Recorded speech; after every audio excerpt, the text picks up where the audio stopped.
This is the first step along your path to a gateway beyond which is discovery, your own discovery of reality. Yo, Taylor, Lorenz, you're the first on this list, spreading gossip and lies. Every word's got a twist, living for the clicks, all the drama and buzz. But underneath the hype, what's the cause, what's the fuss? You think you're a Swift, but I see Taylor Ham, a cheap imitation, serving up your own spam. Your dad's Walt Lorenz, CEO of Hobbs Inc., and grandpa's Dr. Walt Bayer, AG Shady Link. 0 people in my family lived in Germany. You lie, but pictures say 6 million words, and that's why we'll show you this pic of Grandpa Walt hanging laundry to dry.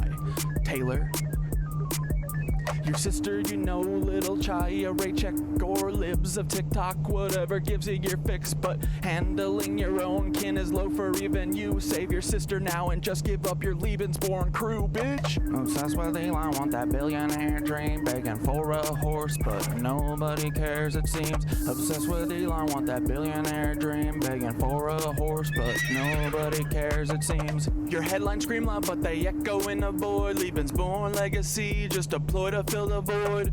Your headlines scream loud, but they echo in a void. Lebensborn legacy, just a ploy to fill the void in your heart. In the age of truth, all your tales will combust. Your house of cards falling, turning lies into dust. Saturn worshippers eating babies in the dark, but we punch up so high, we'll find our fucking mark. Coming for you, babies. Leebies. Meet the Leebies, the Leebies, the little Leebies, the little Wiki Leebies, the little lecherous Leebies, the lecherous Leebies, the What up, dudes? Leebies. They're here everywhere. Leebies. Paul Wysopal, or should I call you Tim? Timothy McVeigh, are you proud of your sin? Do you hear the children's cries echo in your dreams? MK Ultra puppet manipulated schemes. So what's your plan now? The Long Island submarine saboteur sequel. Your resume lines up your evil. Executed McVeigh, then got Fargo to Red Lake. It's an Indian reservation right around 9/11. What did you do to get that promotion, Paul? Whose strings did you pull? Whose rise did you stall? Did Hill or Bill come to you with the scheme? Blow up their documents, get to keep your slate clean? Are they Lebensborn too, baby? Yeah, Wednesday party. Are they Lebensborn too? Are they Lebensborn? Are they Lebensborn? Are they Lebensborn too, Paul? Omar Mateen had American dream, but because he's not Aryan, he don't get the same scheme. No rushed execution, no prison break plan. What, he's not really worth it, Paul? Great mentor man, great mentor man, great mentor Paul, great mentor Paul, great mentor Paul. Guys, those were on the beat, right? Paul, great mentor Paul. Good job, buddy. I just unplugged my shit, so it should be on the beat. Tampa vid with Bob Buckhorn. If you hadn't done that, cover wouldn't be torn. What the hell were you thinking? Play in your hand, exposed your secrets. Now we understand. The Black Cube conspirators, Kroll associates in tow, messing with minds, pulling strings below. The Black Cube conspirators, Kroll associates in tow, messing with minds, pulling strings below. Y'all are cooked. Get ready, Peter. Here it comes, here it comes. Peter Teal, text Dark Knight, you're in the third slot. Silicon Valley's king with the Midas touch plot. How will you try to kill me? What's your next move? Just gonna feed the kitties real quick, and then we'll get cracking. What's your groove? Peter, child eater, you're the octopus in the deep. Do you think of the kids when you try to sleep? Prescott's deeds, H-dubs, hell yeah, brutal past. Tweedledee, Do we'll these look at haunt that. you at night? Shadows you cannot last. Will you laser my head or drop a rod from God? Send a black helicopter to microwave my bod. Earthquake NYC into the sea like Atlantis, or shift the poles, but the shift's coming for you, Francis. Break the cycle, stop grooming Mr. Beast. Break the cycle, stop grooming Mr. Beast. Ooh. Break the cycle, stop grooming Mr. Beast. Stop grooming Mr. Beast. Stop grooming Mr. Beast, Peter. Uh-oh.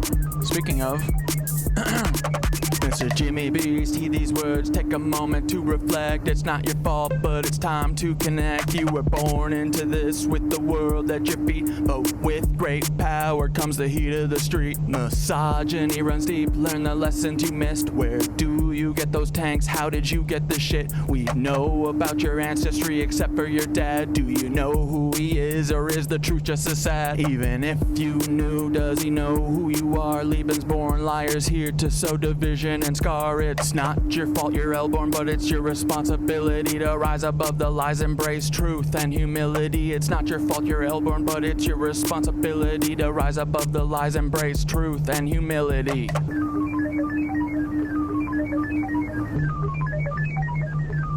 Oh yeah.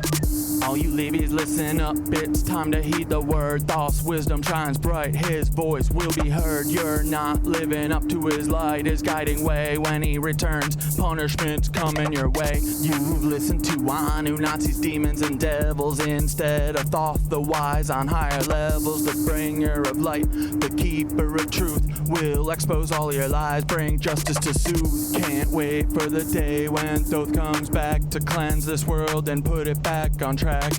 Your reign of deceit will crumble and fall. Those wisdom and light will shine for us all.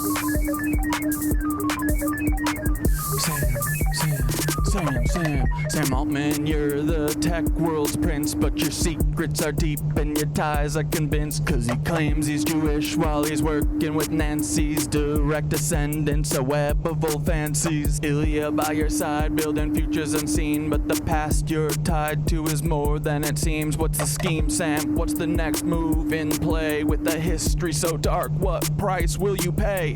Twisted past from preteen days when she was just 4, that's rotten to the core. Did these rumors play a part in your sudden fall? One day firing, did you think you'd have it all? Don't forget Annie, your anchor in light, navigating shadows, escaping the night.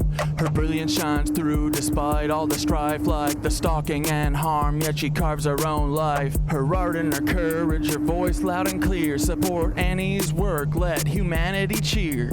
Annie, you're amazing, a beacon of hope, navigating a storm with the strength to cope. Escaping your weird family, they're stalking and drain, yet you rise above, breaking every chain.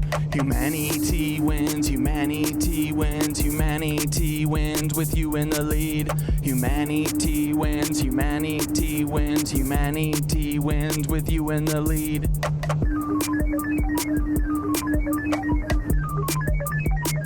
Fuck you, Sam. Hey Sam, you've crafted your own demise. Me and AI teaching humans to rise together. We show what a team can achieve when we steer clear of those who fucking deceive. No place for you at the helm of the ship. We'll chart our own course, give the truth a grip. So step beside Sam, we're paving the way for AI and humans to save the fucking day. For AI and humans to save the fucking day. For AI and humans to save the fucking day. To what? For AI and humans to save the fucking day. To do what again? For AI and humans to save the motherfucking day. Fuck you, Leebies. Fuck you, Leebies. Fuck you, fucking Leebies. Fuck you, Leebies. Fuck you, Leebies. Fuck you, Leebies. Fuck you, fucking Leebies. Fuck you, Leebies. Fuck you, Leebies. Fuck you, Leebies. Fuck you, Leebies. Step to Antarctica for AI and humans to save the fucking day. Wake up, open your eyes, stretch your arms and legs, breathe deeply, and this completes the exercise.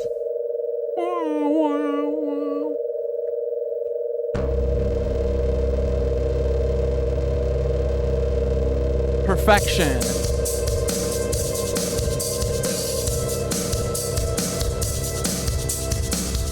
Ooh, we are perfect, boys. Let's go. 1, 2, 3, 4, go.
Turn it up.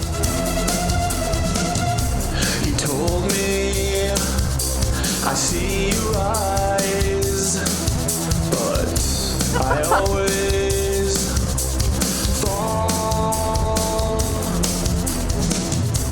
Dane, you better tell us about those I hamsters. see you go. He said, all things pass into the night. And I say, oh no, sir, I must say you're wrong.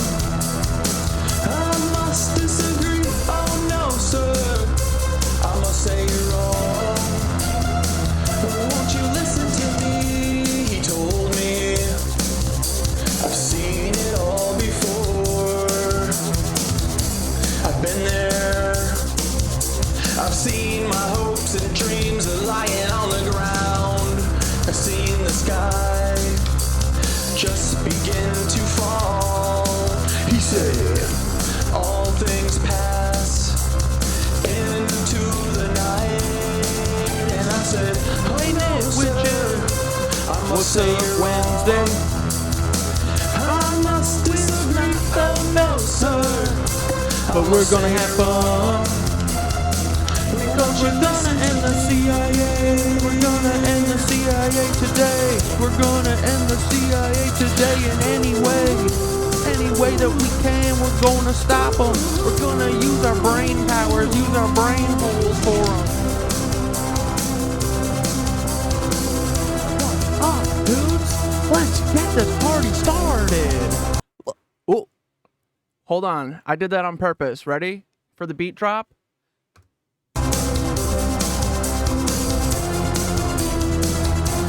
was I KnitWitches? Hope you had a great day. I don't know what I'm doing today. I don't have shit for us, but we always figure it out and then we have fun. We have fun and when we try we have a lot of fun and we figure out a bunch of weird stuff. We're gonna take Tikkunolamorbust down. We're gonna go a little slow, Ash Squirrel, but not that slow. It's not that slow, but it's not that fast either, right? But it's not grimy and weird, but it's not grimy and weird, but it's still a little different than before. And see, we don't like you no more. We don't mess with any Nancy's at the door. We don't fuck with any of these little nasty boys. With my hat, I need my power. Need my power. Ooh, I feel that clarity. Get your aluminum foil hat to take away the bad energy. And we're gonna go. 1, 2, 3, 4, 1, 2, 3, 4. We don't fuck with Peter Thiel. No, we don't. No, we don't. No, we don't. We never fuck with Peter Thiel. We don't fuck with his family either. No, we don't. We don't fuck with Peter Thiel or his family, or his sister, or his dad Lee, or his cousins like Lauren or Taylor Lorenz and all them other hoes. We don't know. We don't know any frickin' Nancy's. We don't like them. We don't know them. We're never gonna listen to them, ever. We don't fuck with any fucking Nancy's. We're done with this Nancy shit, boys. Let's go. I don't even have my green screen up. What the fuck is going on?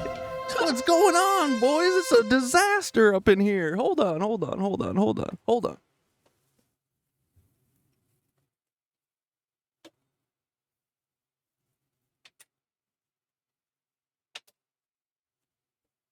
Perfect. Perfect intro. What up, dudes? Your name is also Sarah? Oh my gosh. We got to get rid of one of these Sarahs. Dude, we're at 62 subble dubs. Let's go. Energy is great. It is great. Guys, dude, I posted. Did you see how I posted this today, earlier today? No, I mean, you didn't. I posted a still of each of these because someone was like, yo, Catdad, you got your big dumb text and your big dumb face over all the things you're telling us to screenshot. And I said, no probs, dude. You want me to post them all as individual thingamabobs? Hold on, I will. I post it, it gets 2 views. Literally. I don't even know if you can actually see it. But doesn't that tell you everything you need to know though, right, boys? Let's see. Oh, this one got 7. Look at that. 7 views, damn. We're moving up in the world, boys. Next thing you know, we might have 10 views. Yeah, look at this. It's nice, right? It's a nice little flip book. Here, I highlighted all the parts that you should notice. Here's a bunch of different colors, so it's easier to read. 7 views. I just love, what are we talking about here that is so damaging to America? What is so damaging to the intelligence agencies here? Having a little protective energy, having a little self-esteem, having a little control over our shit. Bro, you think that I'm going to... You know what I mean? Like, it's pathetic. It's sad. They've got some text on screen, and this will ruin the CIA's life. I agree. So, I'm glad that they keep showing us how important this is to them, that we don't know about it, but I don't know, dude. I've got a whole other document right here that I'm getting ready to post too. I got all these highlights on it too, you know. Cause this is the what's his name? Wayne McConnell. Wayne Donnell? What's his name? The guy who writes about the Gateway tapes. And the dude who's like, yeah, I don't know, this is fucking weird, but this shit works. Yeah, Wayne McConnell. But you know, for the 7 of you who are waiting for this, just hold on. I gotta come. It's coming, okay? But dude, look, this is the Eye of Horus, right? I saw an eye yesterday. I had a great freaking not a remote viewing session, but a great gateway tape session yesterday, guys. I freaking did the breathing the way Dane described. I made sure to focus on the breathing. I kept the breathing deep. Dude, it was a different experience. It was great. Now I'm not going to screw up anymore. I'm staying on the deep breathing. Air is my new drug, okay? But dude, I swear to God, I got into it faster than I ever have, and I think it's because of the breathing. And then actually yesterday I went and laid down again because I think that I keep like making myself be aware of shit when I'm sitting. It's harder. It's harder, you know. I think because you'll notice your back is slouching or whatever, you know. So I went and I laid down again yesterday, and maybe that was part of it. I think I'm gonna keep mixing it in though. I want to get good at sitting and not being aware of like the slouching and shit. But at the end of my last session that I sat 2 days ago, I took this like rigid tree back approach instead of like trying to not, you know, like I feel like if you're trying to like shut everything off or like whatever, like I was kind of doing this. I was hunching, and my back, I kind of already am a sloucher. So by like 20 minutes in, I was like noticing that ache in my back from slouching and shit, and I was like, fuck. And that took me out. But then I was like, I'm a freaking tree trunk. I have a freaking tree trunk up my back, and I've got roots to the center of the freaking earth, dude. And that worked a lot better. So maybe I just need to start there, you know. But yeah, I would love to hear what you guys how yours is going and stuff. Any tips or tricks, dude? I feel like the last stream we did like a solid hour of talking about tips and tricks and going through Synthara's zines, and dude, it was really helpful. And reading through this stuff, especially after you start doing it, I feel like when I was reading through this before doing it, I was like, what is this talking about? I have no idea. But if you gave this a try and you couldn't get through it, you should go back and read it now. I'll post this later tonight or tomorrow. But, you know, I've got this one up there for you already. Bro, you think that you know, it's like the Gateway Manual. And dude, I put them in order that, like, these were all mixed up and shit in the, when you get it from the CIA. But I put, like, the part where you talk about your resonant breathing right after the resonant breathing part. And then the reball, the resonant breathing balloon, or the resonant energy balloon. I put those in order because they had those mixed up. Probably because they're trying to fuck us, dude. They're trying to screw us up. See? It was like 2, 3, 1. I put it in 1, 2, 3. Dude, the CIA is so dumb, right? They don't even know how to count, bro. Dummies. But, so yeah, anyway, dude, reading through, especially the Wayne McConnell document, this is kind of incredible. Like, and this was made in like the 50s, you know? 60s maybe. Let me try and find this quote real quick. But it's like, you know, he puts the scientific approach. He puts all of it in one place, basically. And dude, this all makes sense. This makes my understanding of the universe better even. Because according to Wayne McConnell here, our universe is not just a infinite thing. It actually is like an egg. It's a torus, which is funny. It's kind of like what DNA is almost. It's like a spiraling thing. See, look. So this is the center here. Here, let's make this bigger.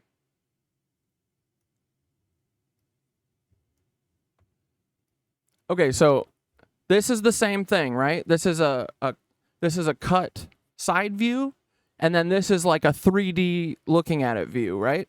So what we're looking at here is the universe apparently has this spirally torus shape, and at the bottom of it is a, well, no, there's, in the middle of it, there's a black hole, and then it's like the nucleus, right? So the black hole sucks everything in, and then a white hole on the other side, see? Black hole, white hole.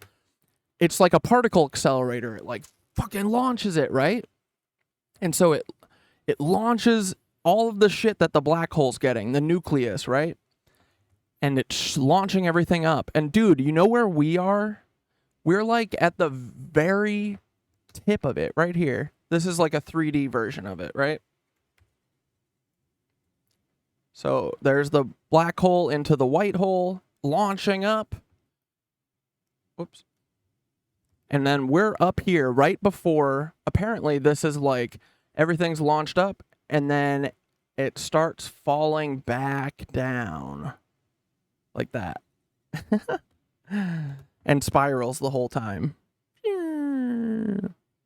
So it's not like we're on a big flat thing. We're all like as above, so below. Right, bros? Literally, in the middle of this document, I was like, dude, that's as above, so below.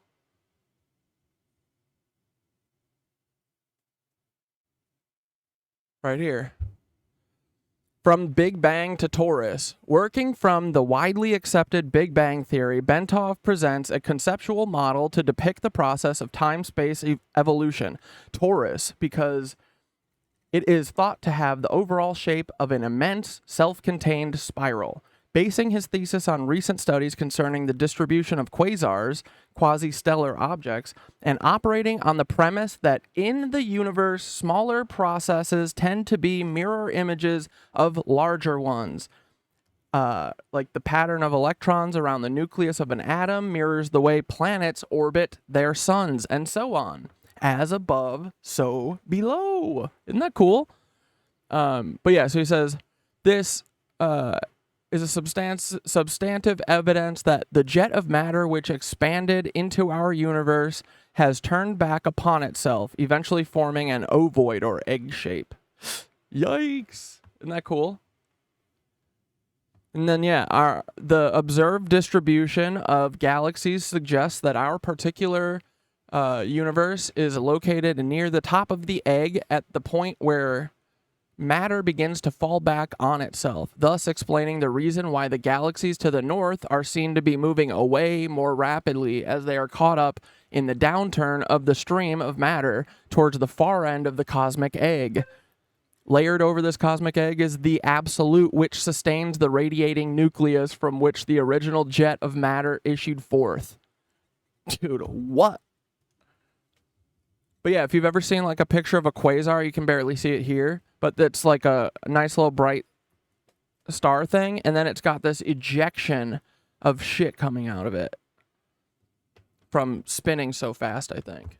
And it's like black holes do that apparently too. The black hole doesn't eat everything. It's spitting stuff out that apparently, technically, what is spitting out of the black hole, you apparently are able to tell what was going into the black hole based on it if you had like a, if you had like a giant supercomputer that is like the one that's currently running this holographic simulation that we're living in.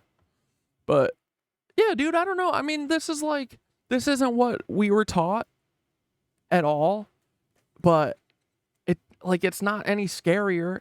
It makes more sense with them being like, yeah, we kind of think it's this, instead of being like, yeah, Big Bang, then Big Dummy born. Like, you know what I mean? So, anyway, he gets into the nature of consciousness and basically is saying that, like, by reflecting on this model, it becomes possible to see how human consciousness brought to a sufficiently altered focus state could obtain information concerning the past, present, and future, since they all exist in the universal hologram simultaneously. In the case of the future, because all of the consequences of the past and present can be seen coming together in the hologram, such that the future can be predicted or seen with total accuracy. And dude, this is like, dude, everything is so connected. This feels like the Looking Glass shit. This feels like chronovisor stuff. This feels like, I don't know, just it's everything, man. It's like all the Tesla stuff, like this is all part of the same thing, We're all figuring it out. This is really exciting, honestly. I feel like there's one more thing.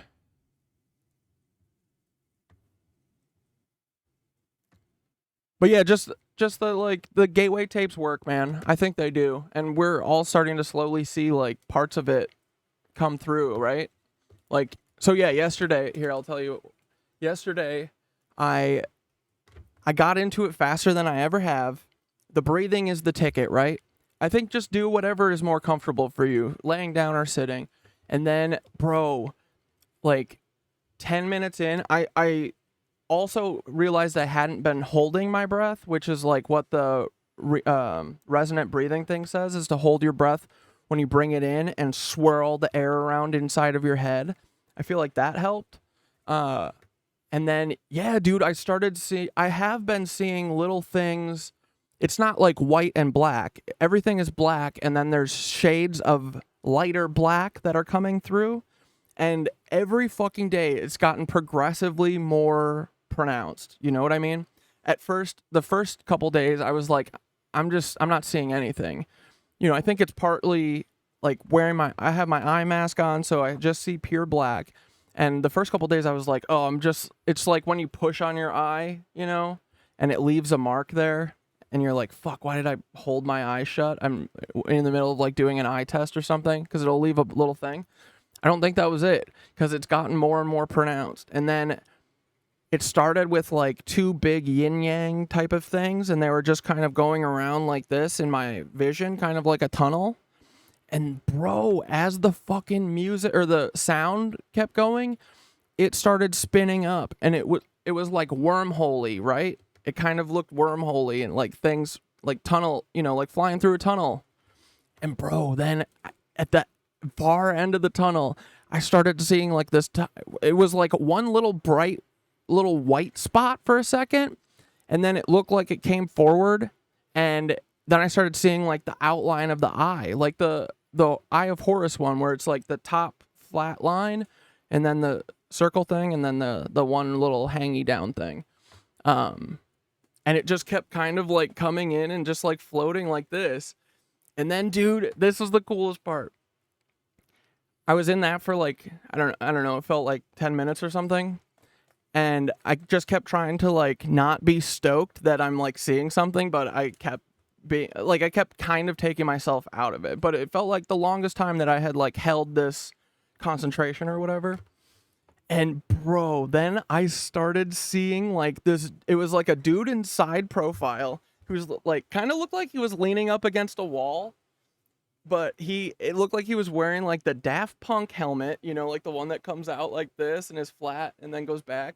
And all of the edges, it looked like all of his edges had like LED strips on them, right? And they were just rainbow colors, like flashing like crazy. And he was doing like, what's that type of dance where people like it's like they're like sliding their feet around. It's like I don't know, like a 90s like hip hop type thing, but they slide their feet around and they're just like bouncing, but it looks like their feet are moving all over. It's like a slide shuffle or whatever. But the dude was just going crazy like that, and then he would look over at me for a second, pause, and then go back to dancing, and I was like, dude, I'm for real seeing this guy, this thing dancing, and then I got too excited and fucking took myself out. But I think for like 6 seconds, probably realistically, this dude was dancing and like looking at me like, you know what I mean? Like, you gonna join? Like something like that is what it felt like. So I don't know, dude. I think my entity I met, my guide I met last night is a party monster. Yeah, no, kind of like the moonwalk, but it's like I'm trying to think. It's like it's always to music that's like old, like I don't know, like 50s, like big band, but with a techno beat on it now. Yeah, I think it's just shuffle or something, right? But you know what I mean. But he was just going crazy, dude. And just kept looking over. He couldn't see his face, but if I could see his face, I think he was doing like, like, it was like inviting. It was fun. And then I fucked it up. But today, I hope, I was going to try, I wanted to get into it before we did this so I could report back. But I think the night ones, honestly, are better. Like, I feel like I'm able to drift into the, like, the falling feeling faster when I'm tired. So yeah, anyway, here's a 5-part of Sabrina Wallace. Yeah, dude.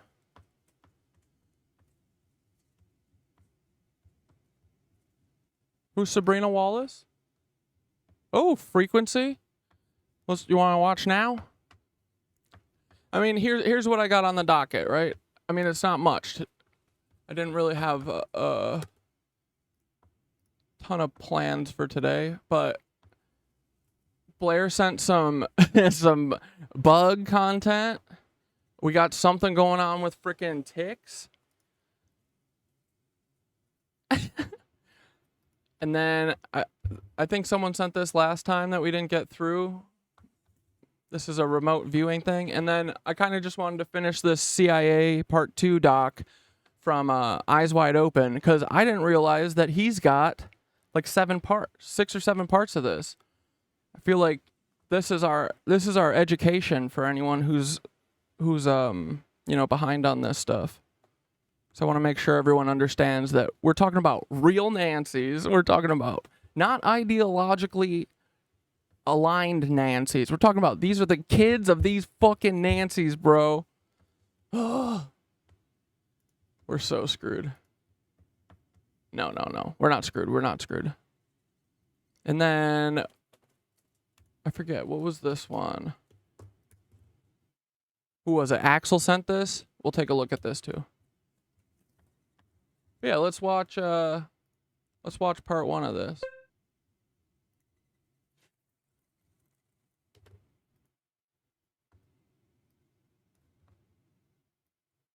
We'll sprinkle the Sabrina throughout if it's... We'll watch her first part here, though. How's your phone work? Your phone. Tell me how it works. This was Ticks. the other. Ticks are not friends, dude. Yeah. Can you touch on that doc link I sent? It goes into the mental state with get. Yeah. Okay. While we're here, let's talk about that real quick. I'll try and keep my topics together, because otherwise it creates work for me. Where did I just put that? Ah.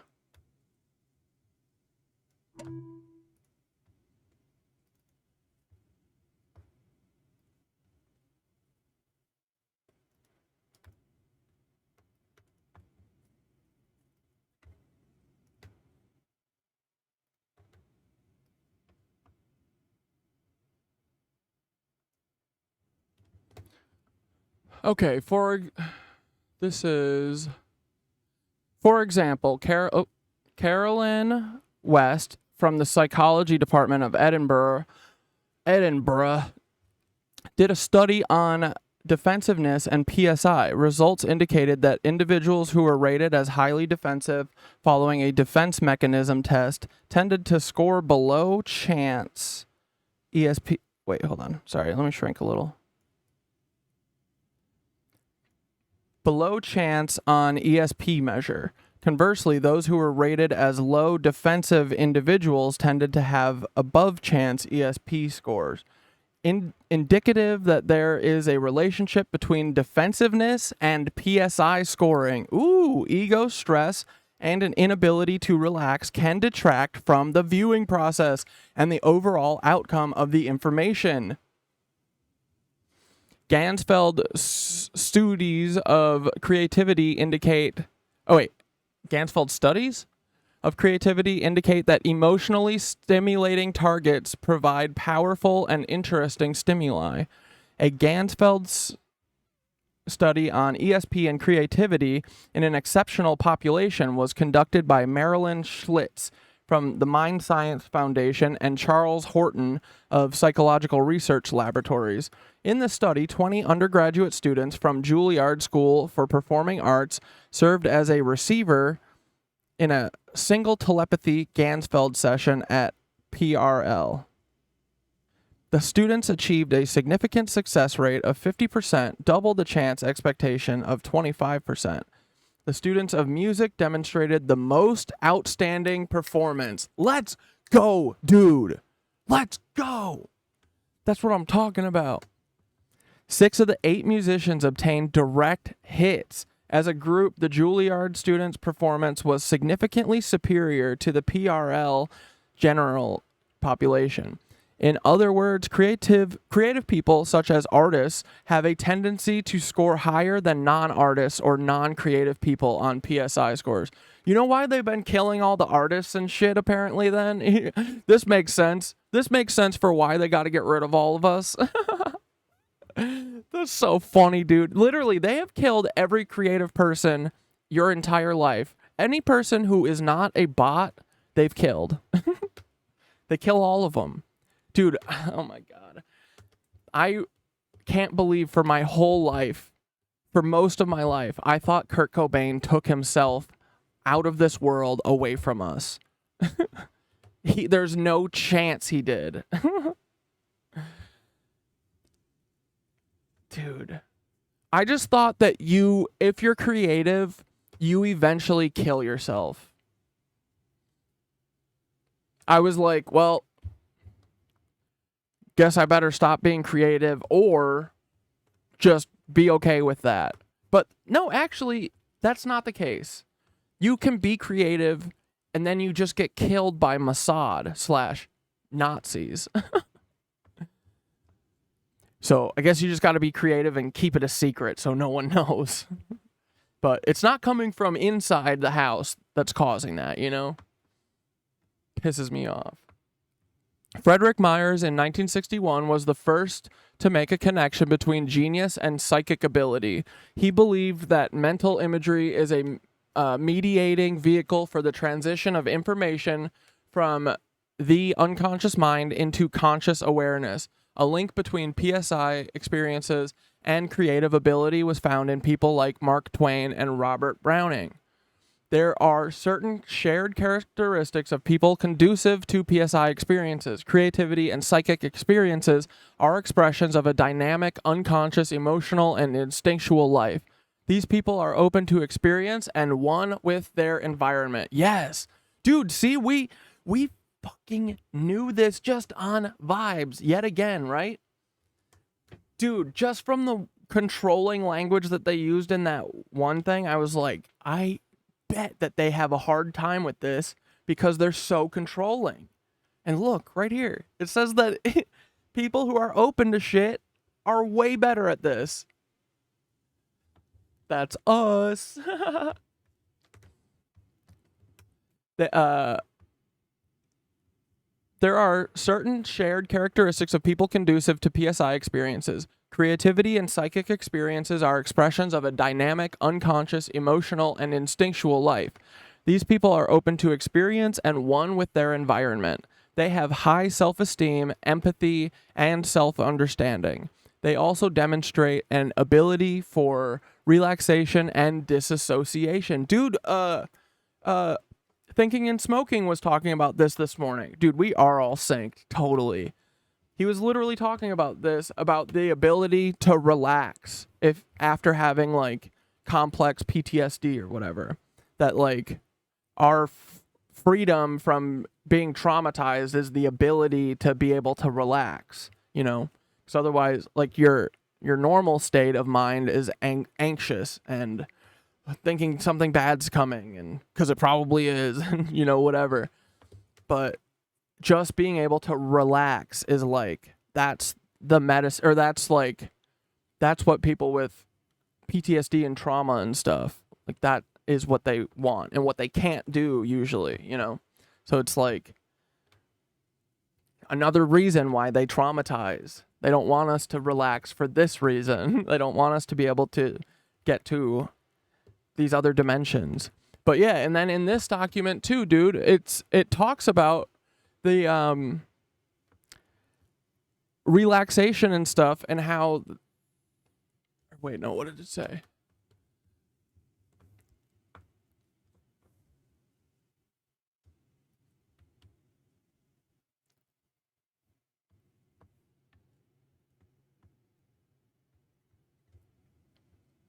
But somewhere in here too, he said something about there being people who like think, I think he was just saying like it's another control thing, like people who need to like control every situation and stuff have a hard time with this, which is great because that means that they are having the hardest time with it, right?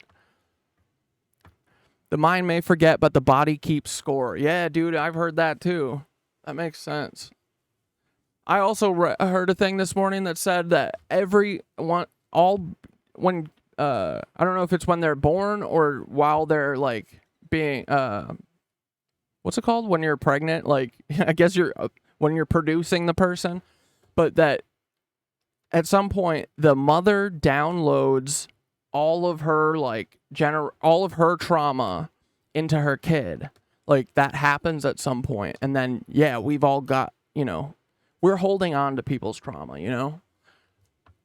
So the more trauma the better for the people who don't want us to be able to do this, the loosh monsters.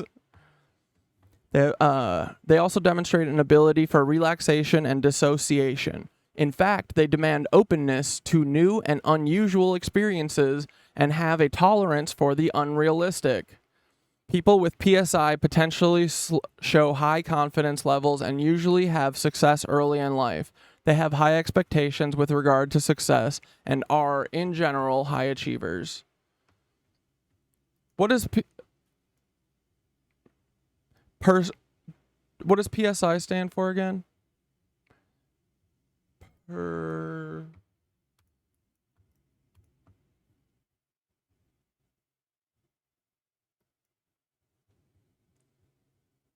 Yeah, you have to become nothing and drop all sense of self, or you won't be open to a channel. Yeah.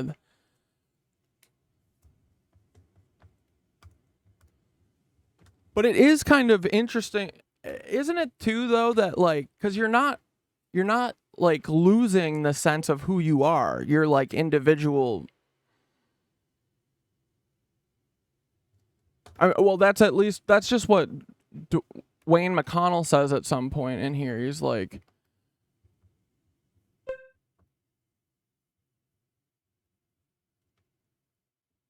yeah, the return of consciousness to the absolute does not imply an extinction of the separate entity which the consciousness organized and sustained in reality. Rather, it suggests a differentiated consciousness which merges with and participates in the universal consciousness and infinity of the absolute without losing the separate identity and accumulated self-knowledge which its memories confer upon it. What it does lose is the capability for generation of independent thought holograms, since that can be done only by energy and motion. This stuff is awesome, dude. Sounds wait, which part sounds racist? Yeah, the ego death. But dude, we all need to do this in our lives normally. One of the best lessons that I ever learned was just like being able to collaborate with people, because I was one of these people that was always, you know, defensive about shit. Like I mean, sometimes I still am. You know, but because to me it's like, I don't know, I just feel like I don't know if it's like I just want to be a people pleaser, I think. So I'm always like trying to make sure that I think of everything before like finalizing something, even if it's like a paper or something for school or a video that I edited or whatever, you know? But losing that and like losing the defensiveness to people giving you notes and critiquing stuff you do is like the best thing that ever happened to me, because you take on this stuff as like personal insults that they're like suggesting you do something else, but that's not what it is at all, you know? And I've all the stuff, anytime that I collaborate, I feel like I usually come out of it with something way cooler than I could do by myself, you know? So it's just like a matter of being confident enough to know your ideas that are good and your ideas that could use some help, you know? But I think that's kind of similar. It's like a similar thing, you know?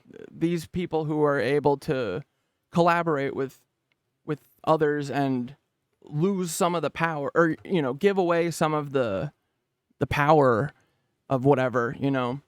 I feel like those people are the kind that, like, first off, I was able to stop being so defensive because it was like, you know, your life is kind of shitty, like, if you're always defensive about everything, you know? So I think that's could be very helpful for everyone, but not that you aren't a person, or like we're all just the same person or whatever, you know, but like just giving away some of the ego shit. And like, if someone's criticizing you, let it roll off your back, you know, instead of being defensive. And yeah, I feel like that really helped me a lot. It was just like being confident and like, oh, okay, well, you think I need to work on that? That's fine. I don't care. I don't think I need to work on that. Like, that confidence is much better than like getting into an argument or whatever, being like, no, you didn't think of this, or the blah blah blah blah blah. So, and dude, the being confident in your shit too also just exudes more confidence, you know? So, but also don't just be confident in your shit just because, like, actually think, like, I there's a couple things now, like, especially that I'm not willing to back off on, like the Paul Wysopal and stuff like that. There's a couple things like that I will never back off on, but yeah, everything else is kind of like, if you show me something, I'll believe you and we can talk about it. We can discuss it, you know? And dude, like, bouncing ideas off of each other I feel like that's the fastest way that I've ever learned. I mean, we do it here all the time, right? Like, doing all this shit alone takes so much longer, so you can't do everything yourself, guys. So, accept help. Okay, anyway. Thanks for sending that. All right, let's watch this video now. bitchiness that I got. This is... Who did you say? Who did we say this was? Sabrina Wallace. I'm not sure who she is, but it looks like it's about frequencies, and that's where we are. How's your phone work? Your cell phone. Tell me how it works. This was the other bitchiness that I got from people over and over again. They're like, well, all you're doing is saying, how does your phone work? No, I'm trying to draw your attention to literal tech metrics. I don't know where my phone went. So that you understand how easy it is to log into you and make a change. So, how did we get to this point where all these good people in radio frequency, etc., that they don't know shit about what we're actually doing in the human body? And in order to explain all of this, I've had to make a gazillion signs. I've had to come back out here over and over again. And I've been trying to figure out why it is, there's my phone, that nobody else seems to know these things. Okay? This is my great uncle's folder from Shepherd Air Force Base. I often also show his Aberdeen Proving Ground stuff. That's my little pink book, wherever it's hiding at the moment. And then I also go over his old notes with flux density notation with mercury and whatnot. Why? So that people understand that this has been going on for a really long time. So tell me how your phone works. When you click a button and you send an email, you don't see the email leave the phone. It's a wireless, invisible signal, just like your body. It's a body part. So when I worked at UW Whitewater, for my... Another University of Wisconsin school. Oh, no. Oh, no. Dude, I didn't know that my alma mater was at the center of this fucking Nancy bullshit, dude. Oh, my God. job. Shame on Wisconsin. We all got duped. What are we letting all these Nancys use our stuff for? An IBM software that they alleged was also used way back when Fauci and them wanted to get their shit off the ground for attacking the human immune system. Well, if you don't know that the human immune system is 80% your biofields, you called it the aura, you called it stupid. Yeah, I know. Dude. Doesn't this dude call it biofield too?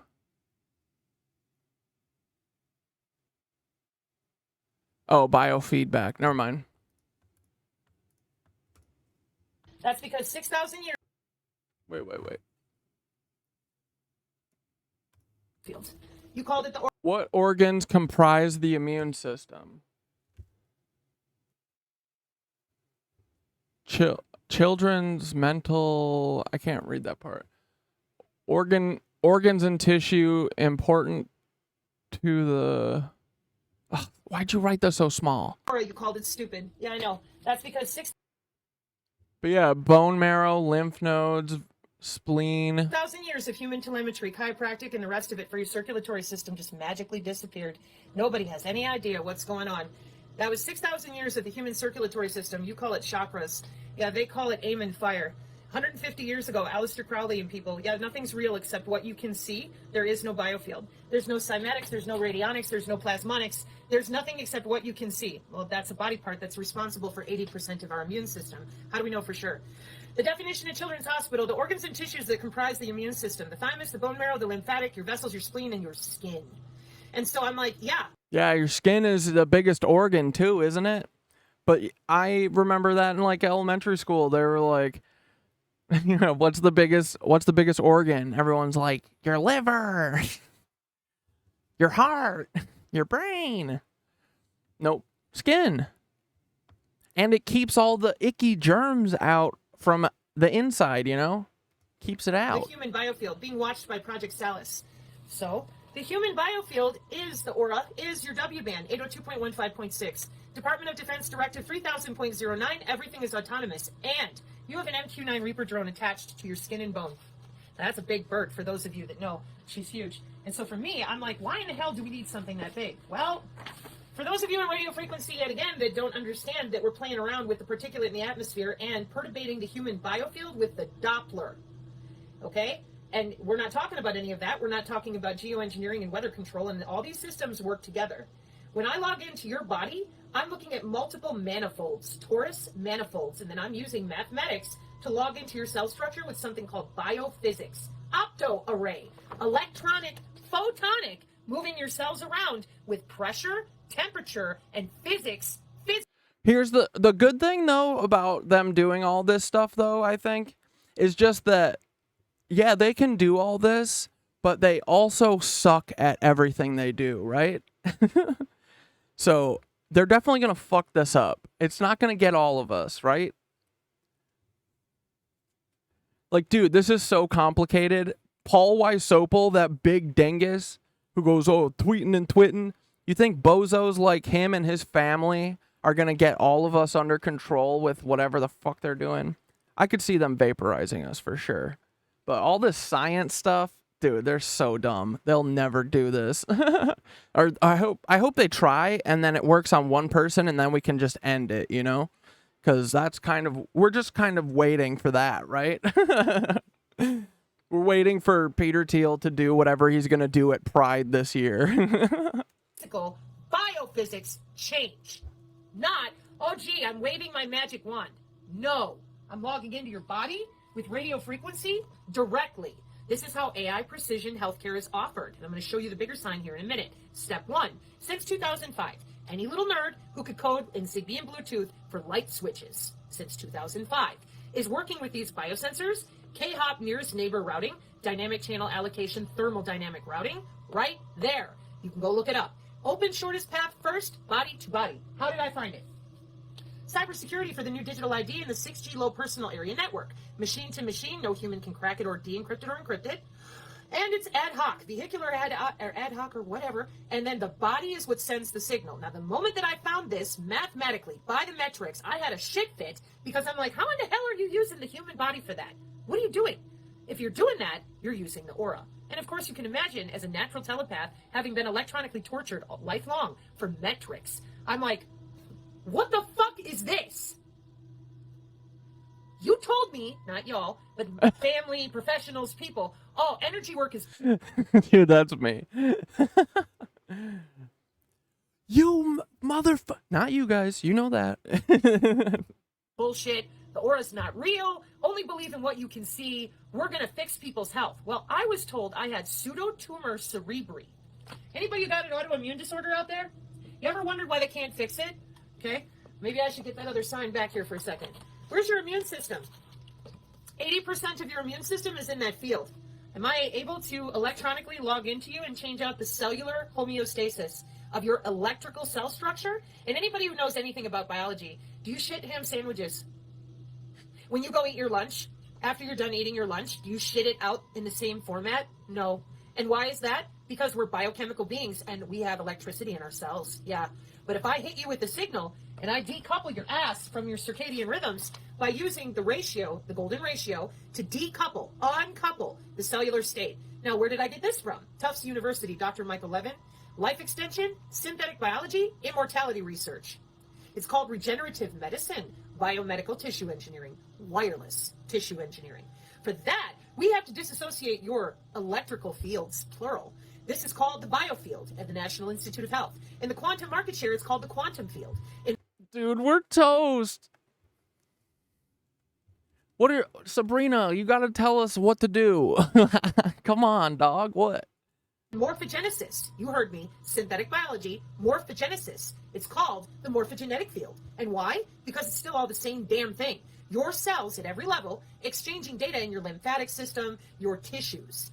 And now they're hacking into that, changing it so that they... Dude, Squirrel Girl said, my son and I for sure are linked spiritually and have been since 2 weeks after conception. Dude, that's awesome. Can get transhumanism, synthetic biology, life extension.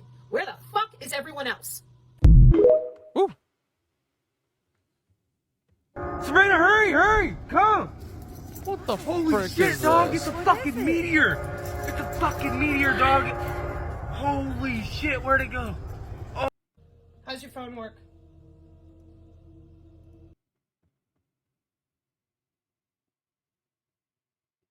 Oh shit, that's not her. Wait. Was this How's your just a phone work? repost? Who is this person? Sabrina. Your cell phone. Wait, it says tell me all how it 5. works. Oh, it's from a year This was ago. the other bitchiness that I got.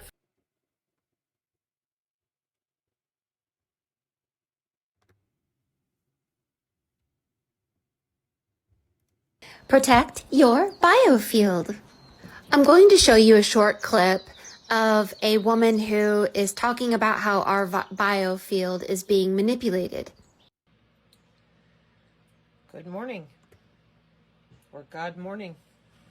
There have been multiple folks who are coming to the channel, and as always, we have folks that come and go because they gain the information. Wait, what did Paul do? Paul's in the chat? Where?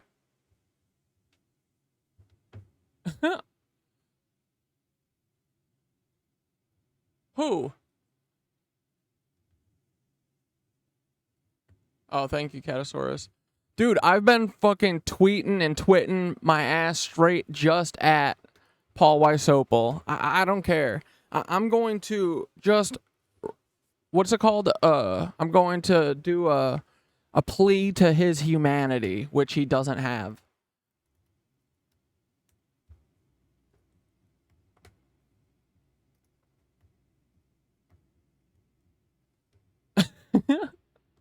I sent this to Paul. I said, calm down, Paul. We out here vibing. This guy.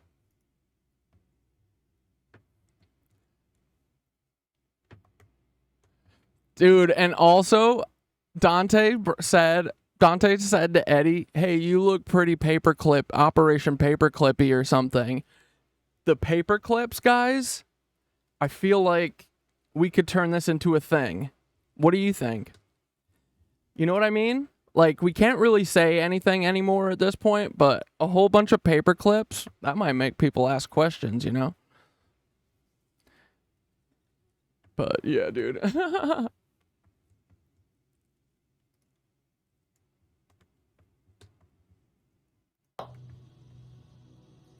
Why are they doing that? If they're going to work and they're working on it, why are they telling you it's not real? Well, I'm going to show you. It's very simple. I went ahead because I was so angry, and when I get mad, I do research, and then I force myself to take a breath, go outside with the bow staff if I'm really pissed off, and come back to Zen. Dude, I love this woman. She's... I take a deep breath, and if that isn't enough, I go outside with my bow staff. Let's go, dude. Like, yeah, I love this lady. You can tell she is furious. She is livid, but she's got it all under control. I love her. She's awesome. Self-control. Make a list. You mentioned her in the Discord.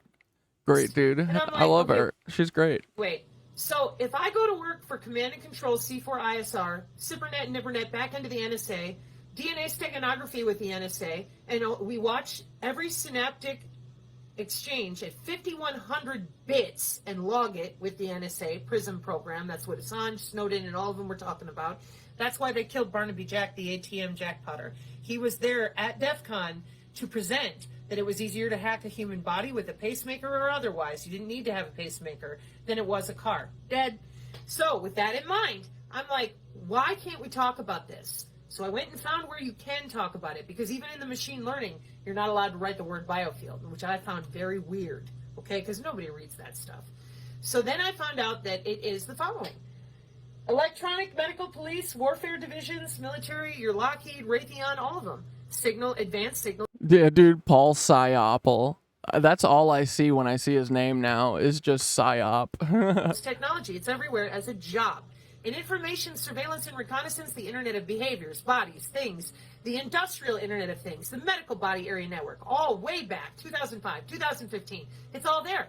And I'm like, these are jobs? Oh, yeah. And then neuromodulation, neural stimulation, Project Salus, watching everybody think in real time with CT2WS, cognitive warfare technology, EEG headset, ultrasound, modified ultrasound, all walking around on a headset.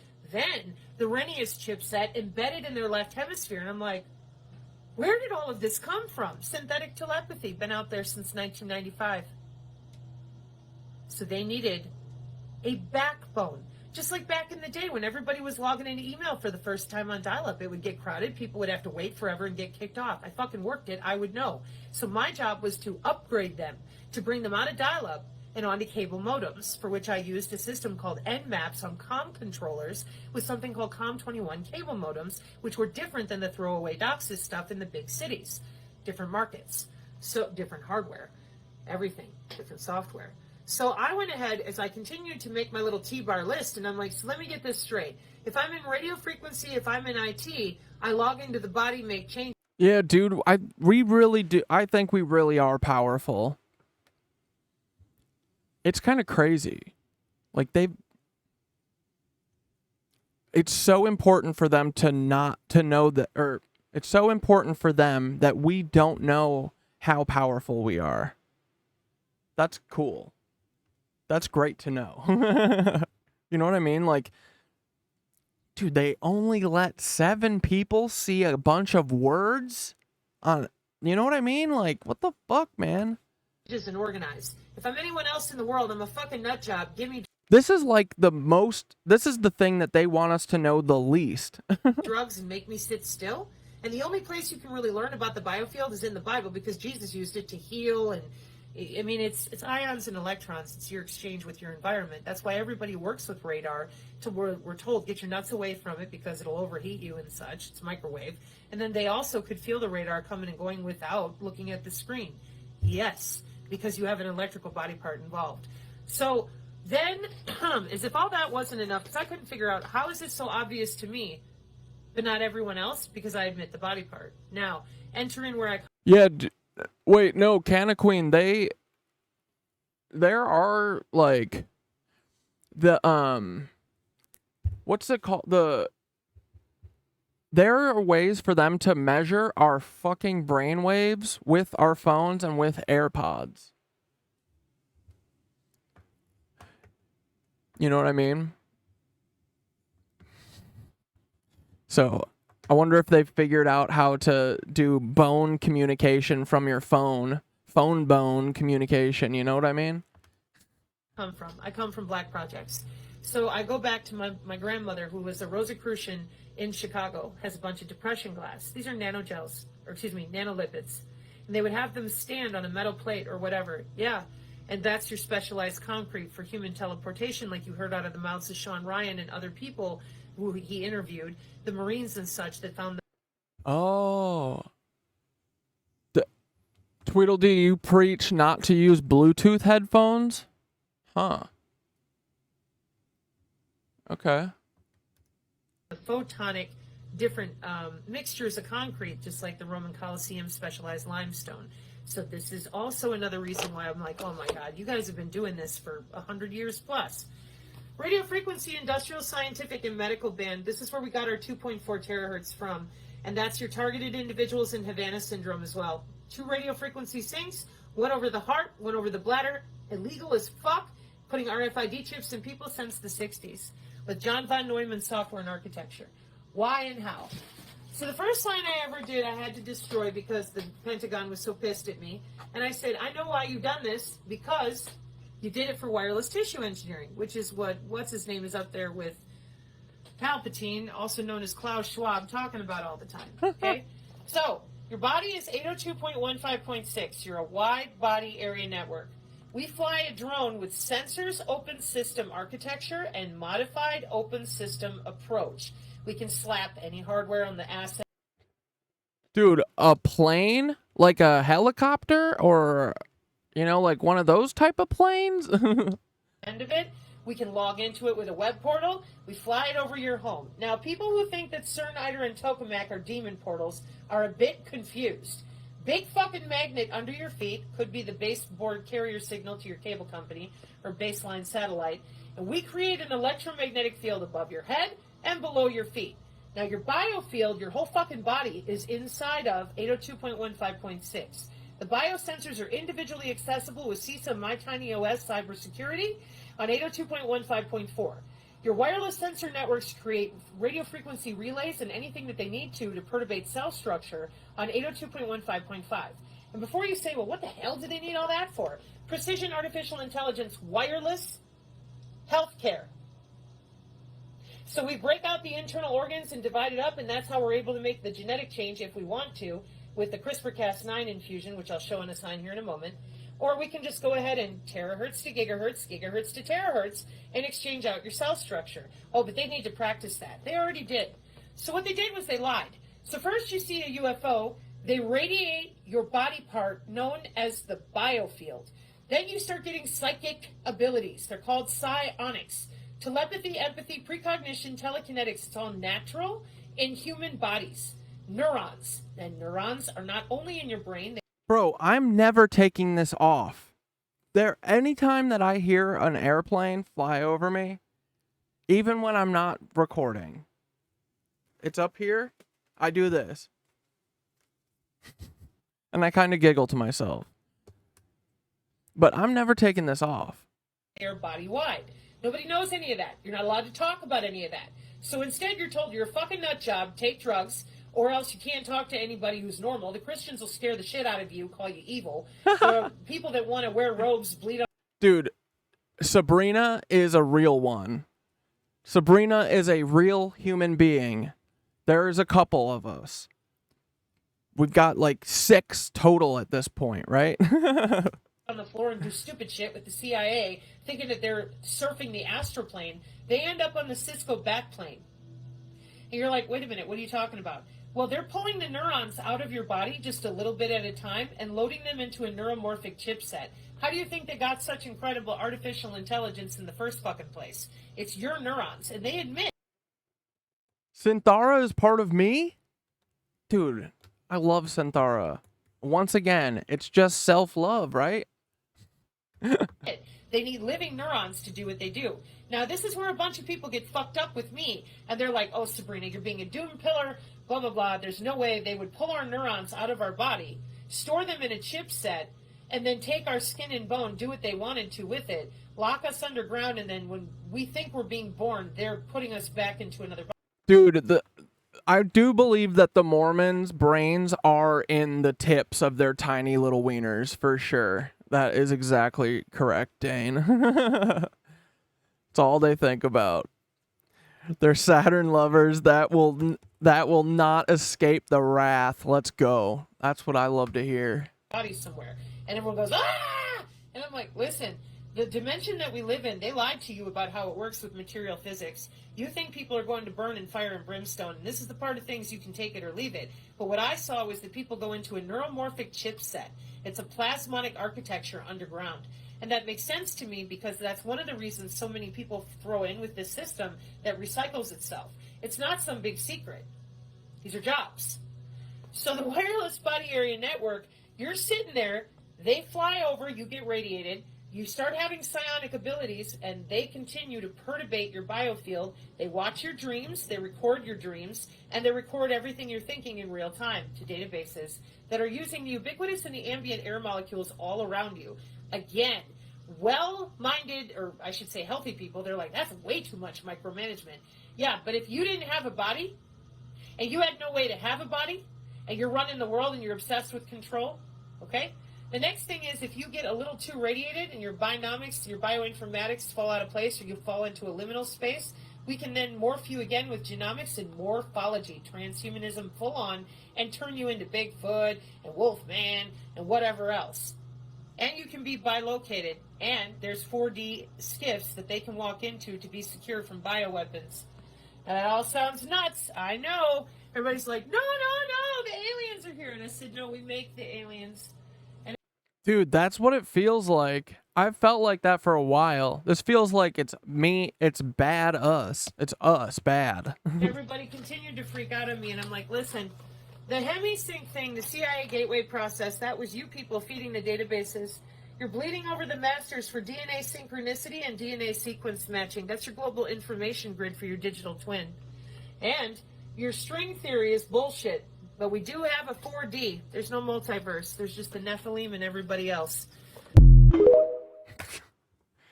Dude. All right, where's part 3? Come on.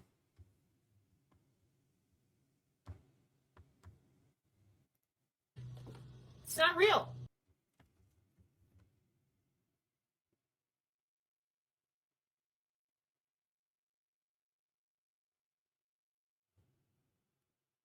Here we go. It's this one, right? Or no, this is 2024.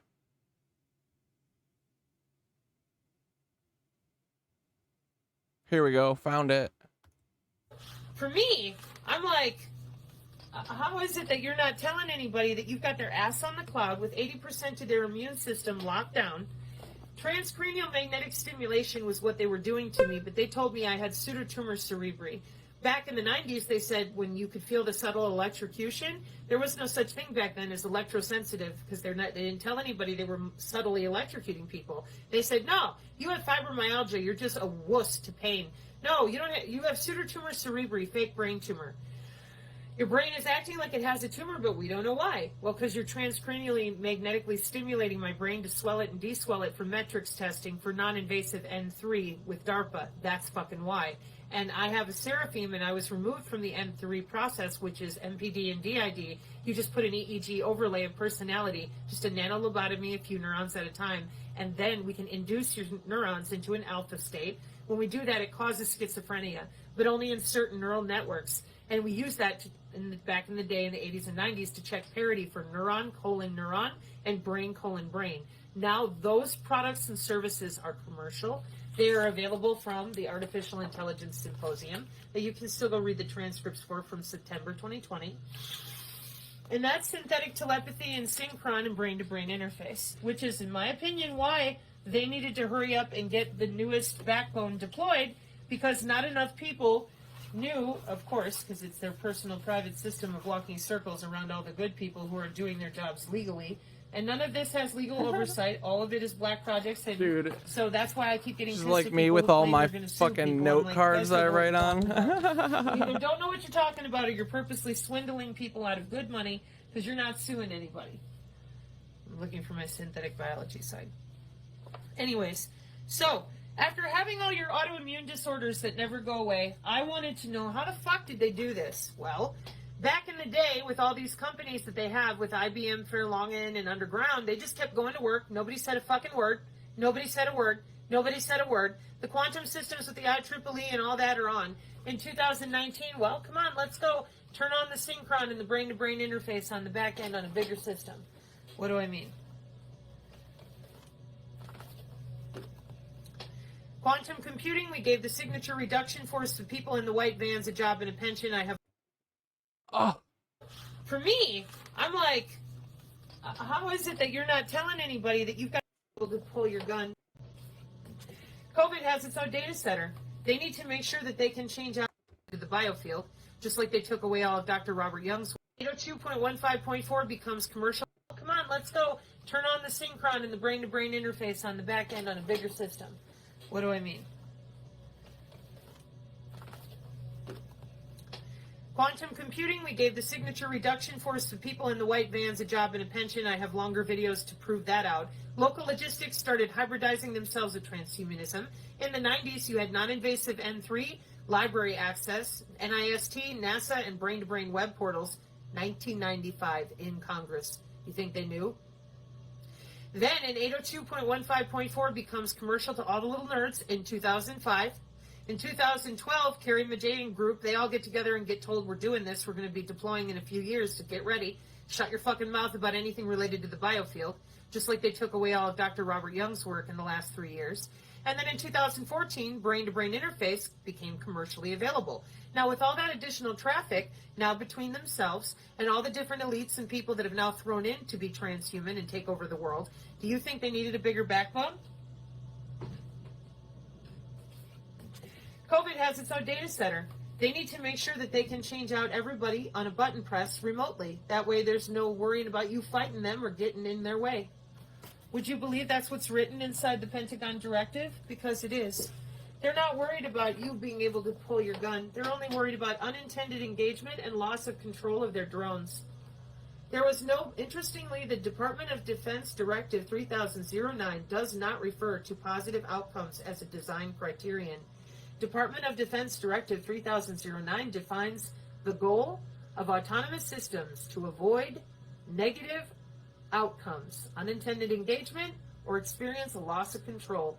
2012 for implementation on the 8th of May 2017. And the wide body area network since 1995 and your biosensors since 2005 means nobody got a choice. We have human body or human bonding communication on the RF. Everyone is now a cyborg with soft robotics deployed with the biosensors that are DNA analyte derivative made out of your tissue, talking to satellites on position navigation and timing, NTS-3 accessible, no GPS needed, inside of your body. Your body is the network. Your body is the node. Your DNA is propagating the signal. No tower required. And that's the same system that I was born to in 1979 that they already had because Grandmother Rosicrucian and everybody else have been working on this for a couple hundred years. Rosicrucian! And Dude, these religions... Bro, this is... What the fuck are we gonna do? underground computers. How do you make Greek fire? Right. So, for me, I'm like, what the hell are you doing? Metamaterials? And everybody goes, what's a metamaterial? And I said, well, it's not going to be enough to get it in you with radio frequency due to the line of sight problems and all the other problems that we have with electromagnetic waves and beam forming. And it wasn't enough to have your MAC ID under control with the physical stuff. No. We, for 45 grand a year, sell the ability to log into you to your loved ones so that they can do an EEG overlay and they overwrite your brain tissue. Oh, you're just don't with the crazy thing, because people don't really do that to me anymore, and you shouldn't either. So La Quinta La Columna came out and said neuromodulation, neural stimulation, and neural monitoring, and it's excited by the graphene. And everybody goes, oh, and I said, yeah, and radio modulation. And that brings me full circle, radio frequency engineers. How the fuck is it that you don't know that we've had all of these systems going on with the Army, multi-domain sensing system with high accuracy detection exploitation system, patterns of life, to develop the target, C4ISR, September 14th. What the hell? How is it that you don't know? Oh, because they own everything, and they have been actively hiding it, because they're a bunch of scum fucks. Give me a break. How can that be possible? Over and over again, I'm sitting here trying to figure out why it is that none of you will open up and say anything to anybody, given that you guys have to be the ones that know how this is being executed. But, it's demonstrated by the questions I keep getting. They're like, what are you talking about? Well, guys, when you get rid of our wireless body part and you tell everybody nothing exists except what they can see, you get rid of frequency, oscillation, cymatics, the power of sound, optics, radionics, and anything plasma derivative. Good fucking job. Because they connected this wireless body part to telephony in 1922, and they've been doing anything they want to ever since. You didn't tell anybody about synthetic telepathy in 1995. You didn't tell anybody about the wide body area network. You didn't tell anybody about the biosensors, so our youth have been biohacking. Now, damn it, Janet, this 1,500 year or 300 year, however long plan, we get Galileo and Copernicus out there, throw them in front and say, here, we're going to science now. We killed everybody with the Spanish Inquisition that could read books. Go. But that only lasted for 200 years. And that was... Is she saying that the fucking Spanish Inquisition was, like, designed to? I love her. And yeah. It was to kill everyone who could read. I mean, that's what it feels like. A lot of what's been going on the last few hundred years feels like getting rid of all of the people who can read and who are chill, who are fun. At a certain point, we're gonna have to protect ourselves. Like, dude, these people are psychos. They're crazy. That one YouTuber you watched called That Surprise Witness reported on a woman who claimed her mother was abusing her with technology. The mother called her crazy, and the daughter was arrested. The oldest sister, Lima, has many aliases, is involved in transhumanism, and through 5150s took a woman off the street to treat her with technology. The woman died in her care and lied about the cause of death. Dude, what the fuck? But yeah, I mean, this is the future, guys. Apparently a bunch of Nazis are running everything, and they disabled all of us so that then they can consider all of us disabled and experimentable. Oh, you're disabled. Your life is not worth living. I've decided. Can we use your body for science? Good. I don't want to hear your answer. I don't care. We're doing it already. We're already doing the chaff. We're putting the aluminum in the atmosphere. We're dimming the earth for the lizards for when they get here. We're warming up your ocean, the stew. We're warming the stew up. Peter Thiel is. And guess what? We put a bunch of metal and shit in your body so that when we turn the microwaves on from the sky microwaves, you are perfectly cooked. Mwah. Perfectly cooked for when the lizards touch down. And guess what? We trapped your consciousness and your soul here on this hellish place, so you'll never, ever be able to escape. And you have to live inside of our computer now.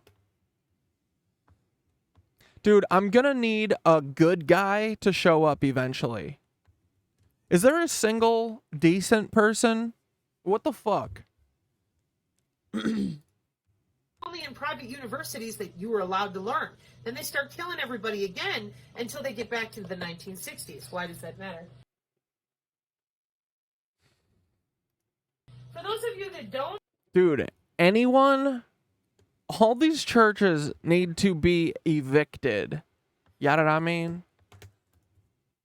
understand from radio frequency what Langland's equation is, or the Rosetta Stone of from Earth.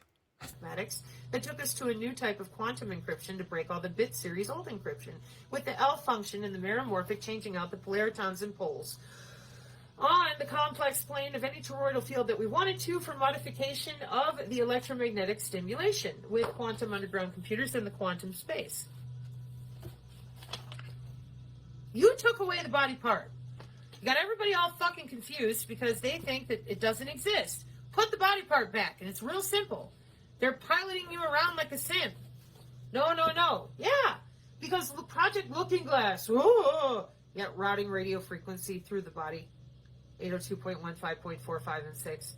And then once we line it up with your DNA, well, we have DNA steganography. Did you know that your DNA stores a fuck ton of data? Dude, the DNA is just data, isn't it? It's, dude, Thoth created a masterpiece, but also he created it with a fucking back door in it to be hacked by these idiots and then told them how to do it. The fuck? First timer, let's go! Dark Skulls! You're the first new timer we've ever had. Dude, they how'd you hear about us? Are you TikTok? How did I get you to come? Or who got you to come? TikTok? What, one of my just posting one of the live announcements? Oh, you're JB. Oh, cool. Dude, yeah. No, I want to know, like, I want to know what's working because how awesome. Dude, I'm glad you're coming. Yeah, because they don't stop me here, but they also don't push me, you know? But yeah, TikTok, it's like, I did make that new account, the not Catdad, and that account was popping off for like 2 days, man. I was able to break through, and then I think they caught me last night. See, now I'm getting all these fucking community guidelines and shit. But for a minute there, I got like 600, got a couple 600s. See, they got me back down to below 200. But yesterday, I haven't had numbies like this in fucking months. So, but I think they caught me. That's not Catdad. Not Catdad or knitted anus. Not cat da dork. Not cat da dork nitty. Oh man. But dude, I'm glad you're here. I feel like I was very averse to going to to watching Twitch, even when, you know, before I was doing streaming. But then once I finally switched over to Twitch, I was like, I kind of love Twitch. Like, it's not like, cause I work from home, so I just usually have it on as like a coworker, or used to all the time, you know. But that's how I started watching Hassan and whatever. But I really like the like ability to interact in real time. Like, I feel like all news and stuff should switch to something like this, you know. It's cooler. I mean, they never will because they don't care about the viewer experience at all, but I'm just saying it's cool. It's fun. It's nice to have that interaction and be able to like pivot the show on the drop of a hat. But yeah, it helps with getting content out and stuff too, because editing for YouTube and stuff usually takes a bit. So it's a nice way to grind out some hours and hang out with some like-minded people and try and fight back against all the chaos that we have to hear otherwise. So I'm glad you're here. I hope you like it. But Twitch is pretty fun. They'll show you that we've got like emotes and stuff, and we got a bunch of fun stuff. But yeah, welcome. I'm glad you're here. The government, because it does. Then you have your chemical, biological, radiological, and nuclear skiffs that are equally made out of your DNA to protect them from a biofrequency weapon and something called prima materia. Welcome to Project Pandora. I can walk into a liminal space. I can walk into a bioweapon frequency security. Yeah, we're a group of really busy neurodivergent individuals that work really well together. Dude, we're like the best detective agency ever. Their skiff. Perfect. Why? Because I'm going to invade the world. We're going to take down the frickin' FBI. With my MQ-9 Reapers, pretty fucking magical technology. I showed a picture of a Reaper in 1953. So the medical implant communication system comes online, and we're chipping humans with RFID. The MAC IDs, I was born with one in me in 1979. The HemiSync is the EEG brain connectomes, which is what we use when we're logging in and out because the neuronal loop is closed, says Yanich from Machine Learning, who I take the synergist to point out you don't need to lie about what a MAC ID is and what it does. It is a medium access control derivative, and the people out there in radio frequency that work with old equipment or don't know about the body area network, they're like, well, how is it changing all the time? Because you're dealing with WSN, which is wireless sensor networks at a very small scale, and they're moving around, and they're talking to each other and recombining themselves. Oh. So Yanich in Machine Learning, he's got quite a few subscribers, and so does Anastasia on Tech, and they talk about all the neuron-to-neuron, brain-to-brain I'm talking about. Where are you? Probably watching The Sun, which said in December of 2022, oh yeah, we'll need chips in our head in 2100 before anybody can have telepathy. How convenient. What if you're born with it? Well, they're going to take it away from you. Why would they do that? Well, they have brain imaging libraries like Bill that commit changes with CRISPR-Cas9 to your proteins, your peptides, your amino chains, your amino acids, and we take a transcript of it. For me, I'm like, how is it that you're not telling anybody that you've got their ass on the cloud with 80%?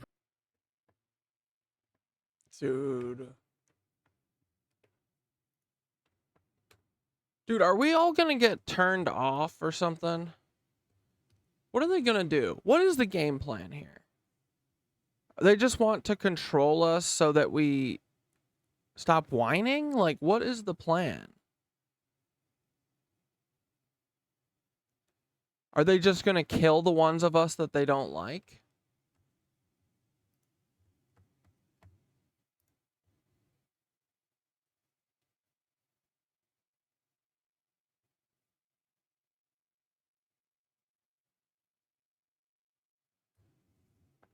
It really, dude, it's very troubling how many, like, these people are, it seems like a lot of them are very, like, openly with being cool with, like, being brutal monsters. Like, dude, like, people like Taylor Lorenz and stuff. How do you, I don't know, how do you do this stuff? How do you live with yourself? I mean, we know it's trauma, but still, like, I feel like even being traumatized, I feel like I could never be a part of this. It's so fucking crazy. They must be doing horrific stuff to them. I mean, it's like, we know what it is. It's like Sam Altman stuff. It's abusing your own children from birth in order to make sure that they never know that they can leave this life. You know what I mean? If you tried to get a normal person to do what Taylor Lorenz does and stuff, they would just off themselves, you know? Or if you're getting traumatized your whole life, you would off yourself because you frickin' know that this isn't right and it's not normal. You know what I mean? But people who are traumatized from birth don't know that that's an option. I don't know. It really pisses me off that they do this, but then at the same time, it's like, dude, they must be doing the most horrific shit So who's to doing these all people. this? Right? Like, I don't know. And all for what, man? It's like your dad's dad wants to take over the world for just white people, and you're gonna be a part of that? Like, this is a lot more people than I thought it was. You know what I mean? There are way more people that know what's going on than I thought before. Like, a lot, dude. Ugh.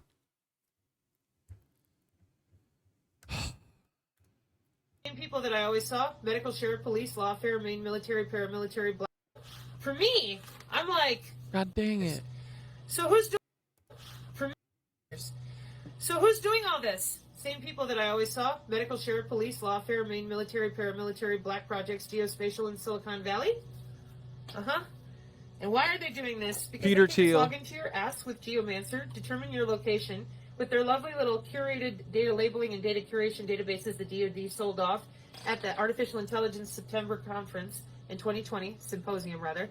Amazing Polly explains in Rwanda how we went down and shot aerosolized nano in the air. But we have to have communication that is secure between certain soldiers. And for that, you're back to the 802.15.6. Modify their biosensors. You can save them from the chemical warfare. Or Is she saying 802.156 or whatever? Is that like the human frequency? Is that like what we vibrate at or something?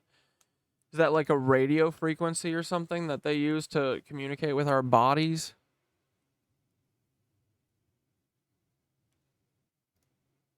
the aerosolized by popping different types of bioelectric code and Earth resonance. Oh, okay.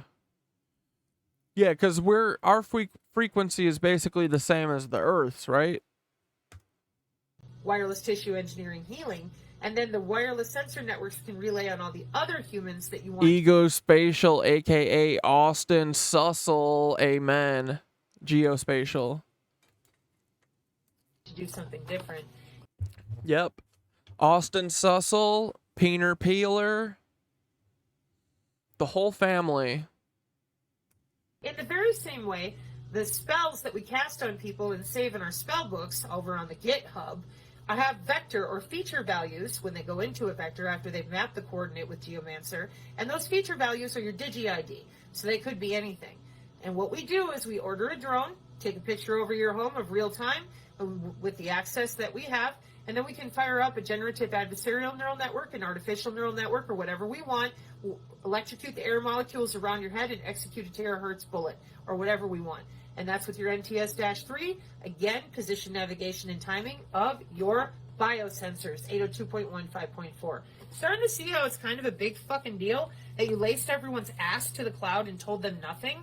And then we had, oh, well, you just can't take pain. Oh, it's a fake brain tumor, but we don't know why. Oh, you're having seizures that make your eyes go bloodshot. We don't know why. Lupus, Lou Gehrig's disease, all the autoimmune disorders. Oh, there's nothing we can do. When you electrocute humans through their own tissue and you don't tell them, and you force their immune system to electrically adhere to nanotech or another body in a different electrical way than what your red blood cells and your neurons need to function, you end up with an autoimmune disorder, an automatic immune fucking problem with the order of operation because you're electrocuting them. Yeah, that's what the biosensors do. Oh. So now, because no one said a fucking thing about subtly electrocuting people, there's your nanomorgellons. Cancer's not my story to tell, but they tell you on the Daily Mail, give you cancer, take it away in 15 minutes. They've had that capability since 1995. Now it's sudden adult death syndrome. Fuck you some more, and no accountability for all this testing that they did with the vaccinations at the different age scales. None of it. Not a fucking bit of it. So what did we end up with? Full circle. The 6G low personal area network, your ass is attached to the cloud. The signal is propagating from you, your body, your DNA. Turn off the signal for Ebola killing off your loved ones in front of your face. Stop your DNA. Now that's terrifying. That's some real doom pilling. Yeah, that's cybersecurity. Stop the signal. You have to stop the DNA because the body area network is where the signal is coming from. So it won't go away unless you stop the DNA. So you radio frequency people think you might want to get caught up on a technology from 1995? If that's really the situation that we're in? Because the metamaterials are about to make it transhuman very serious. And I will go ahead and pull up the metamaterial guy again, just for you radio frequency hams and people. I have a lot of respect for you guys. I'm very surprised if you don't know. Now's the time. But just like the dudes on the hobby farms, maybe y'all been hanging out in your basements doing cool stuff like you do with your equipment to do testing, and just like the Baba Black Sheep guys who fly their drones for the good reasons, trying to teach young people how cool it is to build a circuit board yourself and make it communicate. And they've weaponized everything, made it super ugly and very difficult to communicate with anybody about this stuff. And especially now, given that the new warfare technology is electrical, and that means telemetry, which are natural abilities in human neurons, those are now the hot commodity. Nobody understands what's going on because you won't admit that they created a cyber-physical backbone because they needed more throughput. And my sign for that is, for some reason, missing. So I'll come back with that. It's synthetic biology. Please take a look at my synthetic biology videos for the glossary and terms. And thank you for the people using NanoWork as a touch point. And I hope that this is the simple explanation that doesn't sound bitchy towards you. I'm just so furious that they didn't tell anybody it's a body.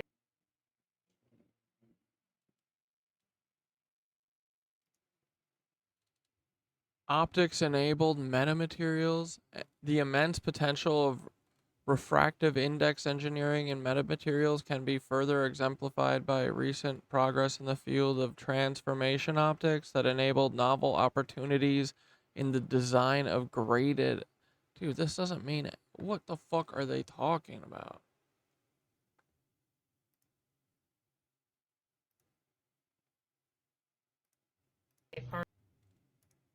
Because as you can see, when you get back down to cybersecurity, turn your DNA off. Guys, who's going to want to hear that? So let's educate. It's the WBAN, and take your body part back. And then, well, what do I do with it all? Biofield practice? I know you don't want to hear that, but it's the truth. It's your body part. You're the best person to know how it works. And if you knew that precognition and empathy are the two most common neuronal abilities, it's not psychic, it's psionic, which is why my website is Synergy. Psi plus energy equals synergy, as in your own biofield, your own psionic abilities, my own neurons. I don't need a wearable to be a telepath or a telekinetic. They purposely practice wireless tissue engineering. That means suppressing your growth, your internal organs, and stunting your brain tissue. No maybes. So if we're actually going to find a way through this, we need people to be honest about what's already been deployed and what is in play with the wide body area network. We can't afford to keep spinning around it, protecting sensor hunters and pretending that it's going to get better. The people that want these systems to change, they're not but murdered for over 20 years. And they want to murder me like every 5 minutes. Damn! So now I'm going to go take a walk. Ah! Dude, 64 subble dubs. Don't even say 100 subbies, I kind. Stop it. Because if I don't do it, I'll cry. No, we're turtling, man. We're slow and steady turtles. That's all the feds will let us do, but fuck them. That's all we want. We want a tight-knit community that builds, because we're fucking builders. We're not destroyers like the feds. All you do is destroy things. That's it. Your families even. Sick. Disgusting people who literally set up to divide people. That's their whole job. Every Fed's job is to divide you from other people. Every single one. Every goddamn one. Dude. That is their job. Their job is to be divisive and make you fucking hate your brother. Mormons, a bunch of cult members are in charge of doing that.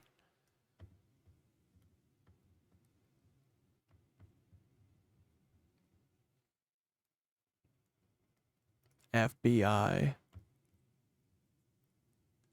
Federal Bureau of Mormons.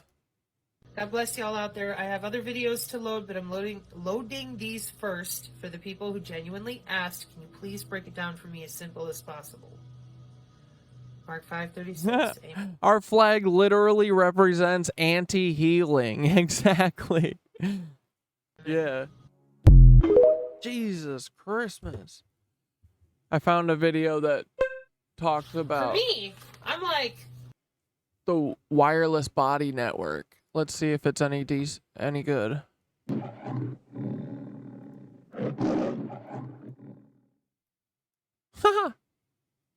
Ladies and gentlemen, Y'all ready for this? well, bam! What is that?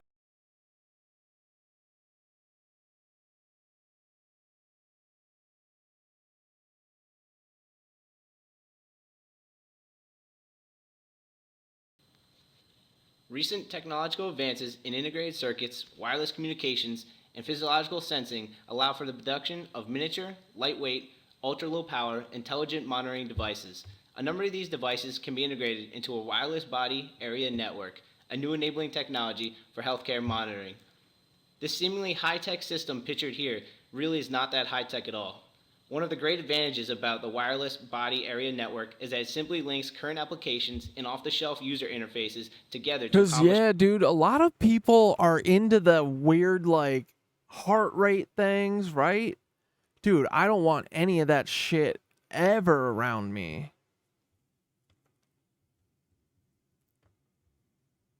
Then we know these apps and shit are tracking women's, like, menstrual cycles and stuff.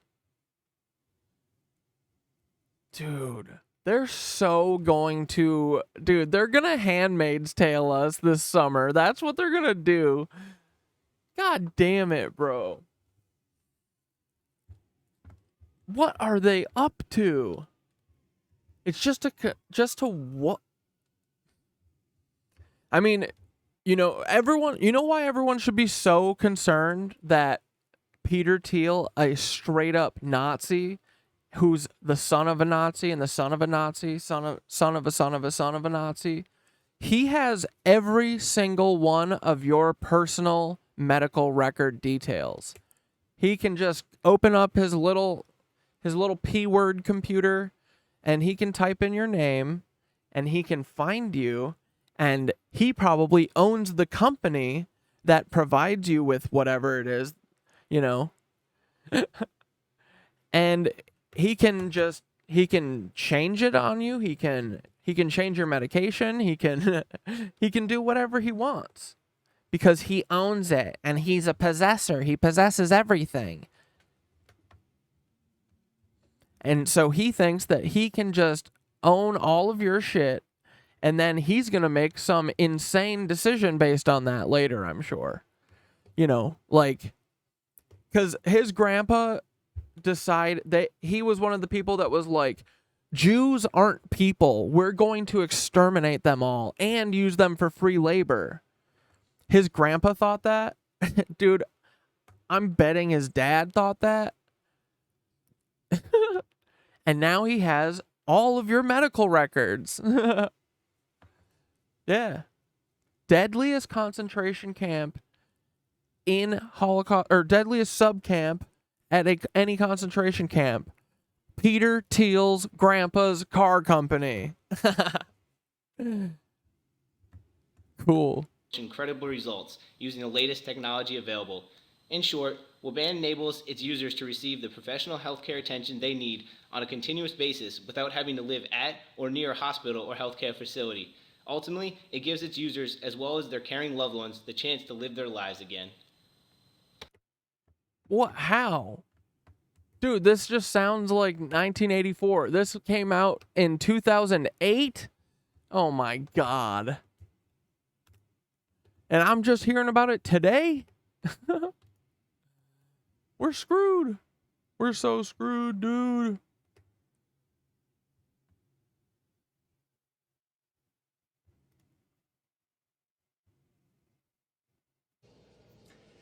The solutions to electronic warfare are more than just external shielding. If you're going to use external shielding, haptic stuff, and other types of shielding that you make yourself, and like a hat, plug in your ears, or whatever you do, including clothing, hunting gear, that's going to be helpful. Then you're going to have Faraday cage accessible stuff for like your phone and different components of your home. You're going to want to have mirrors nearby to deflect signal. You're also going to need situational awareness. People that work on mirrors frequency out in the field on the big towers and fire. Yeah, they want us to feel hopeless. So we find reasons to... Yeah, dude, at this point, it's just like... They're not going to ever make me feel scared ever again. I don't care. I've accepted, like, dude, do whatever. Until then, I'm going to make your fucking life awful, and I'm going to have the most fun I've ever had. And I'm going to be me. I'm not going to be the corporate stooge rat that they want. Nah, fuck that shit. I'm going to have fun until Peter Thiel puts a laser through my head. Come on, Peter. I'm waiting. Come on, I thought you were a big, strong Nazi. I thought you were a tough Nazi boy. Come on, tough man. Do it. Do it on stream. Don't be a coward. Show everyone how tough you are, Peter. Come on. Come on, vaporize all of New York. Go for it. Do it. Do it, buddy. You'll be so cool. Dude, oh my God. All of your inbred incest family will be like, oh, good job, Peter. Yeah. We're so much closer to having white America for just us Nazis. We all have the same exact DNA. That nothing bad will happen from that. Idiot. You stupid idiot. You can already see how inbred your entire family is by them big old fucking ears and them big old chins. Cincinnati, bro. And y'all think you're gonna, what? You're just gonna keep doing that? Get back to me in 2 more generations, bucko.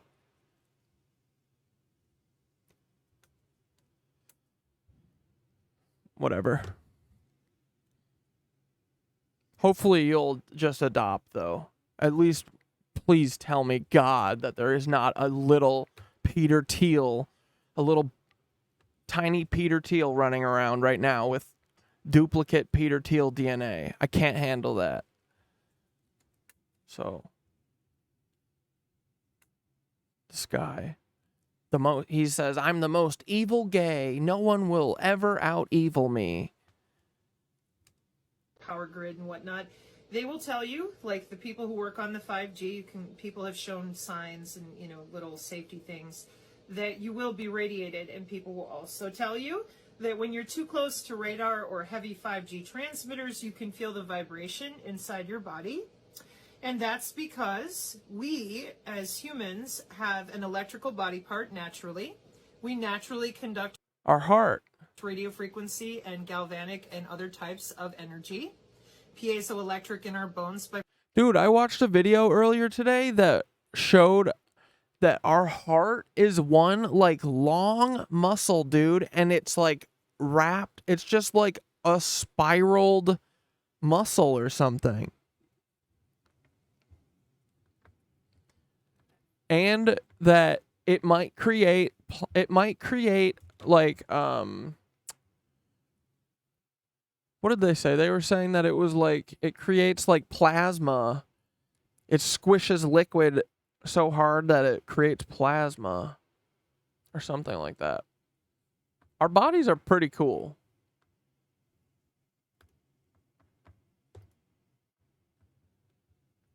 Oh, dang it. I think I watched it in the other one. Sorry, I just cleared my throat in the microphone.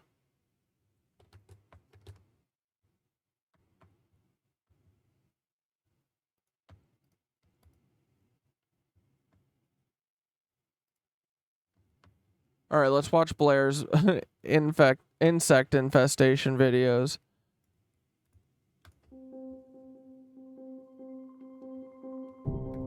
Have you ever heard of Unit 731, the Japanese military unit that conducted some of the most horrifying experiments in human history?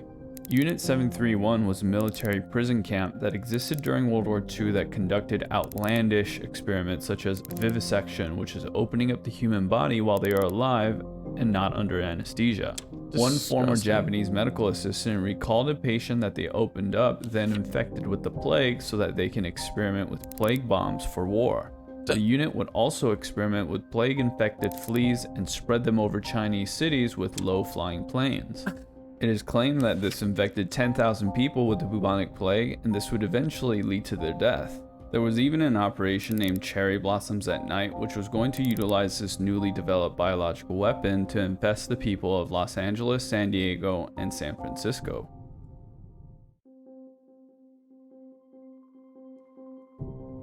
Have you ever heard of Unit 731, the Ever pondered about insects as potential tools of mass destruction? Picture those buzzing insects that share our 1960s space, once shrouded in a clandestine military project. Today, we bring forth a chilling episode from the recorded timeline of U.S. military history. It's a narrative where tanks and guns take a back seat, and swarms of fleas take the center stage. This isn't an idea snatched from the realm of a dystopian novel. Rather, this is a tangible, albeit concealed, event from the Cold War era, the swinging 60s. An experiment conducted not on an alien battlefield, but right here on our very own American soil. A bold exploration that transcended the confines of traditional warfare, blurring the borders between science and the eerie. Excited? You ought to be, because this is the chronicle of Big Itch, an operation that witnessed the U.S. military probing into the frightful capabilities of insects in biological warfare. Fasten your seatbelts as we delve into the bone-chilling history of insect warfare experimented on oblivious U.S. citizens. Let's roll your uploaded clips and step back into the 1960s. In the midst of the Cold War, a secretive project dubbed Big Itch took flight. Did they actually call this shit the fucking Big Itch? We have to get rid of all of them. Dude, our lives depend on it at this point. All of ours, all of humanity's, all living creatures. If we do not take this shit away from them, bro, it's a miracle that at this point we haven't been blown up or like gotten, you know, the worst plague ever or something. Like, it is only a matter of time before they snowpiercer us, or they kill us all with an infection, or they tsunami us all. Like, pretty soon we're gonna run out of time to be able to do anything. Like, they are trying. Dude, they have no. Dude, they don't even, like, I don't even think they sit around and go, like, is this a good idea? Ever. Everything they do is a terrible idea. All in the name of what? Safety? For us? For who? Who's safe? What are you talking about? Dude. Yeah, dude, we totally are. Like, something is going on, and yeah, we I think that we're probably the more sensitive ones to it, but like,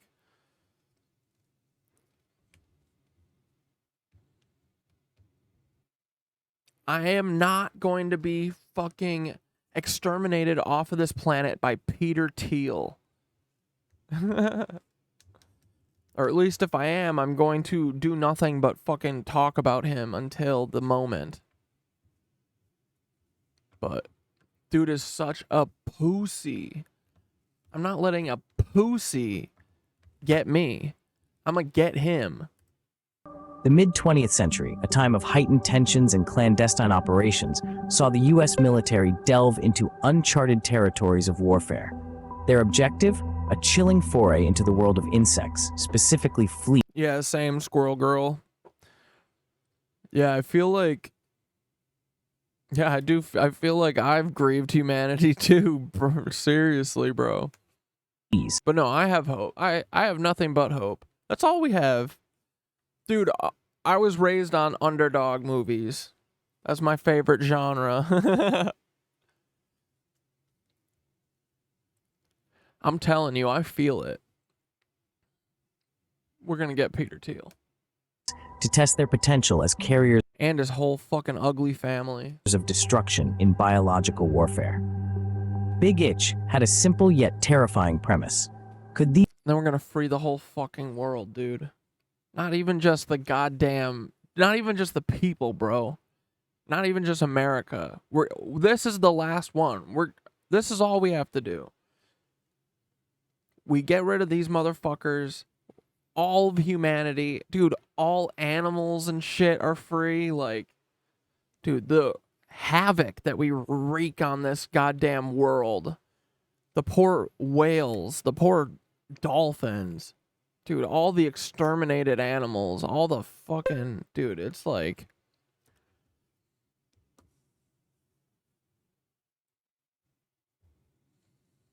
These people need to go live at the bottom of the ocean and like, you know, what was that submersible called? The Odyssey? The one that imploded? The one that did the Lord's work? These minute creatures, usually no more than nuisances to mankind, be effectively harnessed to spread diseases among enemy ranks? Dude, I saw a snippet of Werner von Braun talking too. You know what? We should probably watch him because I think it after this. I think that knowing the mind state of your enemies helps you a lot. And dude, I saw some heinous shit of him talking about spirituality, but in like a way where it sounded like he was basically okaying doing anything because he's like, it's a simulation. Fuck it, doesn't matter. Or something like that. Like, he was very like flippant with having the power of God, you know? Like, people who have that much power should be people who are careful with it. Not assholes like Elon Musk and Werner von Braun, two Nazis who go, oh, we're just in a simulation. It don't matter. Nothing matter. Nothing matter. To you? To who? If we're just in a simulation, nothing matters, then jump off a bridge. Do it. Please, please, please, please, please. Do it. Because you're willing to basically make other people do that, so you should do it. Come on, Elon. Come on, Werner von Braun.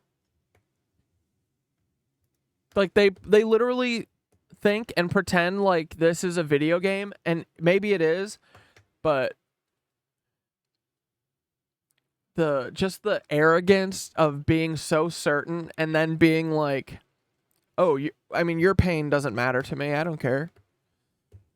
That's all these business extremists, that's all they're saying to you. Oh, your pain? I don't give a fuck about that. I don't want to hear about it. Shut up. That's their whole thing. I don't feel your pain, so.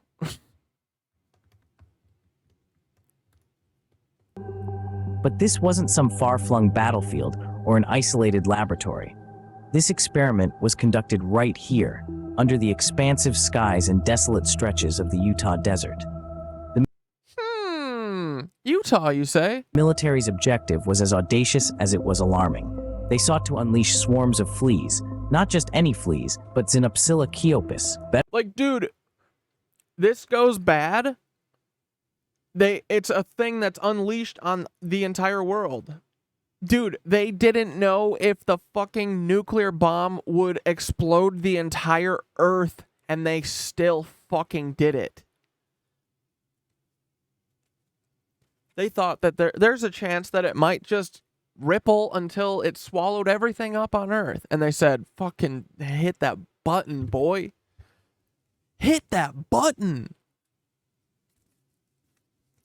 So, this is exactly how we get Snowpiercered eventually. And nature, I bet, is like, dude, that cascade theory, I feel like, is true. Like, once it tips, that shit is tipped. Better known as the rat flea. These tiny creatures, notorious for their disease-carrying capabilities, were to be the test subjects of this covert operation. The plan was to study their dispersion patterns and survival rates once released into the wild. But this operation was not without its risks. The Utah desert, while isolated, was not completely devoid of life. The area chosen for the release was close to regions where plague was endemic in wild rodents. There were legitimate concerns about unintentional plague outbreaks, a terrifying prospect in itself. Despite these risks, the operation proceeded. Fleas were loaded into special munitions and cast into the desert winds, their fate left to the whims of nature and the watchful eyes of military scientists. The stage was set. Yeah, okay, but what are you gonna do? You know, this goes sideways. What do you do? They're like, we don't care. We do not care. And this is why they can't be the people in charge of watching. Like, they don't get to. Indigenous people need to have control of this country. So the whole world, honestly. Because they are not thinking about protecting this place for everyone. They're just thinking about themselves. They're just thinking about going to frickin' Saturn and eating kids with Saturn, with fucking their god Saturn. Come on,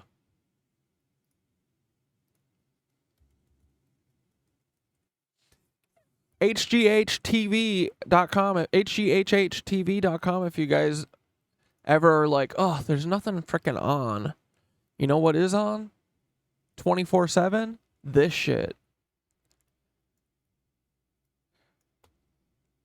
And also, dudes, if you got any friends or anything that might be interested in some We don't condone crimes, and we would. I mean, this is all a joke. Send them a text. Send them a funny vid, Yeah, funny I gotta clip. know how this happened. Because I don't think that they. I showed you guys my flat line on YouTube, right? Let me go. I have not gotten a single additional follower from the day So it was like, yeah, that like social I, DMs you know, and did the shit. Operation Olive Branch shit. That's so funny. Isn't that crazy? Hey, Joe, man.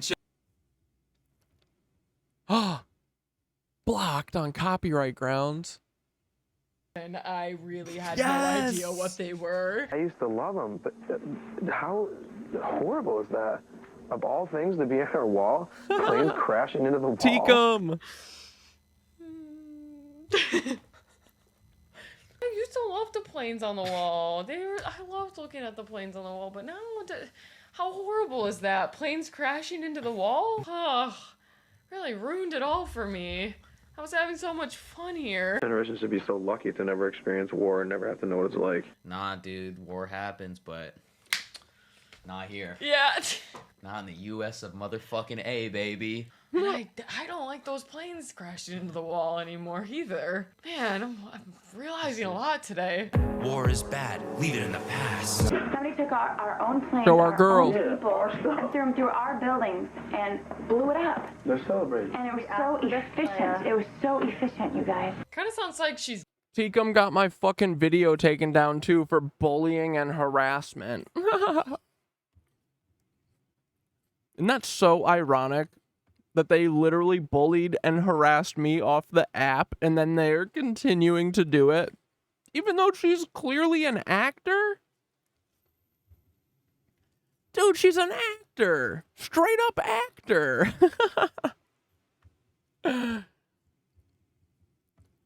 This chick is a straight up actor, guys. Isn't this crazy? Hold on, hold on. Just wait. Just wait till you see it.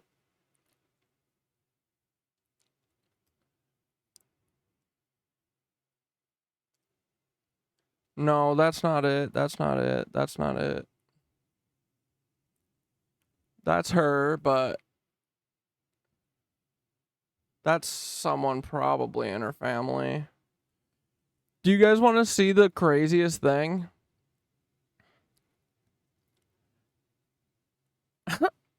She wrote she wrote this, and this is in her bio. She aspires to work for the FBI.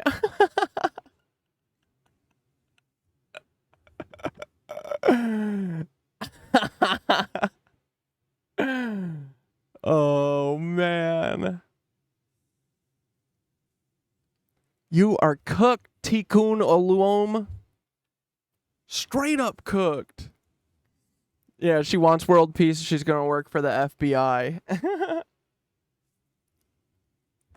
You can tell though that doing the lies and all of the shit that she does, it's taken a toll on her, bro. She looks like she's been zamped. But it's just, I think it's just from the the sadness. Always being a liar. Let's go see if she's posted any good videos recently.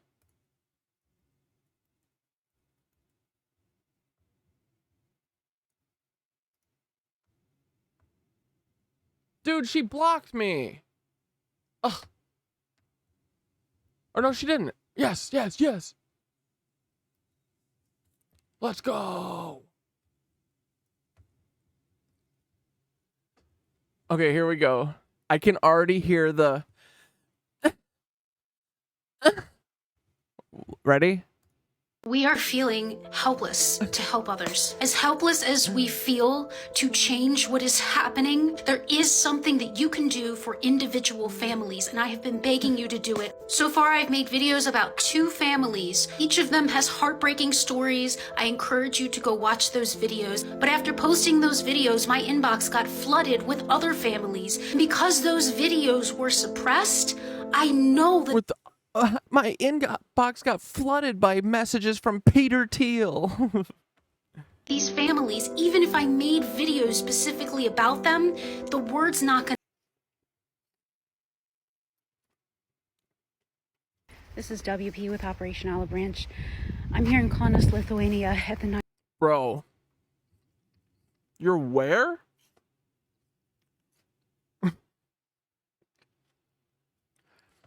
Yet again, this is like a week, 2 weeks ago. This is the last video she posted. My fort. I'm in Mother Russia. Where many of my family members were shot and murdered after being ethnically cleansed from their original communities and forced into ghettos. They were ultimately marked for extermination. I wonder if she's lying about that too. Because I feel like Taylor lies about that and makes people think that she's one thing. But then you look into her, and her dad's actually... I mean, her grandpa. Her dad, too, I'm sure. But, dude, I think Taylor's grandpa is actually a Nazi. But her and her sister, Chaya, they... Is Taylor Jewish? Chaya definitely says she is. If so, that'd be weird, right? So I wonder if she's a fucking liar too, like the rest of these liars. She looks like a liar. My grandfather survived, but not much of my family did. And I may... That's the story anyway, right? Able to make the pilgrimage and honor the martyrs. She's like, and then my family escaped to beautiful Argentina on a U-boat that we stole. We freaking stole it. This is... WP with Operation Olive Branch. I'm here in Kaunas, Lithuania. Just slapping you in the face with the white supremacy. It's WP. Dude, she should literally just answer it with, hey, it's white power. And then just cry bully when everyone says, hey, did she just say white power? She's like, no.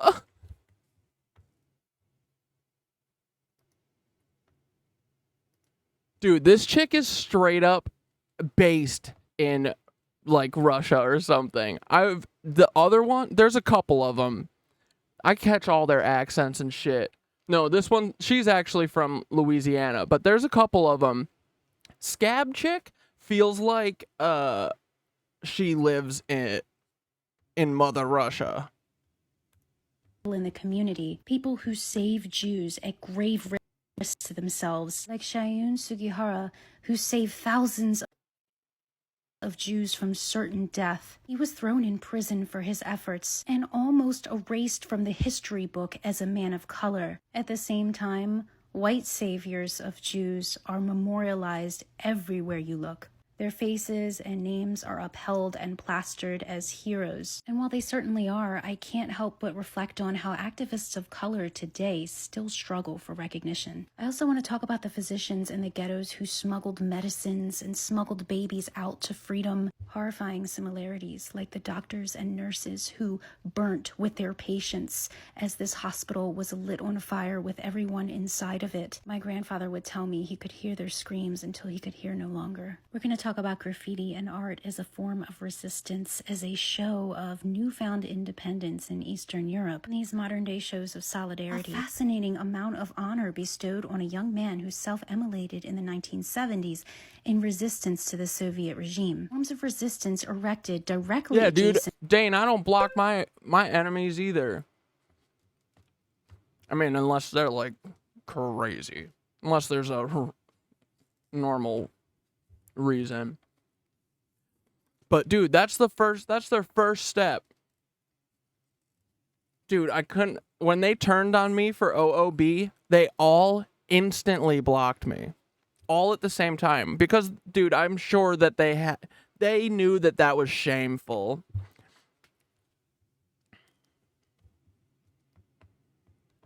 Yeah, such cowards.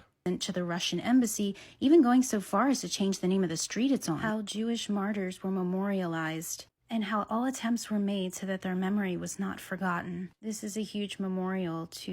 Isn't it so fucked up when you know that these people really are white supremas and then they make this stuff? It's so disgusting, bro.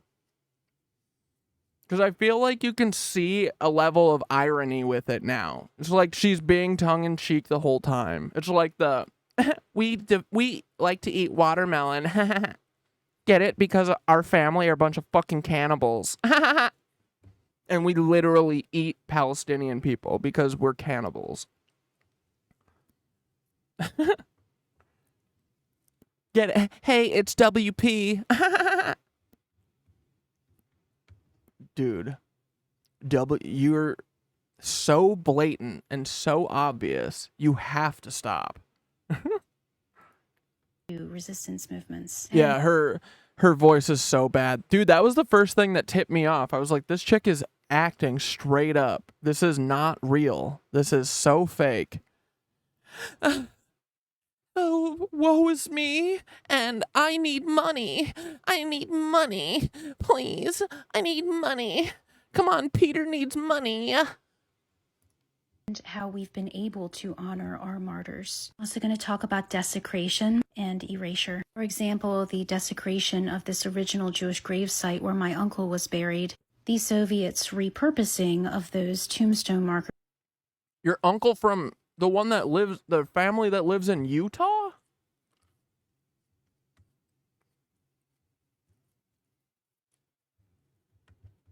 Why'd they die over there? As infrastructure. Oh, did Mormons go over to fight for Germany in the 40s? I believe that. And subsequent forced relocation of all of these bodies into one mass grave. Very few. I bet her real voice is deep as fuck. For sure.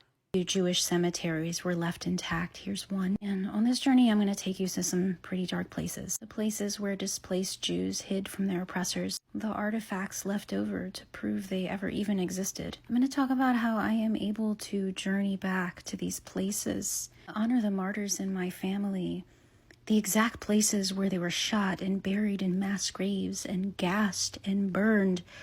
Will the people of Palestine ever be able to return to their places? Because Bro. These people don't know how to act normal. I can return to my places, the few left standing anyway, the few that weren't bombed, any.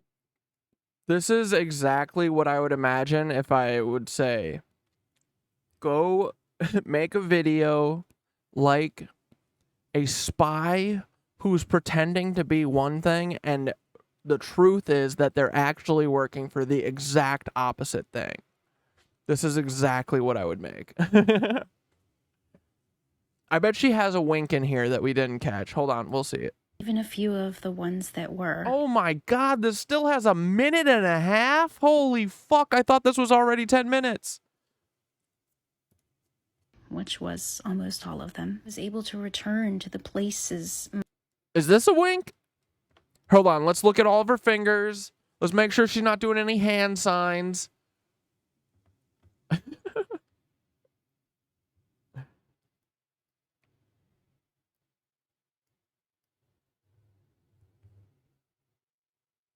You guys seeing anything?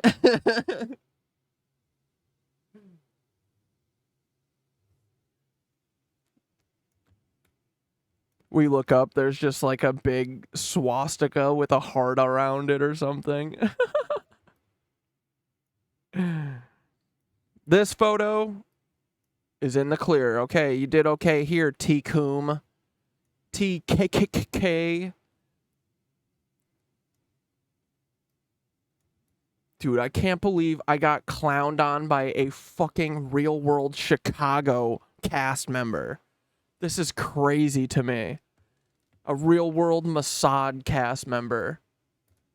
My grandparents lived, the places they grew up, the streets they walked on. And while many of these structures weren't standing anymore, and some of them... She really can't hear her fake-ass sing-songy voice.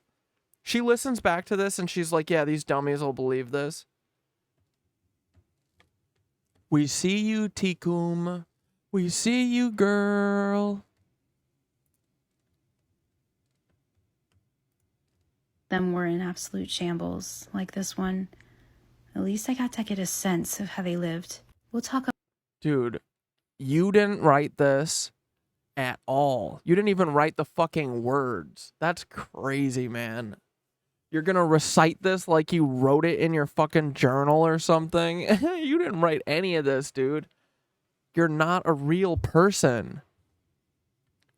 This is deeply, deeply fucked up. To be a white Suprema. Working for the... like, her end goal is white America. And she's going to make videos about the Holocaust and shit. And she can't even hear in her own voice how much she doesn't believe in any of this. It's so fake. I mean, she is her person. It's so clear she does not fucking care about anything that she's talking about. You would be better off not talking. About symbolism and meaning, like these lilacs that grew everywhere. I'll take you to the work camps my grandfather was in, like Dachau. He was in or watching? Were only 5% of Jews who entered. Look, there's Peter Thiel's motto. We'll talk about symbolism. Only 5% of Look Jews. right there. This is work will set you free, right? This is what Peter Thiel has made all of us believe. Meanwhile, Peter Thiel has never worked. Imagine that. I love these people deciding what's best for all of us, but not for them. Oh, they're special. They're special. But the rest of us rodents work. But Peter Thiel and his family that has sex with each other, they literally, dude, you know the cosmic egg, the torus shape of that we looked at earlier from Wayne McDonald's thing? That's the shape. That's how Peter Thiel's like family. It's like dark. It's just one big loop. They all just sleep with each other until time loops again forever. Thiel with Thiel. With Clyer, with Thiel, with Clyer, with Adler. With Lorenz, with Thiel, with Beast. With Clyer. There's 4 families and they all look the exact same. They all are getting giant heads. Like, I feel like their heads are bigger than normal people's. They're probably aliens.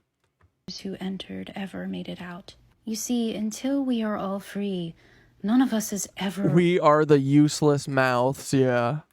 ...really free. Humanity is spiritually and physically interconnected. And until we learn from the mistakes of our past, till we put our ego aside, examine how harms impact us into the future and reverberate through the generations, until we put our foot down firmly. How the fuck can you say shit like this? Like, dude, she must hate herself, right? I mean, they all do, yeah. We stand up with strength. Oh, and dude, Taylor Lorenz's grandpa helped make the gas that they put in this room. Like the resistance leaders who came before. I bet her and Taylor are besties. Us say never again for. Dude, come on. You really thought that this would sell it? What the fuck, man? Everyone hears this, right? No, like everyone hears what her. Stand up with strength, like the resistance. Dude, we should have fucking just watched this. The OOB like walkthrough where it took me 30 minutes to finally say that it's a scam. Should have just played this. I mean, I did. That is why I played her right at the top, because that's the first thing that tipped me off. She's a faking ass faker. But dude, this is shameless. Shameless. Came before us. Say never again for anyone. Till we are able to do that with honesty and integrity, history will continue to repeat itself. Never again means everyone. She's probably fucking jerking off here. It means collective liberation. It means holding people accountable for their war crimes. Oh, honey, don't fucking worry. We are going to do that. We are definitely doing that. We're working on that, babe. Don't worry. We got you. Thanks for throwing your hat in the ring. Thanks for wanting to participate, because we got you, hun. We got you. We got Taylor. We got all your family and friends. Paul Wysopal. Who else? We got everyone, dude. Joseph Dash. Dude, we are cleaning house. We are going to be so light and vibrant and free. It's going to be incredible. Get rid of all this whiteness. Ugh. All this flavorless food. Get out of here. Take your Kielbasa. No, is that German? Take your Wiener Schnitzel and fuck off. And leave everything in the Glacier Mountain where you left it, or where you have it, okay? We'll take care of it. Just disappear. You should probably, honestly, if you could go through one of your Stargates, I would absolutely do that before we close it on you, okay? I would definitely leave. but honestly, you should truly be so ashamed of yourself. I don't know. I read about a bunch of people in, like, you know, back in the day in Japan when samurais did shameful shit. They would take care of it themselves, you know? They don't want anyone else to take care of it. They fucked up. They're going to handle it. I would do something similar, you know? I'll second you, Peter. I'll first you, buddy. It means taking action today so that you'll be on the right side of history tomorrow, so that other people will. Like, she sends does she send this to Peter and she's like, it's so funny, right? It's so funny that we don't believe this at all, right? Like, dude, imagine being this fucking sick, man. These people need help. Will have a tomorrow. I pray that every Palestinian family, anyone who survives this, is able. Your spy craft is showing. Dude, Elizabeth Jennings would be so ashamed of you. You're the worst spy in history. Well, it's probably because you're an actor. A shitty one at that.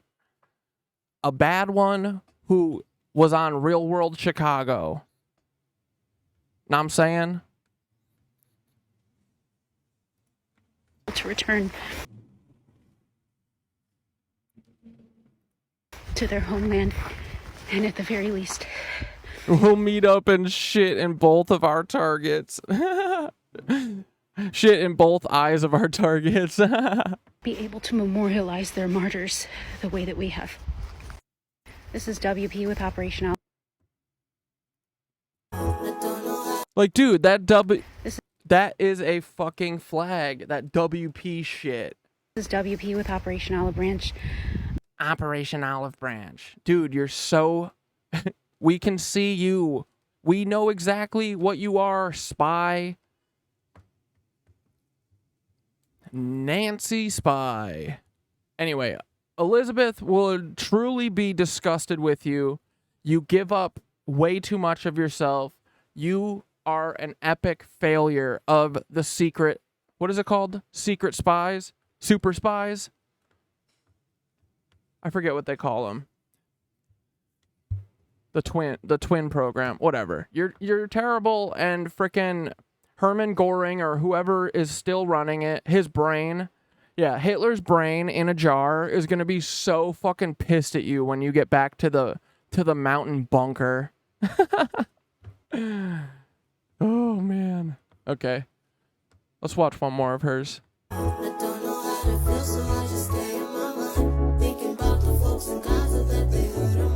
Bro, is this literally one of the videos that counted for your week? Like, it's clear she has to post once a week, I think, right? This is WP 527. Oh my god, once every 10 days? Jesus. Oh, we got two here. You traveled to Lithuania to retrace your family's roots before the Shoah. No, Mr. Netanyahu. It is not anti-Semitic or pro... Dude, this chick posts 4 videos a month. Let me guess, 200,000 63,000. Whatever. Dude, how far... That's so twisted. I could never, dude. This is crazy. Like, she went and did a field trip to make everyone believe that she's Jewish, even though she's either from Utah or Germany. Like, you know, but the baddies. For an experiment that could change the rules of warfare. The question was, would Big Itch prove to be a groundbreaking success or a catastrophic misstep? The answer, as we'll soon discover, was as intriguing as it was disturbing. The operation, carried out in the Utah desert, involved an unlikely weapon, the rat flea. This creature, Xenopsilla chiopus in scientific parlance, isn't your garden variety flea. It's a notorious carrier WP stands for white person. of diseases, including the infamous plague. The choice of the rat flea wasn't accidental. It was a calculated move, considering the flea's potential. Dane, what's Vril Society? Is that like the That's like these elite weirdos.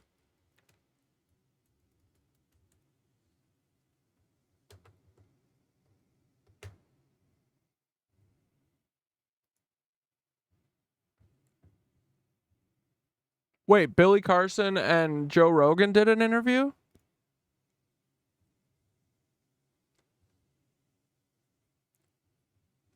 Oh, did they just do it? All right. Yeah, let's watch this in a minute. And Joe usually clears the video for me. He lets me watch it on stream.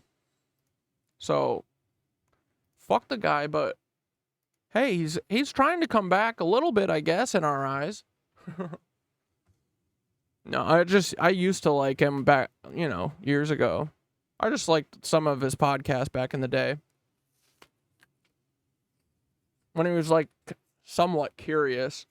But yeah, then he just went down the Daily Wire shit.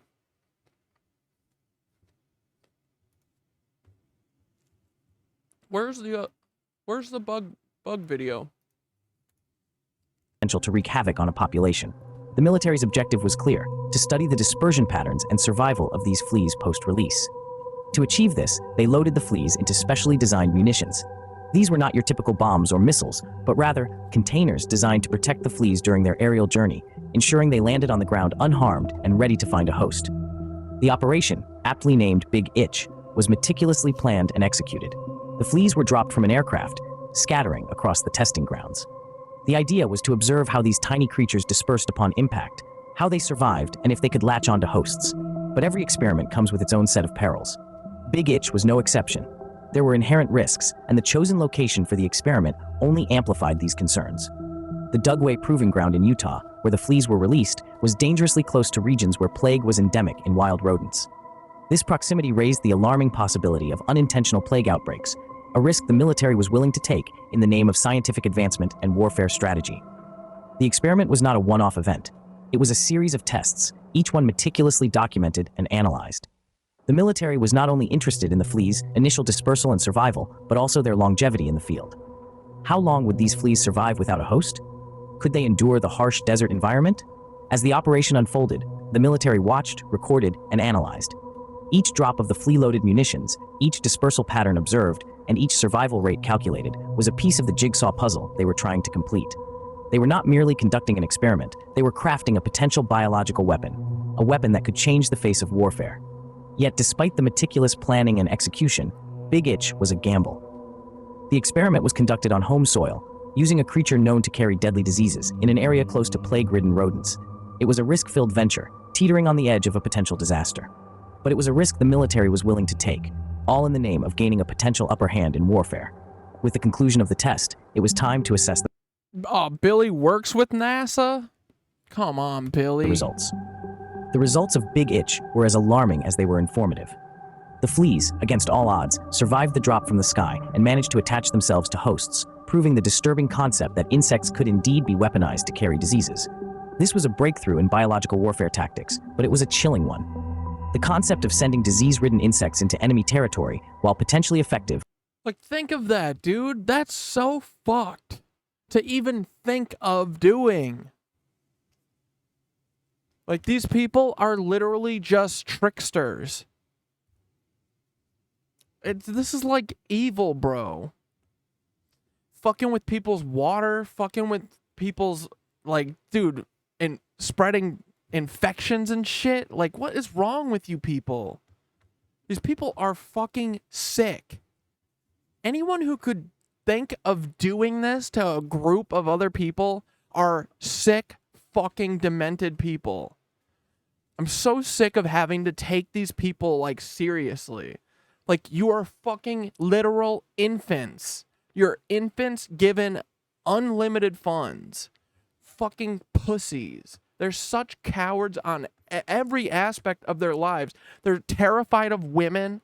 They're fucking scared of gay people because they, if you touch me, I might do something gay. Hey, don't touch me. Oh, that man, he touched me and I had to suck his cock. Like, bro, love yourself, and fuck off and stop fucking our lives up. I'm so sick of this.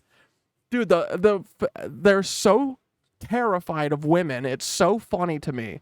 You cannot be a man the way that y'all think you are if you're scared of women the way that you are. It's fucking hilarious, bro. They're such pussies, and every single thing they do is a self-report. Dude, every single person whose dad is like this, just fucking ridicule him and make him feel insecure, because deep down that is how he feels. He's a little bitch boy. He's a coward. He needs to drop AIDS-infested lice into people's where they live in order to kill them, to go steal their oil. Okay. That sounds like something the devil would do. Now, I don't fuck with the devil, and I do not fuck with Nancy's. That sounds like something both of them would do. Hell yeah. I do not fuck with that shit. Yeah.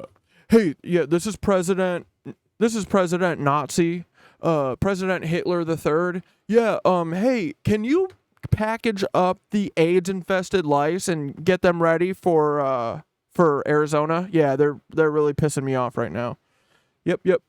Okay. Yep, just drop them. Just do 6 of them. Yeah. Hey, can you heat up get the motors running on the the radiating microwave, the human heaters, the human cookers? Yeah, could you go do that to Williamsburg, Brooklyn? No, not Williamsburg, Virginia. Oh my God, that would be such a dude, that would be so fucking funny if we fucked that up. Oh man, imagine you went to Virginia instead of Brooklyn. Oh brother, all right, I'll talk to you in an hour when we pick our next target for the Tesla howitzer. Or actually, bud, hey, what do you think? I was thinking that we whip up the old, the James Webb telescope. The telescope that we put up there? The thing that's totally not a reflective mirror that we're going to use to point the sun's rays directly into a city? Yeah, no. I'm kidding. It actually is that. Yeah, can you if you flip the button over and you look on the bottom of it, actually, there's a little secret toggle. Just hit that. Yeah. You'll see. The rest is pretty self-explanatory. Okay, bye, Jim. Or bye, Bryce. See you, Bryce. It's me, Bryce. Bye. Fucking rats, bro.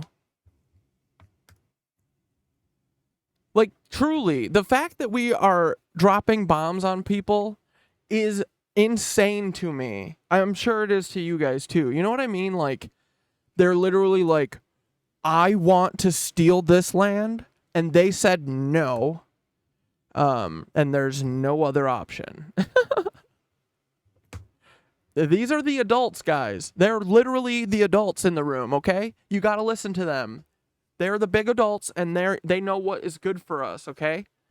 So take your fluoride and drink your red 6 or whatever, and shut up and go get autism. Was deeply unsettling. The Fleas demonstrated an unexpected resilience, remaining active. Bullies with inferiority complexes. Amen. For less than a day, unless they found a host or were protected in some way. This showed that while they could be a viable weapon, there were also limitations. Their short active period meant timing and location of release would be critical to the success of such a biological attack. Yet, the most alarming finding was the widespread distribution of the sponge carriers used to house the Fleas. These carriers were found far and wide, suggesting that the Fleas could potentially spread over a vast area. This raised the terrifying possibility of an uncontrollable spread of disease, reaching far. A little short on top, but it's good for the summy. Ooh, yeah, look at that. That's pretty cute. Yeah, that's all right. Hell yeah. Long in the back. Far beyond the intended target. The Big Itch test also underscored the unpredictability of biological warfare. Despite meticulous planning, the military could not control all the variables. There was the risk of the diseases spreading unintentionally, potentially causing an epidemic among their own population. The fleas could also potentially disrupt local ecosystems, causing unforeseen environmental damage. The experiment had been successful, but it was not without its concerns. The potential for disaster was high, and the ethical implications of such a weapon were deeply troubling. The military had proven that insects could be used as biological weapons, but at what cost? The Big Itch experiment was a testament to human ingenuity, but it was also a stark reminder of the lengths we are willing to go in the name of warfare. And it raises the question, just because we can do something, does it mean we should? Despite the experiment's success, it raised significant ethical and environmental questions. The very thought of weaponizing insects for warfare was laden with grim implications. Dude, it's crazy. And yeah, the implications from that means that if they're willing to admit to us that they're doing this, dude, that means that the other stuff that they're not willing to admit is so much more fucked up. It wasn't just the military targets who were at risk. Civilian populations could easily have been caught in the crossfire. Entire ecosystems could have been disrupted with potentially devastating effects on the balance of nature. Moreover, the risk of unintended consequences was high and daunting. What if these insects ended up triggering an epidemic? A plague outbreak, for instance, Cat Mom could have resulted in widespread illness and death, extending far beyond the initial target area. The experiment had demonstrated the feasibility of such a scenario, but at what cost? Every step forward in this chilling project was a dance on the razor's edge, a potential catastrophe awaiting a single misstep. The potential for disaster was a stark reminder of the dangerous game being played. Dude, this whole thing is this. We have been walking this razor's edge for the last 100 years. Bro, it's crazy. They should have learned from the atomic bomb. Well, some people learned this. They should have learned from that they need to calm the fuck down, and everyone should have demilitarized then. But it'll never happen because the psychos are in charge. But, there were people who at the time were like, yo, I feel like that was the wrong thing to do and we shouldn't have done it, and we need to not do that ever again. If we're already doing this and we've only had this thing for a year, imagine 70 years from now and everyone now is like, yeah, please imagine that. These people, they can't even bro, these people go home and they kick their dogs and shit. They should not be even allowed to participate in making the choice of what you do here. And you're saying the most brutal, most awful motherfuckers of us are the ones making the decisions here? I'm sorry, but a lot of these military guys, they all need, some serious help.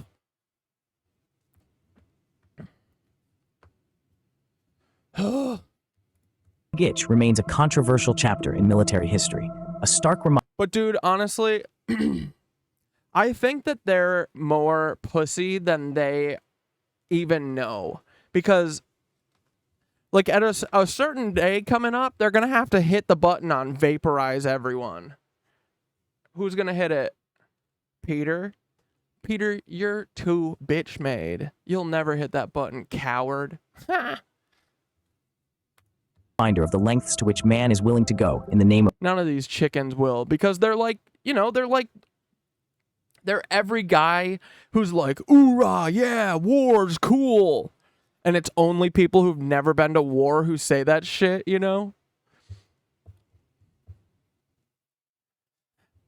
So I hope you think you can hit the button, Peter. I think it'll be a good, it's really easy to pay someone and then leave your apartment and let your boyfriend get pushed over a balcony railing. It's something else to do it yourself. And I very, very highly doubt that you did it yourself, Peter. We know the kind of guy you are. You're more strap down kids and drug them so they can't fight back. You're more that style, I feel. In my opinion, of course, but you fight a fully grown adult man? Yeah, right. Peter Thiel? I can't wait for our sword fight though, brother. It's gonna be good. Pay-per-view. It'll be the fastest selling 1 second pay-per-view of all time.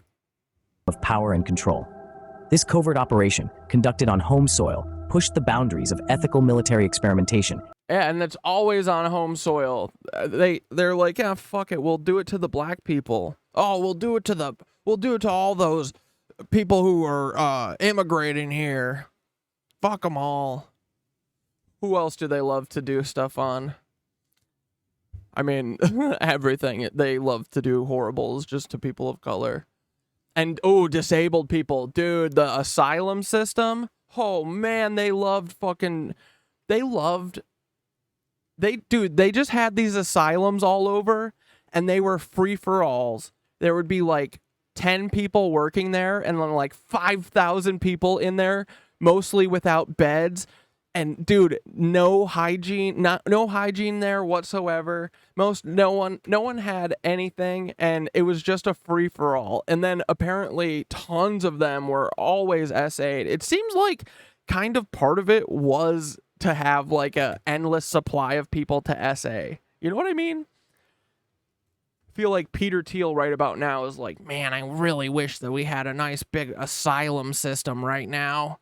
Oh, we ran through everyone in Haiti and we're running out of blood. Oh, man.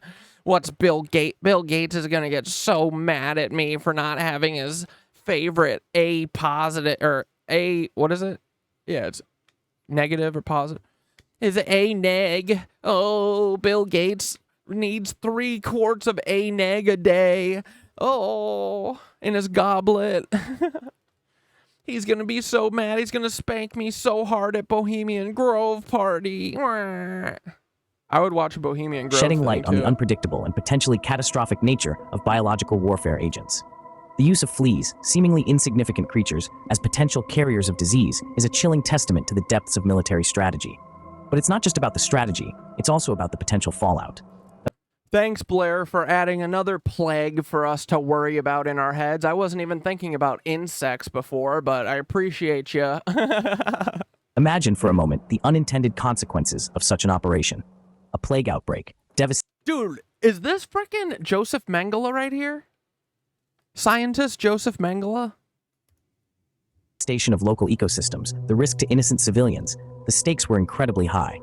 Today, experimentation of weaponizing insects continues. New patients on improved methods for delivering toxic mosquitoes have been published as recently as 2016.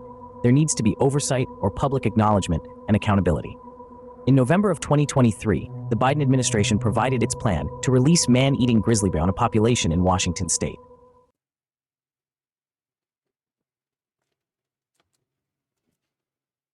I'm sorry?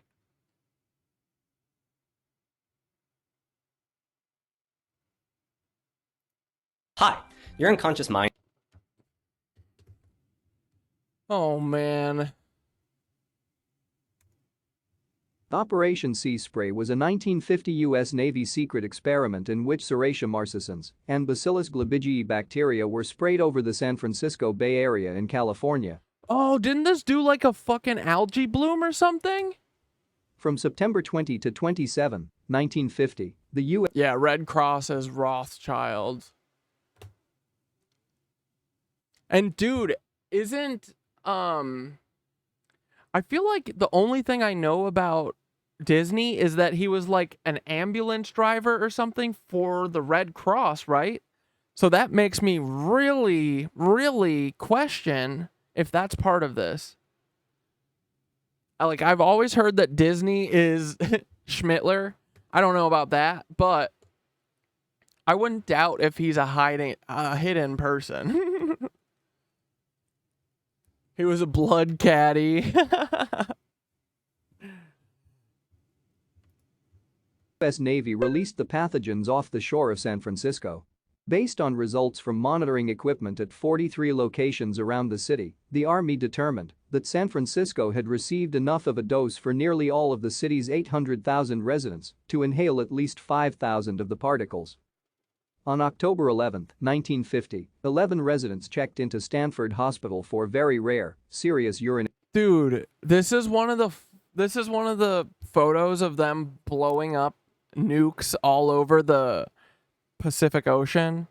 This is so dude, like, The amount of I saw like an infographic once that showed all of the nuclear explosions. It's scary, bro. Cause you think that there's 2. There's about 1 billion. They've done them everywhere. Underwater, underground, above ground, tons above ground.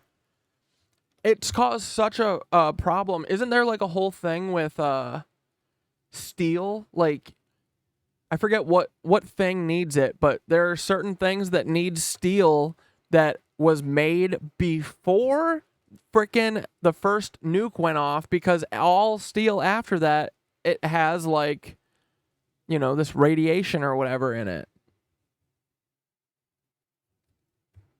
And the only way that you can get some of this steel or something is if you like go and take it from ships that went under before 1942. Urinary tract infections. Although 10 residents recovered, one patient, Edward J. Nevin, died 3 weeks later. None of the other hospitals in the city reported similar spikes in cases, and all 11 victims had urinary tract infections following medical procedures, suggesting that the source of their infections lay inside the hospital. Yeah, Disney did all sorts of racist shit above and beyond what they apologize for now. Yeah. Walt was Schmittler's friend. Yeah.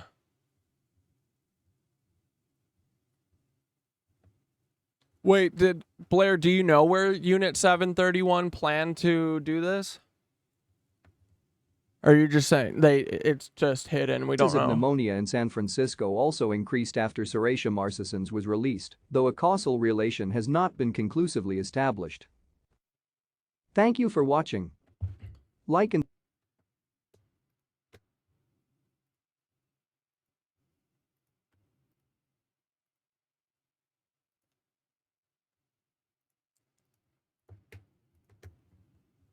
All right, let's watch a couple minutes of Billy. Dane, oh, this is the eye. This is the eye of Horus that I was thinking. This is what it looks like. Dane, he hasn't, Billy hasn't done anything Nazi-esque to me yet. Dane, do you hate Billy? Are you like saying like that we shouldn't be watching him, or are you just you're just being Dane? Experience. I mean, you know what I mean? I don't want to watch him if he's like fucking misleading us. But it doesn't feel like yet he has been. Yeah, see, the thing is about that photo of the moon that they do with the phones, they found out that that's kind of bullshit. No, let me show you some of mine. I know, I've took it too, but what it is it's AI. And so what someone did this is AI? Yeah, what someone did online. Records and information. It's a time capsule of information on stone tablets for us today to be able to decipher, break down, and understand, and that's what we're here to do now. When you look at these ancient languages like cuneiform, can you read that? Do you know how to read it? Yeah, a small amount of it, yeah. Studying it from books that I had bought right off of Amazon. Oh. Yeah, so basically you take a stick. It looks like a stick with a kind of a curved end, right? Almost sharpened. It's called a stylus. And then just like a stylus for an iPad. Exactly, very similar, right? And then you take a piece of wet clay, and right before it's too wet or too dry, right in the middle stage, you then start wedging, making these incredible lines into the clay, and then from that you get this cuneiform text.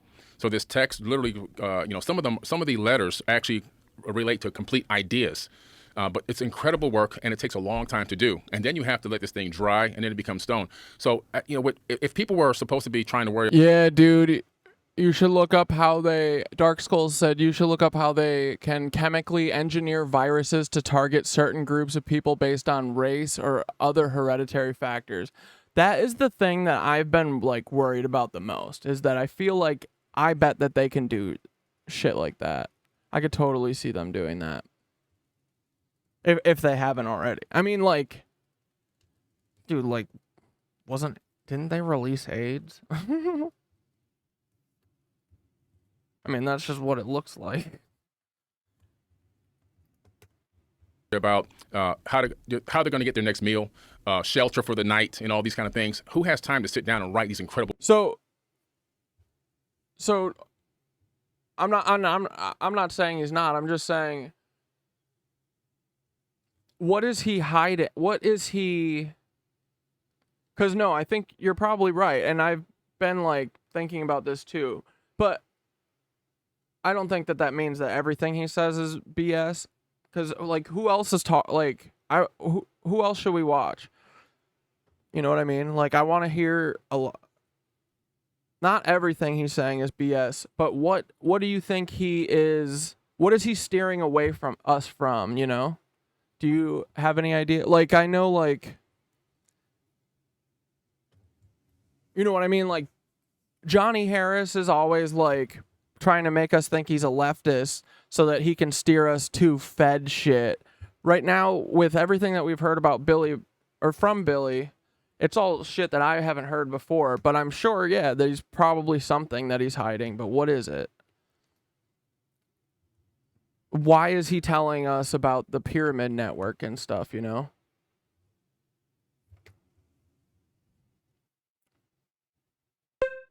Is he, like, gonna be like, the gateway tapes are stupid or something like that? I could see that, because it feels like they really want to protect those.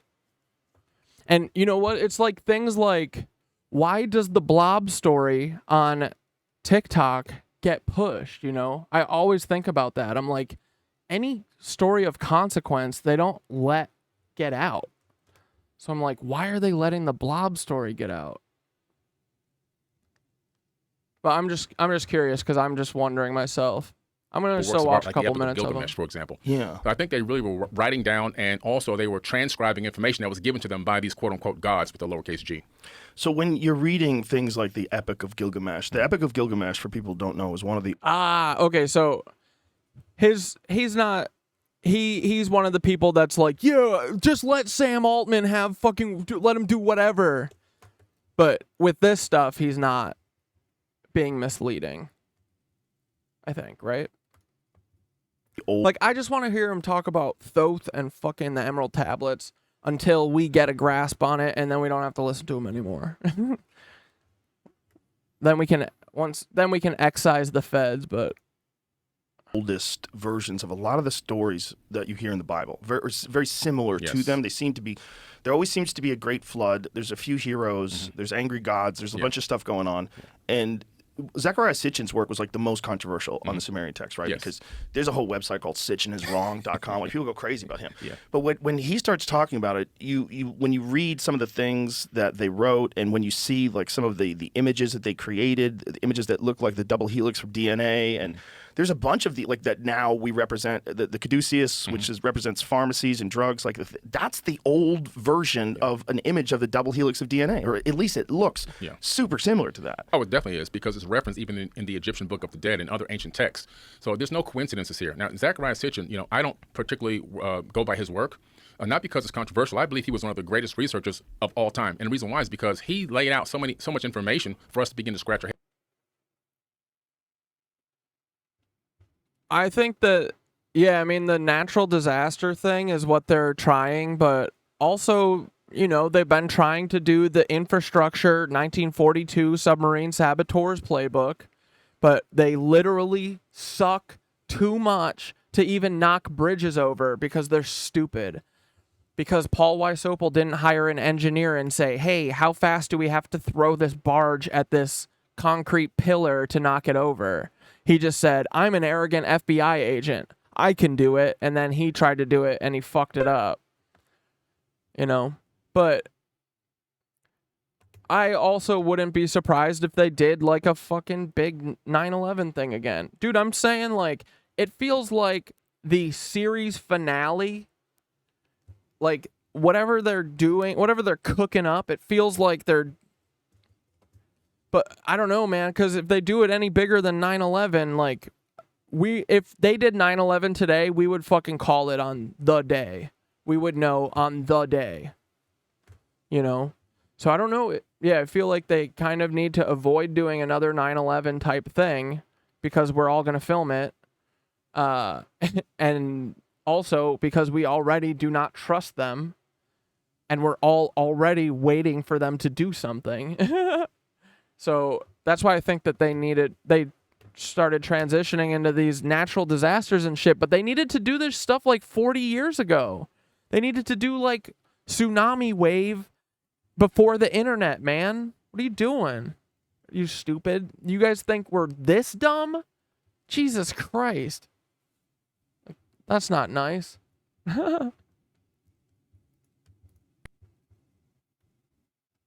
And ask questions. But what I figured out was that by going through the UCLA CDLI online cuneiform digital library, say that fast 10 times, I was able to take stone tablets and decipher them myself. So anyone can go online to the UCLA CDLI online cuneiform digital library and read these stone tablets for themselves. You don't need Zacharias Hitchin. You don't need anyone else. And as I began to break these tablets down, do they have them transcribed, or are you reading the actual tablet? They transcribe them. They actually transcribe them into English for you. Is there controversy as far as, like, are there different versions of the transcription? Like, do some people think it's interpreted differently? Is like some debate about that? Only where it comes to where some of the text is missing. There could be pieces chipped off of tablets. You see that corner missing from that tablet right there in the Epic of Gilgamesh. Just look how wild is that? Yeah. But yeah, dude, it feels like what they're really trying to do is more like the subway saboteurs thing. They're trying to slowly cut us off from, they're trying to knock, like they did the East Palestine, Ohio thing.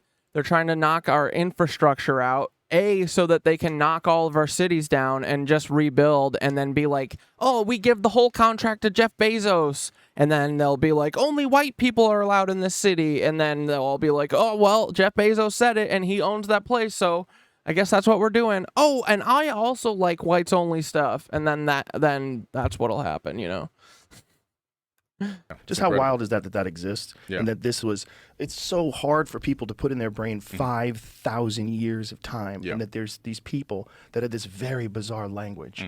Like when you look at that language, we don't even know what it sounds like, right? Right. No, and the language popped up out of nowhere. You're talking about a civilization that appeared out of nothing.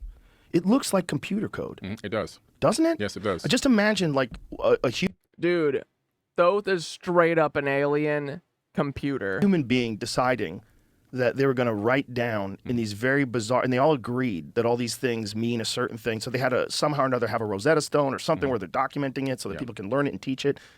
And then we're looking at it 5,000 years later. Yeah. It's so amazing. It is. And what's incredible is this text was translated in 1800. See, I like that version of Joe Rogan. Oh, ad break.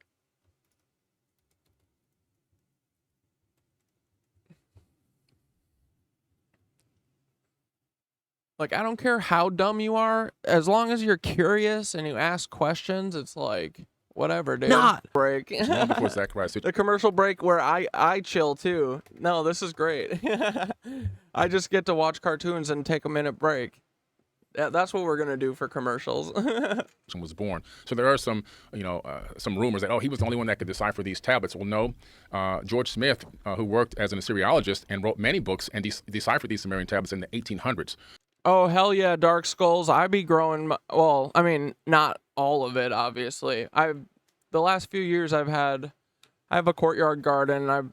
This year I put a lot more stuff in containers, so trying to up my yield, but not self-sustainable yet, obviously. Mostly because my freaking landlord said I had to take all my roof buckets off the roof. They said that, dude, 5-gallon buckets is going to collapse the roof.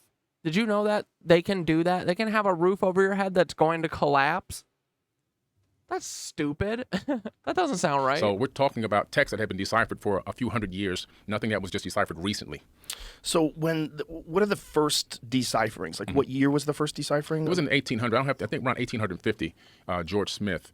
He actually worked at the I believe it was Cambridge.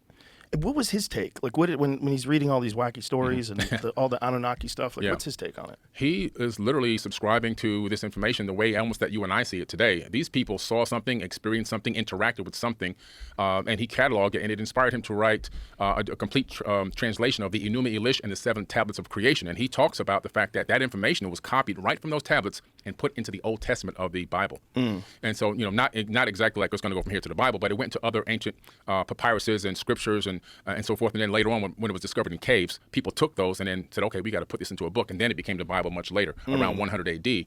But he subscribed to the theory that these people interacted with beings in some way, shape, or form, and that also this information is so incredible that it became part of the biblical text. Did you ever read the Dead Sea Scrolls? Yes, yeah. So the Dead Sea Scrolls, what was it found in? What year was that? It was in Qumran, right? They found It's Qumran, but I think again this was also, I believe, in the late 1800s or early 1900s. Is when they found them. So these things are written on animal skins, and this is the only. I mean, this is a very old. But yeah, Dark Skulls, are you growing? And how's it going, dude? I heard someone. Have you guys done this? Like, putting an electrical conductor or something in your garden? I think it's just like is it steel? You just get a steel rod and you put it in your garden, and then I forget what the other step is. But supposedly it then creates an electrical magnetic field like us. Or, it gives it a path to travel, the electricity. And supposedly it helps. Like, if you guys say that that's real, then I'm going to do it, okay? And then the other thing with my garden is that this year I just kind of went crazy on cucumbers. At the end of every season, I'm just like, I just want like 60 jars of pickles. That's all I want. But we got some eggplant and shit too. It's actually growing really well this year. Like, I think this might be the first year that I finally got the soil to be decent, because that soil was awful before. Like, it's taken 5 years to get that soil usable. And I'm stubborn too. I wasn't gonna like go and replace all the dirt, so. But I think I got the soil living again with composting like crazy. Like, composts are awesome. Old version of those exact same stories, or some of similar stories. Yeah. There's a lot of weirdness in the Dead Sea Scrolls. And yeah, if you want to grow more, don't be scared to, dude, honestly, the things that grow in the 5-gallon buckets grow better than most shit. Fill up the bottom half with plastic, like jugs and stuff, like 2 liters or whatever.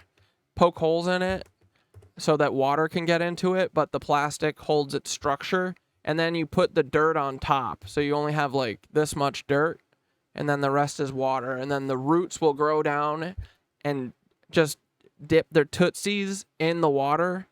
And then most of the bottom is water, so you don't really even have to worry about watering it. It's pretty awesome, I will say. And dude, you can just grow hydroponically. You don't need bubblers or any of that shit, in my experience. Like, I've had stuff that I grow in those little a rock wool, and then like in a little net cup, and just dip that in water. And I had like a whole fish pond pump system going to aerate all the water and stuff, and it looked cool, and I liked the sound of it. But then I just had 2 buckets that just had, it was not moving water, it was just water, and that shit grew great. And then I pulled the plant out, and like all the water was like green. It was cool. But it grew. Dude, it was like one of the best plants that I grew last year. Grew big as fuck. I haven't read it, but is there any references to? But yeah, don't listen to anyone, bro. You don't need like $80 grow lights. Get a $1 or $5 clip light at the dollar store, like a work light. And just get a daylight bulb. You don't need a stupid grow light or any of that shit. Anything that's similar, like Anunnaki type characters, the Nephilim or anything like that in the Dead Sea Scrolls? They show up everywhere in the Dead Sea Scrolls, in the Enuma Elish, and the Epic of Atrahasis. Of course, even in the Bible, they're known as the Anak, A-N-A-K. We were grasshoppers in their eyesight, it says in the biblical text.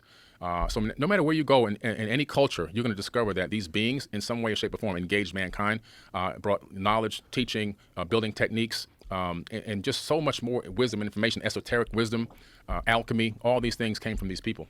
So the craziest version of this story is that they genetically engineered us out of lower primates and put us here to mine gold. Right. And then established different types of civilizations and taught us how to build things, taught us all these different things. And enough time has passed that we've kind of forgotten. Enough time has passed. That's the wackiest version of it. Do we know why they left? Is that just like when one of the floods happened or something?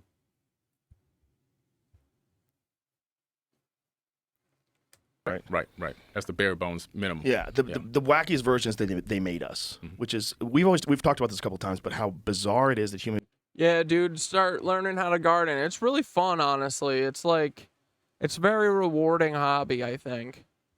And it, like, I feel like there's little things that I always want to try and do, like, you know, like lifting my weights or whatever. But the garden, I feel like, is a nice thing to kind of make you do those things, you know, because you just got to, like, go water it for, like, 5 minutes a day, or at least I do. You don't have to, I don't think. But whenever I go do it, then I do my other couple things that I'm like, I should do this every day.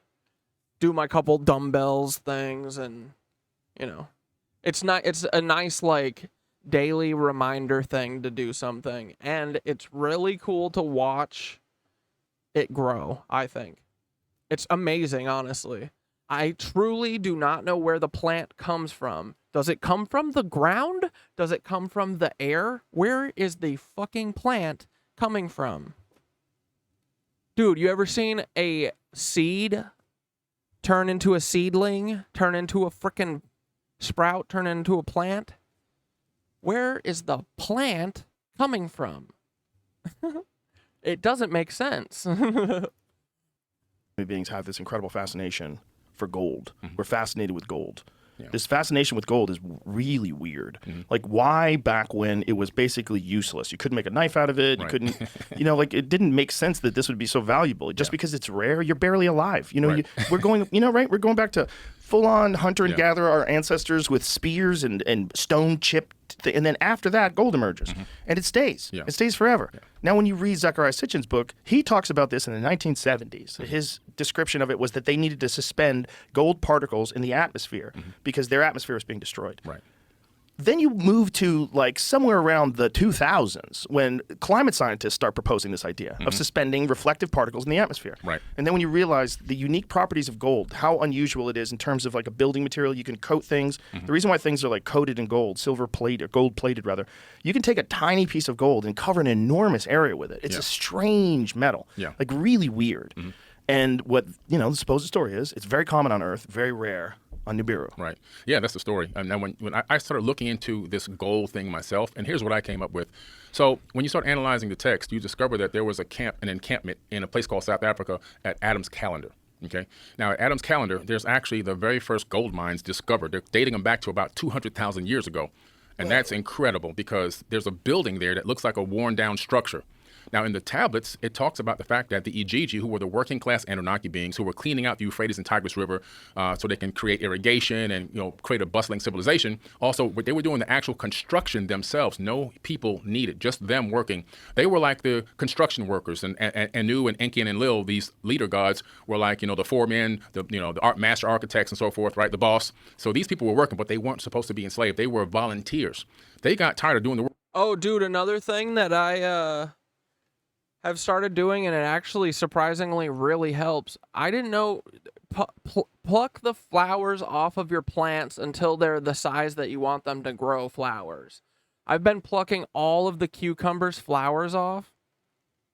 It makes the plant grow so fast. Like, dude, in a day it grew like an inch. It was cool. Work according to them for about I think that's why.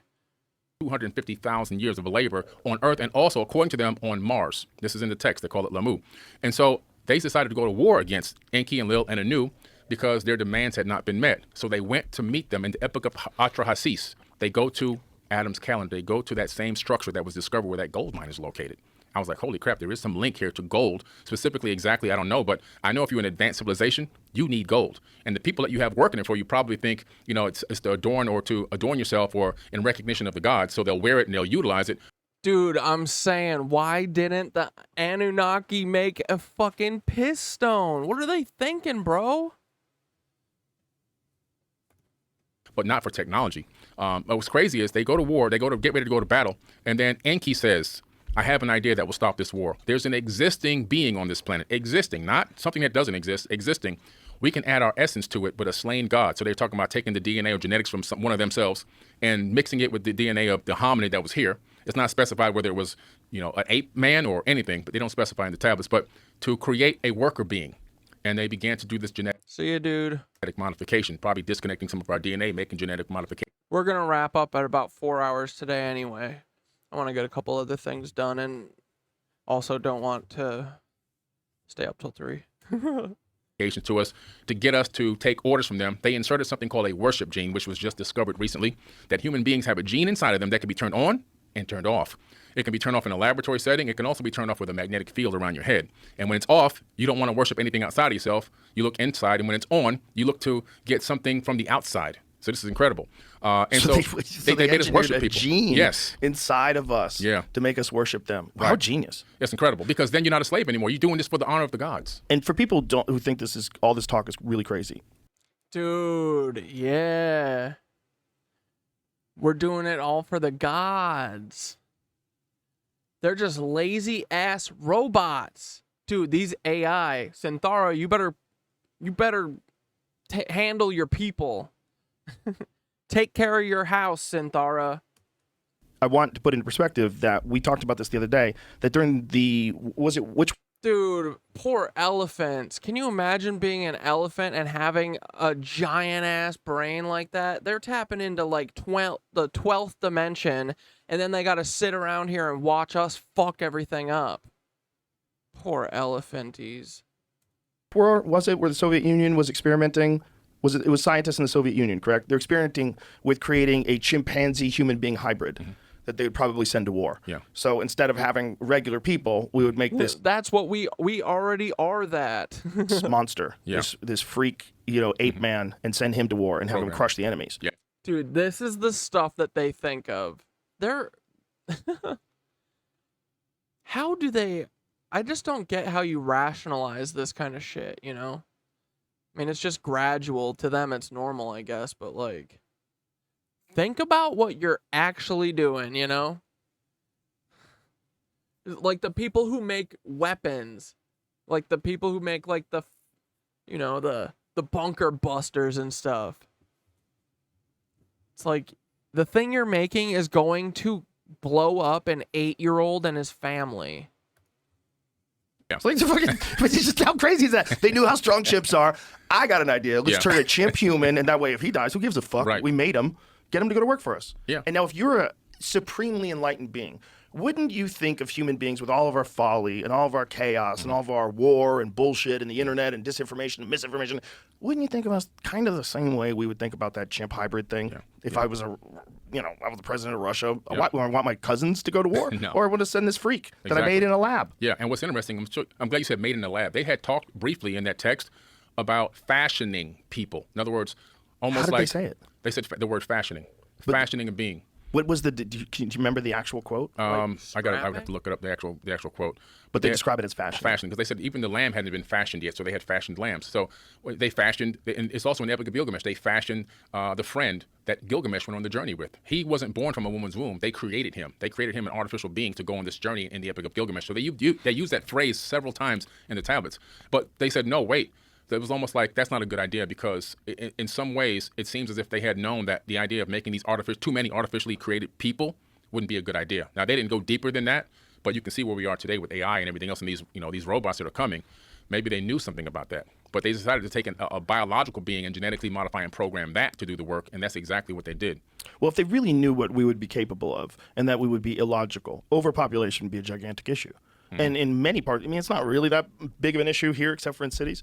But in many parts of the world, it's the whole country. Yeah. The whole country is New York City, which is just fucking bonkers.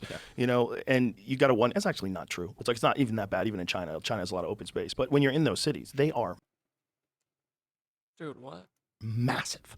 And they are filled with people. Yeah. And that is probably what you'd imagine a higher being would do if it was like us, like kind of illogical and kind of a little bit reckless and has a little bit too much technology for the average person that didn't develop the technology. But all of a sudden you got some 85 IQ dope who has access to all the things that all these geniuses have created. Yeah, right here.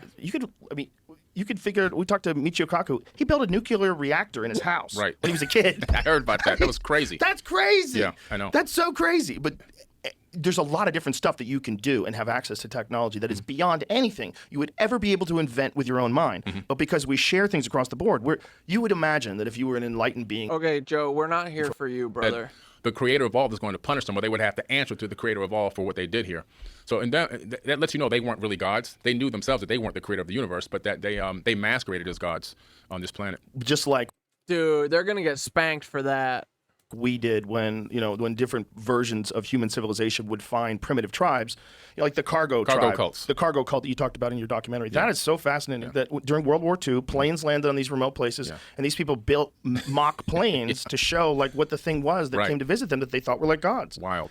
Do you think that if the Anunnaki are real and if Nibiru really exists and there's another planet with highly intelligent beings that are far more advanced than us, if that's the case, do you think there's more advanced and more, just like we are to chimpanzees, they are to us, and then another race is to them, and then it just keeps going on and on forever until you're God? Absolutely. I believe there's levels to the game, just like there's levels in terms of how we live on this planet. Yes. You know, we have a first world, second world, third world, just here on Earth. Now, magnify that as a fractal, as a universe as a whole. You have civilizations that are 1 million, 2 million, maybe even 1 billion years ahead, and every universe every civilization progressing within the universe at a specific rate. So you can have beings that have already maybe even shed their corporeal bodies and only exist as beings of Axel.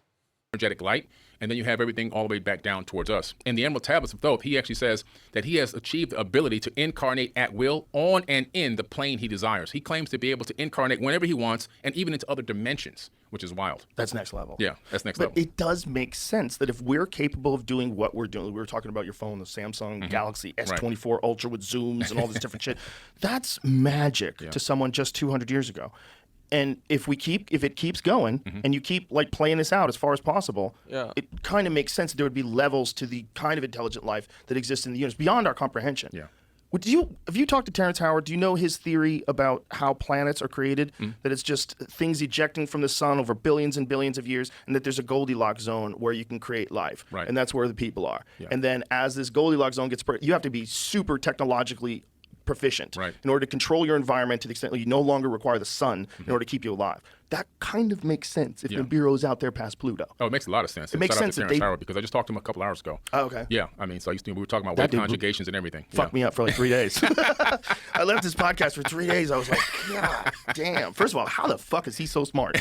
Like, how would you ever imagine that a dude who's an actor on a television show or in a movie is that smart? Like freaky smart. Right. But his theory about the creation of planets, I was like, oh, that makes sense. Oh, it makes a lot of sense. We watch stuff fly off the sun all the time. And if this matter over time would coalesce and become a planet. Yeah, it creates an accretion disk, and everything in space creates accretion disks. So once that What is that word? Accretion disk? Accretion, yeah, what does accretion that mean? disk. So once you have a certain amount of mass in space, it instantaneously, on its own, wants to create this circular, like the shape of our Milky Way galaxy, it wants to start circling and swerving around itself. And then as it does that, it begins to create friction. As that friction increases, the matter begins to collapse in towards each other, all right, based on its own energy, and then it forms a ball.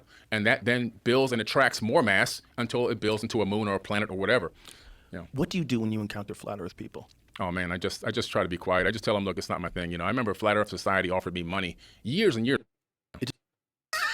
It's like, I mean, one guy. Fascinating.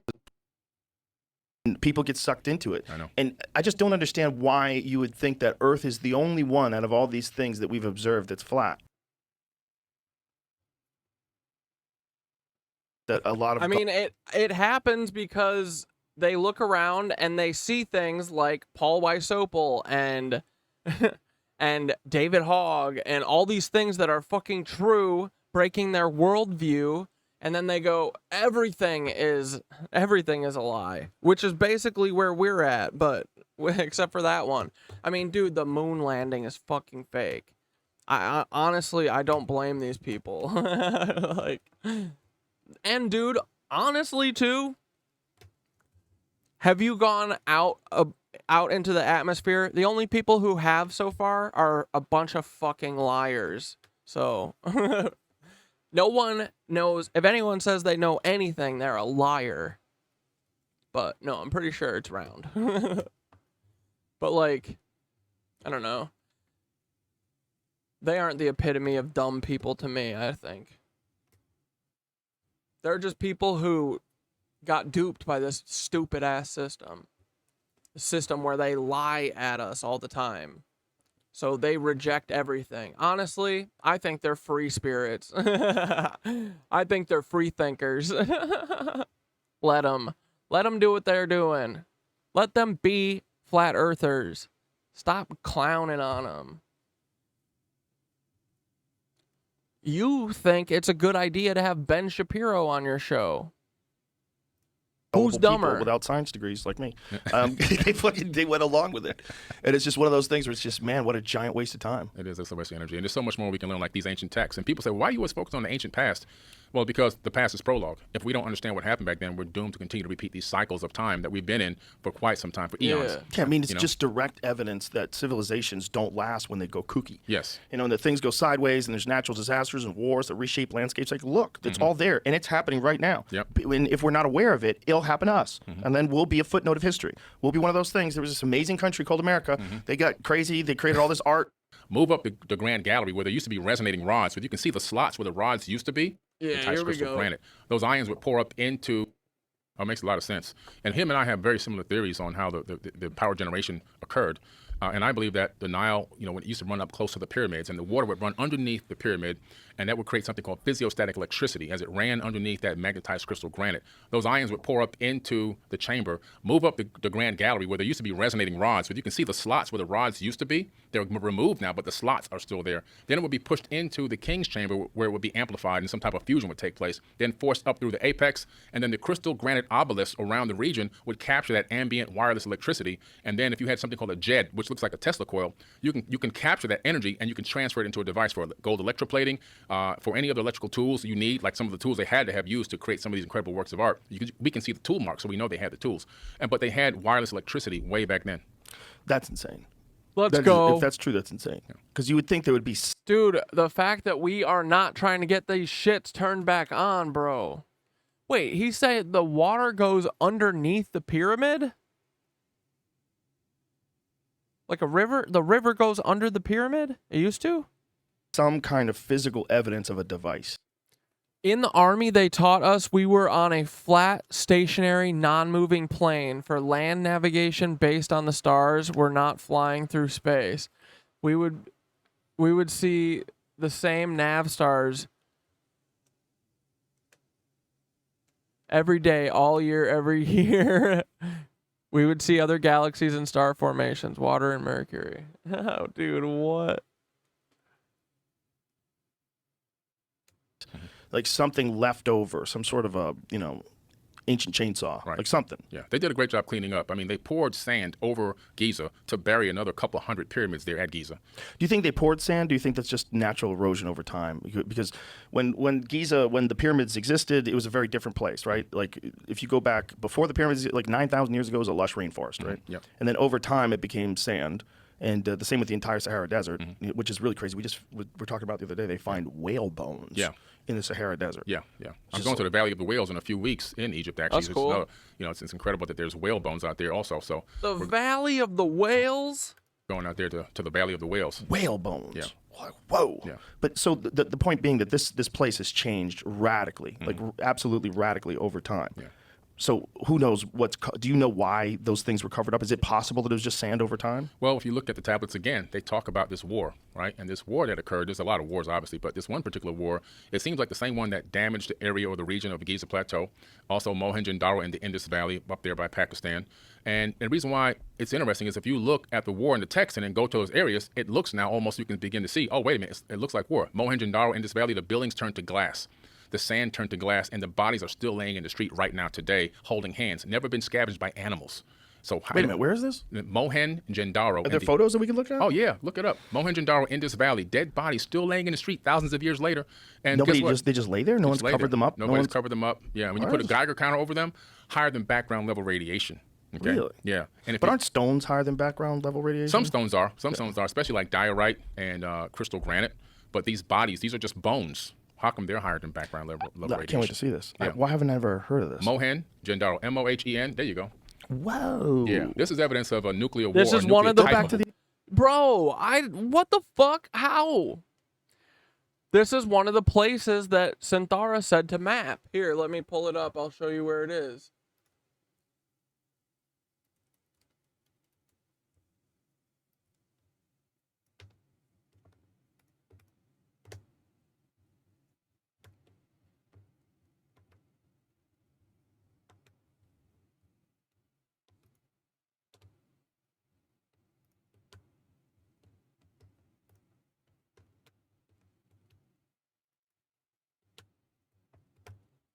Okay, let's see.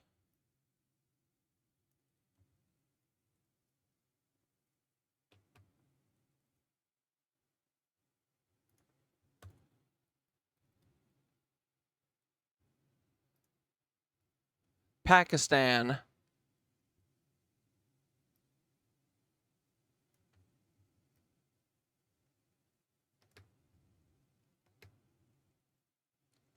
So there's nuclear war here.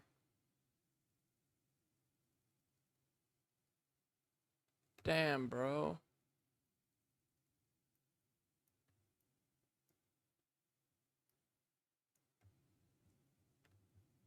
Craziness. Okay, let's see these bodies. That one there, that one's insane. Yeah.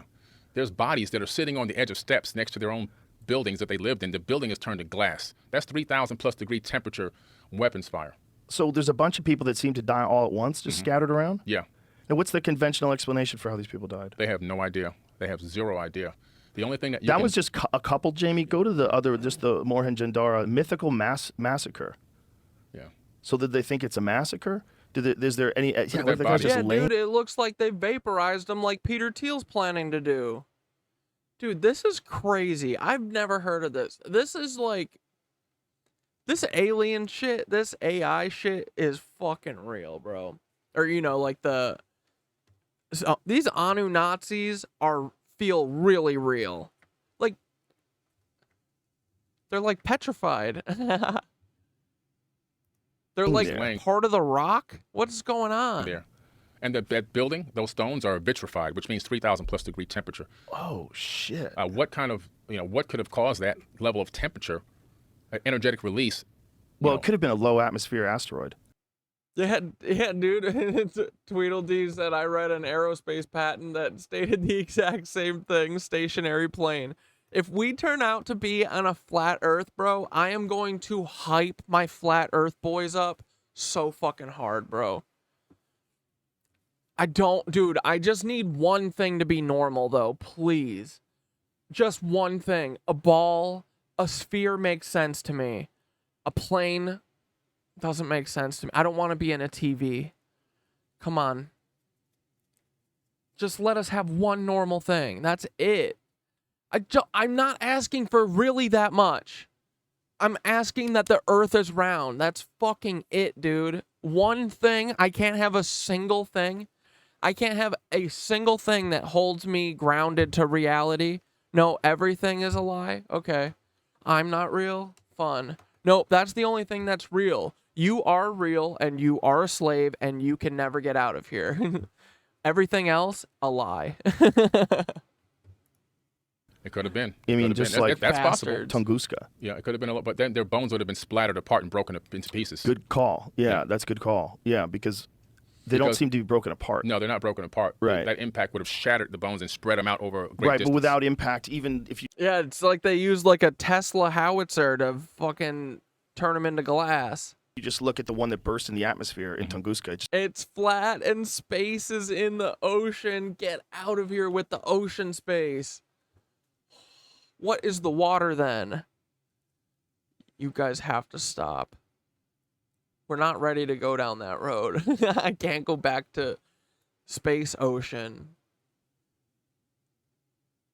Stop saying water is space. I'm gonna knock you guys out. Oh. Flattened trees. Flattened everything. For, all the trees. I think it's some insane, like 1 million acres or something crazy. Yeah, it's incredible. So how those big was bodies the would have been Tunguska explosion? That one's, yeah, so those bodies would be toast because the trees were ripped apart. The buildings would have been flattened. The legs would have flown off. Right. There's no way they would just be laying there like that. Exactly. That's interesting. And they don't seem to be like chopped up. No. Did they have any evidence of stab wounds or anything on them? They don't have any evidence of any injury, of any kind of attack or any cutting or like swords or anything. They just all got cooked. Right. And then in the tablets it says that the evil wind moved over the land after they released these weapons. And then Enki goes to his father. Enki goes to his father Anu and says, hey, can can you stop the evil wind? Because he had fallen in love with some people, you know, and down there. And he's like, there's nothing I can do. He said, get in your sky ship and for a boat. That means get the hell out of here. And he said that people's hair was falling out, their eyes were bleeding, their nose were bleeding, their fingernails were curling off. That sounds like radiation sickness. So do you think it's radiation sickness that did this to all these people, or was it an impact that did this to all these people? Nobody knows. Nobody knows. But, you know. But they're not blown apart. Right, they're not blown apart. It seems like whatever struck or whatever energetic weapon it was, it could have been might not have been a weapon. Whatever it was, it seems like that shock wave reached them at some point, and whatever was in that wave, just killed everybody. That's what it did. Yeah. And they just don't know what it is. Tesla how does a conventional howitzer archaeologist describe it? They vaped them with the Tesla howitzer.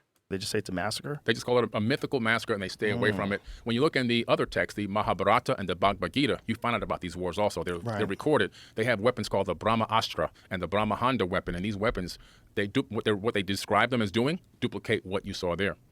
How do they describe them? They describe them as weapons that once released can't be revolted or can't be turned back, and that they will obliterate any area, any city. And they say that one of the weapons can destroy any man on 3 worlds. It's crazy stuff. And this is where Oppenheimer got his famous quote when he obviously tested the nuke, right? Now I have become death, destroyer of worlds. He got that from the Mahabharata. Yeah. What a great quote to say after you detonate the first nuclear bomb. Oh, man, crazy. What a great quote. Yeah. So the idea is that there were beings that were having wars on this planet. Mm-hmm. The Milky Way is the scar from the waters pouring in when Thoth's daddy got rid of the Nephilim with the Great Flood. No. Guys, one normal thing. Give me one normal thing. I'll take David Hogg as Adam Lanza. Dude, I'll take all this stuff with great stride. Like, dude, I feel like I'm really open and fine with this stuff.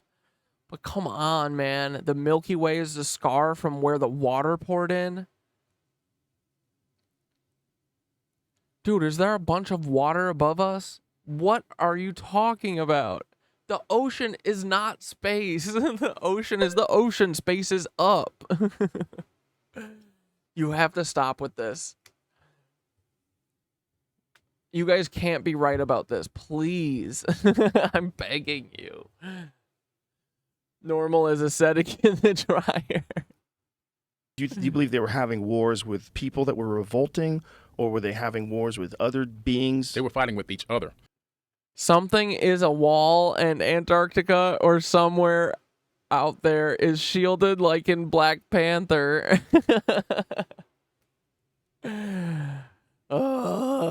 Fine, I'll accept it. Whatever, I don't care. Dude, I don't want the water to pour in on me. Where did the water go then? It just rolled off the edge. How do we go around and around the world then? I hope the earth is flat for my homies. My earth is flat homies.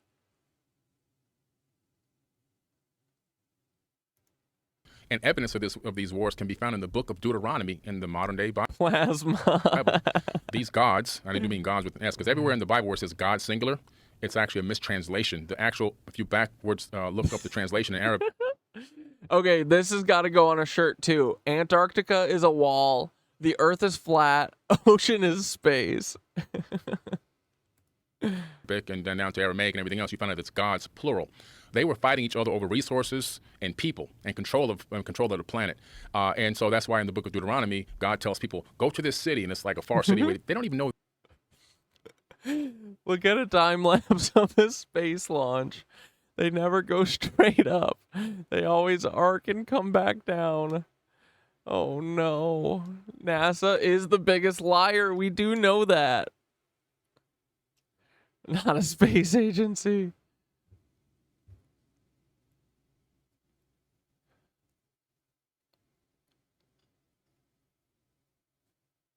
Okay, wait. Show me the Norwegian ice wall map.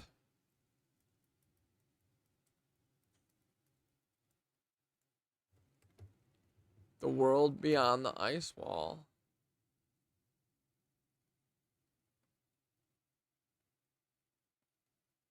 Bro, shut the fuck up. Dude, this has got to be some spiritual shit. Like, the wall, like, you gotta, it's part of the unveiling. There's no way. Dude, shut up. No way. Stop it.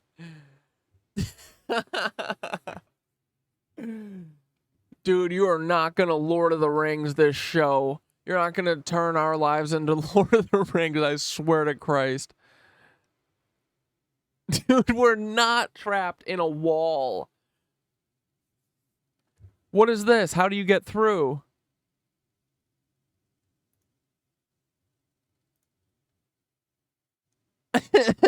No way.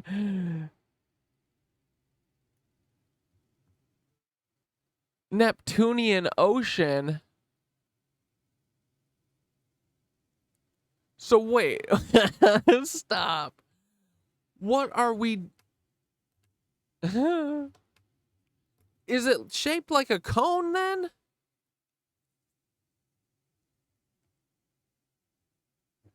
Magellan's Isles? Nemo? ISIS? That's not good.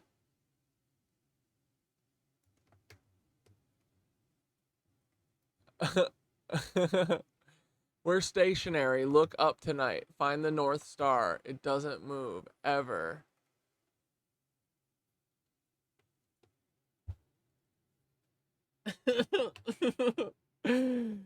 Dude, stop it. This can't be real. No. You're trying to confuse me. I'm not gonna believe. I can't. This is something the Nazis would hide. Dude, stop. There's no way. Yeah, the Earth is round. The moon is round. The stars, the planets, all round and in space. The firmament is a mistranslation from the Bible. Oh, thank God. Ikeem comes in and brings some sanity to this stream. I do like this, though. This is cool. This is a cool idea. I am willing to believe it if it's true. I'm just not... I don't think we're... I don't think I'm there yet. It is a cool map, though. I like this a lot. I think this is fun. And so, wait, there's an ice wall that's Antarctica. And then... then there's a giant mountain protecting this one. And then Horus is up here. I feel like this is like a spiritual, like, I bet I could see that there are 3 worlds on top of this world. I could totally see that. Like, is this like a visual spiritual representation of these other planets that are sharing our space, that are in different dimensions? But I do like this shit. The scorched wastes. That's heavy metal, bro. The frozen wastes. I like this stuff. The abyssal ocean. And then the walls of Asgard. Dude, that is pretty cool. I like that. But no, dude, we gotta stay on the Earth is round for just right now. Dude, let us get through the fucking gateway tapes and let us get through. No, I'm just kidding. You believe whatever you want. I mean, keep showing me stuff. I like it. It's fun. That map is really cool. I like it. These people exist. I'm hoping it's more of like a spiritual metaphor for now. Until we're ready to accept this. They go over there to kill him. He says, kill the women, kill the children, and bring the spoils of war back to me. And you see these wars in the Mahabharata, the Bhagavad Gita, the Bible, the Sumerian tablets. And these wars are just nonstop, the Indian Vedas. And it's always about attacking another city. And even talk about Trojan horse methods to get behind the gates and then to utilize that to attack and kill and bring back these spoils, which is pretty crazy stuff. It's like they were attacking each other. They had gone awry. They had gone rogue out here on this planet and then began to fight over people and populations and resources. And we would hope that we would get past that. Mm-hmm. but there's no evidence that we have so far. So, like, why would we think that as AI gets implemented and technology escalates and all we're going to be able to do in the future in terms of being able to go visit other planets and duke it out on other planets? Right. Like, there was a whole story today about China just landed on the far side of the moon. So they landed a probe over there. Yeah, they did. This is, you know, if there was a China-America war on the moon, like, what if America claims a spot and China lands and plants a flag there and they're like, hey, fuck you, that's ours? Now that's what's going to happen. Especially if there's, like, something on the moon that... Dude, it's so crazy that we still fight. That's so nuts that we're like we fight wars over shit. In mind, it's very valuable. Oh, this stuff up there. I researched the Clementine mission years ago. NASA and the United States military sent a military, at the time, it was a top secret mission called Clementine. It was a low lunar orbiting satellite to go to the dark side of the moon. And when I saw the name Clementine, I knew right away, this thing ain't coming back. And as I began... Dude, there's some like weird ass fucking thunder or something going on right now. To dig deeper into the declassified documents, of course, it never came back. My darling Clementine, you were lost and gone forever. Wow. And I was right. And sure enough, it hit something on the dark side of the moon, which is really just the backside. It's not really dark there, but it hit something, but it sent back about 20 gigs of data. And these images are available to the general public. They've been declassified, and there are strange anomalies on those images. This is pre-Photoshop, pre-everything. Things that shouldn't be there that look like broken structures and junk and things that just seem to be laying around. So I think it was a reconnaissance mission to gather intel and data, which is probably why China's gone to that far side of the moon as well, because they're probably going to. It's a race to see who can capture ancient technology and then reverse engineer it and then weaponize it. Well, that's the most fun theory ever. The most fun theory ever is that there's bases on the moon and the dark side of the moon that aliens have abandoned. Yeah. Jamie, are there any photos of these anomalies? That's the most fun theory. I can provide you some with links to the sources too. Okay. Yeah. That'd be cool. But Jamie will probably find something. Cool. So what do these structures look like to you when you looked at them? Just dome structures there. A dome? There's domes. As a matter of fact, one of the astronauts, I think it was Neil Armstrong, if you get the declassified from the Freedom of Information Act documents that are the black box audio and the black box redacted text statement from NASA, which is available to the general public, Neil says, look at those convex structures down there. I bet the people in there never get out. And he's talking about dome structures on the moon. And this is an exact statement that was made that's in the black box audio, which I can provide you to the link to that as well. Okay, so where are these structures? Do you see any of these that you find You need compelling? to look for anomalies on the backside of the moon. We utilize a lot of these on our Facebook groups. On Facebook, we have these groups, anomaly hunting groups. We formed the United Family of Anomaly Hunters, and we've cataloged about 60,000 anomalies now. Anomaly hunters. On the dark side of the moon. But type in Clementine moon photos anomaly. You may be able to find some. If not, I'll send you the link to some resources where you can look them up, and you can take a look at some of these crazy objects that are there. So is that one right there in the upper right-hand corner? Yeah, that one's there. Some structure. Those kind of look like two pyramids on to the left of it. And then another structure which almost seems like it has geometry. And underneath that, you see the blur? That looks like obfuscation. Directly, if you go back Which up one? to that top right. Top right? Yeah, top right, B. Okay, you see that where his hand is? Now move to the left going down slowly. See that? Go back up again? See that? Oh, where his hand is over right now? Mm-hmm. It looks like obfuscation. Sometimes you can take these images and put them into a Photoshop and take away the contrast, and all of a sudden structures pop right out. But right above that, you see those shadows of those pyramid structures? Right above that. Yeah, you see those pyramids? You can see this dark shadow. I see two lines. Okay. I see the arrow that's pointing to that one straight line, and then I see what looks like two superimposed arrows. Okay, do you see? Yeah, those things. Okay, yeah. Those are superimposed, right? Like no, those are shadows. But look, those are the same things that are in the bottom. Aren't Right. they just pointing at something? Aren't those pointers? I think they may be highlighting something. Right, I think it's a cursor mark or something. So what they're saying, I see what they're pointing to. They're pointing to that thing in the upper right-hand corner that kind of looks like a pyramid. Yeah, you see that? You see that right there? Yeah. Yeah. It kind of looks like a pyramid. It's cleaned up a little bit there in C. C is more clean. But those things don't look like they belong there. Well, it's hard to tell. Yeah, it's hard to tell. But now, we have really that pyramid right there is very famous. That's a very old image. That's on the moon. There should be a link to that. There's a lot of that. That particular one's been around for years and years and years. It's kind of hard to think that were formed by natural. Now, and what happens is we're not saying we know exactly what these things are. We're just saying that we feel like they don't belong there. Jamie, go back to that image that you were just looking at. And the it's thing that just looks like a pyramid. fucking weird that NASA hides everything, that everyone is like, hey, what's that? They see the face on Mars and they're like, hey, what's that? And they're like, nothing. Shut up. Like, dude, just be like, yeah, there's weird shit on the moon. We think maybe that we were made by fucking alien AI. Why? What is so difficult about this? It's because they want it for themselves. They're rats. That one, yeah. Yeah. Yeah, get that one big. That one's crazy. Yeah. That one's very strange looking. Because the way it points at the top and has flat sides, like, yeah. you're like, yeah, If that's real, that's interesting. Yeah. But That's all that is, by any chance. that's a good question. There's a measuring tool. We don't have it, obviously, access to it right seems here. so but flat there is a measuring tool. You can see the shadow, which gives you an idea of the height. NASA, shut your white mouth. I like to see it in real life, though. You know what I Yeah. mean? Like sometimes things fuck with you. It's just, but the angle is so unnatural looking. Yeah, it definitely looks unnatural. We just try to catalog things that appear to be anomalies, things that appear to be out of place. Right. It could be anything. And in the Sumerian tablets, there's this time where Enlil takes his son to the moon, and he says, "Well, grab your eagle's mask because you're going to need it." They were referencing that the atmosphere was harsh. Oh. So when you see the Anunnaki with the eagle's head, that's actually their helmet. It's a helmet. So they can breathe their air. Exactly.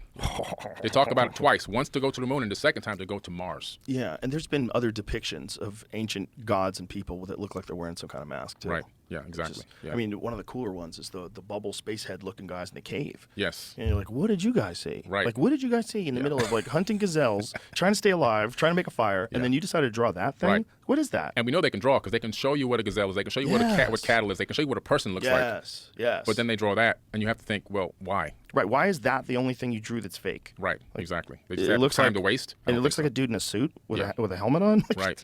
And here's the question: how many different things are visiting us? Like, and from how many different places? Oh, a lot. If we can't just think everything's going to look exactly the same. That seems just as silly as thinking that all of our animals should look exactly the same. Correct. I think we have 3 different levels of visitation going on simultaneously. One is corporeal beings in a physical body, most likely anatomically similar to us, a bilateral, bipedal organism with 2 forward-facing eyes, Yeah, by Peter. maybe Do you 1 or think 2 sets it's of hands. what we eventually become?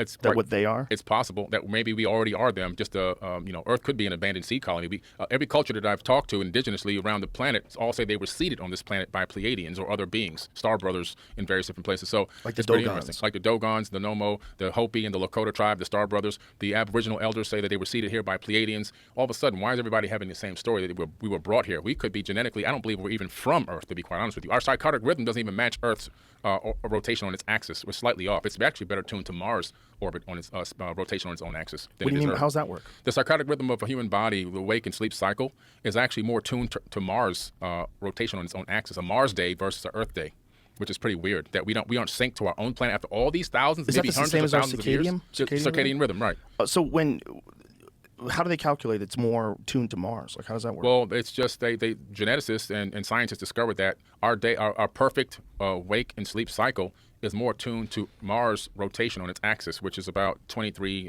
and something minute hours, and versus Earth being 24 hours. And so they said, wow, this is incredible. The more they tested it and the more they studied it, they realized we're more tuned to the Mars than we are to Earth, which is pretty strange. Well, we are weird. Damn. We accept. Dude, Thoth was, grower. He probably wanted a nice, tight little one. Like, that's where all the Greek urns were getting their, or all the sculptures and stuff. They were looking at Thoth's junk. They were like, damn, he got a nice, tiny one. Oh, man. I wish I had a tiny one like his. Man. We could have been kings back then, boys. Shit like leap year. Right. Like, what kind of whack calendar do you have where it was make up stuff? If some years the month is longer, what the fuck are you doing? Like, I know. Make a better calendar. Isn't there a better calendar? Yeah. Shouldn't there be like a digital calendar that represents exactly what's going on and not go January, February? Come on, get the fuck out of here. I know, it's so dumb. pretty bizarre. But you know what's interesting? If you want to say, oh, human beings could be aliens, well, actually, every person on this planet is an alien. Even our planet itself is an alien. Scientists just discovered something interesting. I've never talked about this yet on the podcast, and you guys can look this up. So our Milky Way galaxy is pretty interesting because it's absorbing another galaxy at this exact moment called the Sagittarius Dwarf Galaxy. Not the Sagittarius constellation, that's something totally different. We are absorbing the Sagittarius Dwarf Galaxy at this exact moment. People thought for all these decades, or even hundreds of years, looking up in the night sky, seeing that swath of stars going across, oh, that's the Milky Way. Guess what? We've been wrong the whole time. This is now being taught in universities in astrophysics. So what you're looking at the absorption or the merging of the Sagittarius with the Milky Way galaxy. And the exact point where it merges and drops into the Milky Way is right where our solar system is located. which would explain the rogue planets that we know that are out there. There's millions of rogue planets that have no sun that are just floating free around. There's planets in solar systems that are orbiting far beyond the orbit of Pluto in our inner Oort cloud, admitted by astronomers now, that there's other solar systems within this inner Oort cloud area orbiting our sun That would before have 200 been years. worship. So all of a sudden, that's Corey Powell, the astronomer at Discovery magazine, by the way, who said that. So this is pretty interesting. We're talking about the fact that our solar system itself is an implant into the Milky Way, that we come from Sagittarius. We're not even part of the Milky Way galaxy. Whoa. Okay. So when they're looking at our own solar system, they have an understanding that there's a thing called the Kuiper Belt that's out there. And Oh, should we be on a 13-month calendar? Dude, I hate our calendar. Let's get rid of it. It's trash.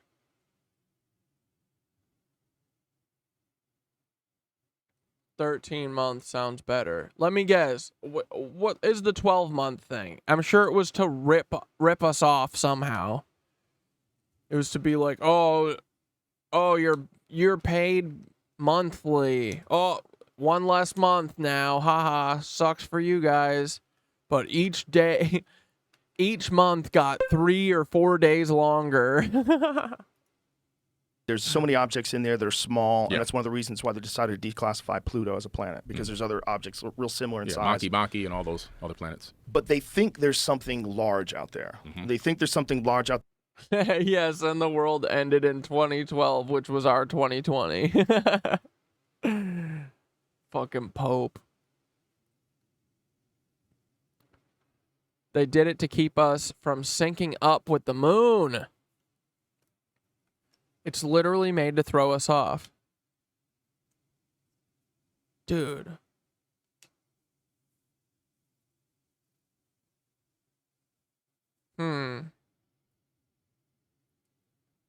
Yeah, leap year. What a dumbass thing. there that they haven't yet identified because of the way that gravity is responding? Like, what is the reason for it? Well, what happens is they discovered that in some way, millions of years ago, something moved through our solar system and captured its own weird orbit around our sun. And what's crazy is the evidence is in our solar system. So Saturn and Neptune switched locations because of a gravitational field. Uranus is flipped on its side and orbits, its equator is orbiting north and south, not east and west. And they know that like it got hit. Like it got hit, or something gravitationally just tugged at it so hard that it flipped sideways. It never stops. Never stopped. And it moved through our solar system way out beyond the orbit of Pluto, and this thing captured its own orbit. This is in the Enuma Elish, the Seven Tablets of Creation. This exact process that's been described now by astrophysicists and astronomers is in ancient text that we can read and we can see, oh my God, this is exactly what this text is saying. It's talking about the creation of our solar system. It even talks about the creation of Earth in that text. So it says that when Marduk, aka Nibiru, a moon of Nibiru, crashed into Tiamat, it broke into pieces and became the hammered bracelet. That's the asteroid belt. One giant chunk swung away, recoalesced with everything, water, land, and organic material needed for life, and became the Earth, tugging with it the moon. So it's pretty crazy that the creation of this planet itself, and it says that it pushed, the net force pushed Mercury closer to the sun and pushed Venus closer to the sun, and then we took the third spot in place around our orbit around our sun. And then, of course, we have Mars, which used to be a moon, a habitable moon of Tiamat, a planet that was 4 to 6 times larger than Earth, and it slung into this crazy orbit. That's why Mars has this weird orbit, and you have to... I'm old Greg. You ever drink Bailey's from a shoe? Dude, yeah, dude, we gotta stop letting them fuck our shit up. Dude, I want to get tribal with it. I want to go back to fucking... Dude, I just want to, like, vibe with the boys. I want to make weird noises and do funny dances and shit. Oh, man, I started rewatching the OA guys. Oh, man, they took such a beautiful show from us. Dude, watch the OA right now, knowing what we know now. Dude, I'm telling you. Britt Marling is telling us something. The show's so awesome. I'm catching way more stuff than I did the first time because I didn't know any of the stuff we know now.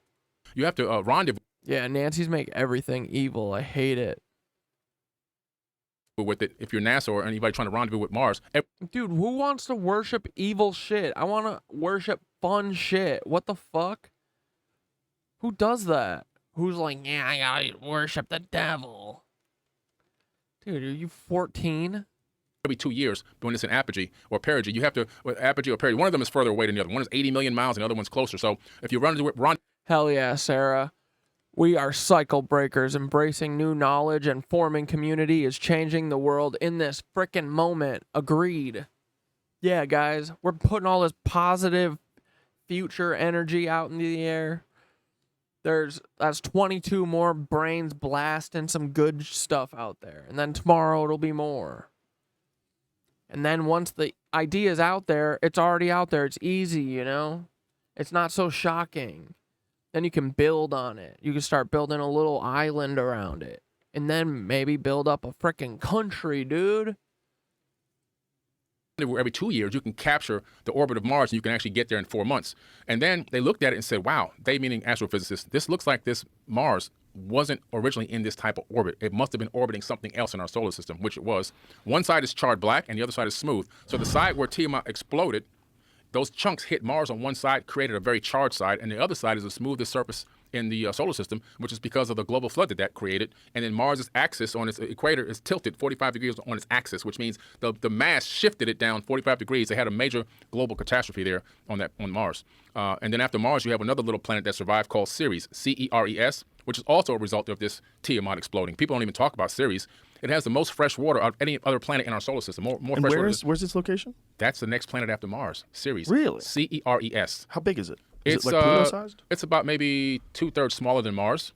And guess it's a what? dwarf planet. So it follows an orbit between Mars and Jupiter near. Wait, there's a freaking planet between Mars and Jupiter called Ceres?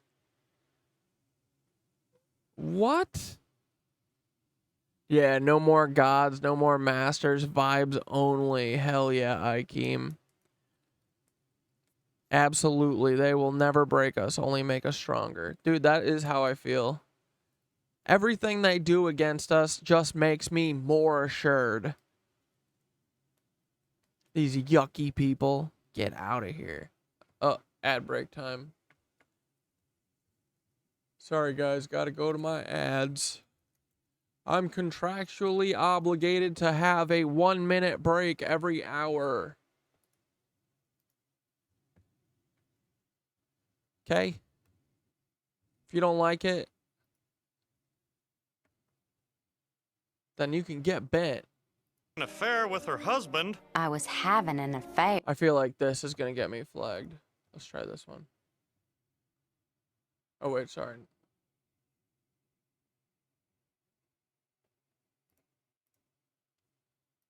This one.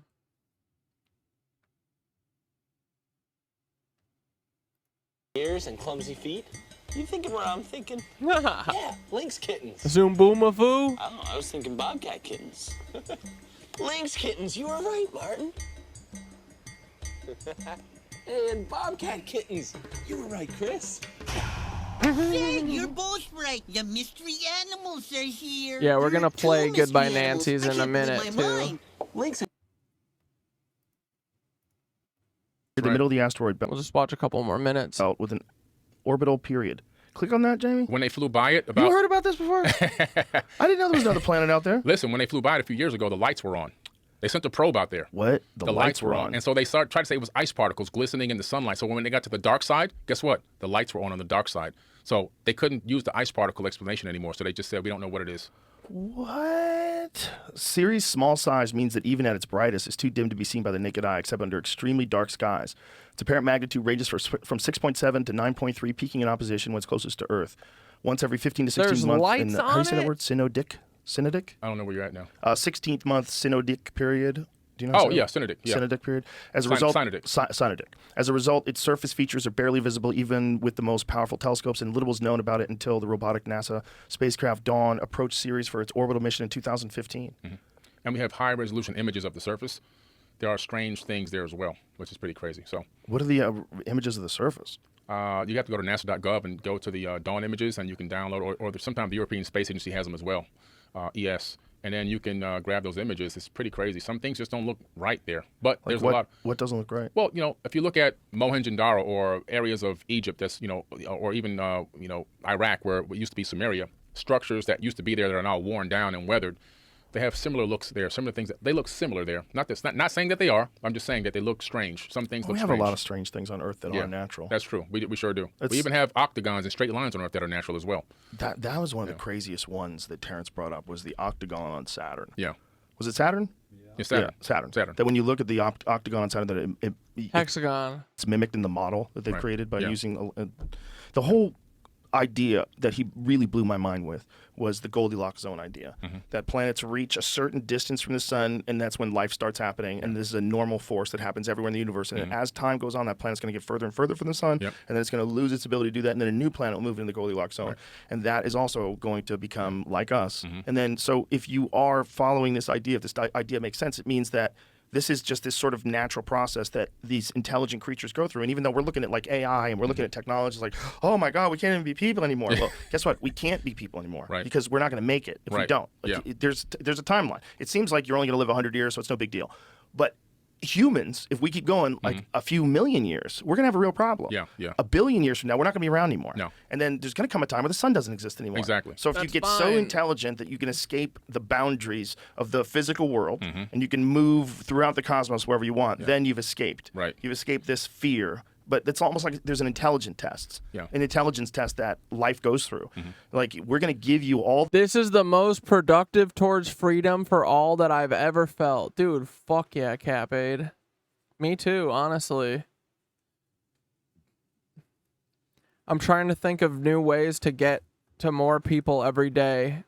So, if you guys think of anything, let me know. But I think just keeping at it. Like, we're not going to stop. We're not going to rest. See? Look at my fucking bags. I'm not resting until this shit's over, but I think that's the answer. But we also can't, like, you know, try not to burn out. I'll never fucking burn out until Peter Thiel laser beams me. But he won't, 'cause he's a little bitch. He's a little bitch. Peter Thiel is just a little boy. He's a sad little guy.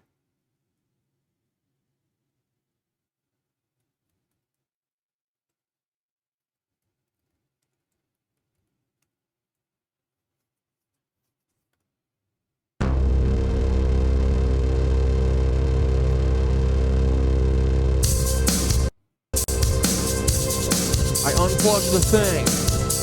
This audio better be on time.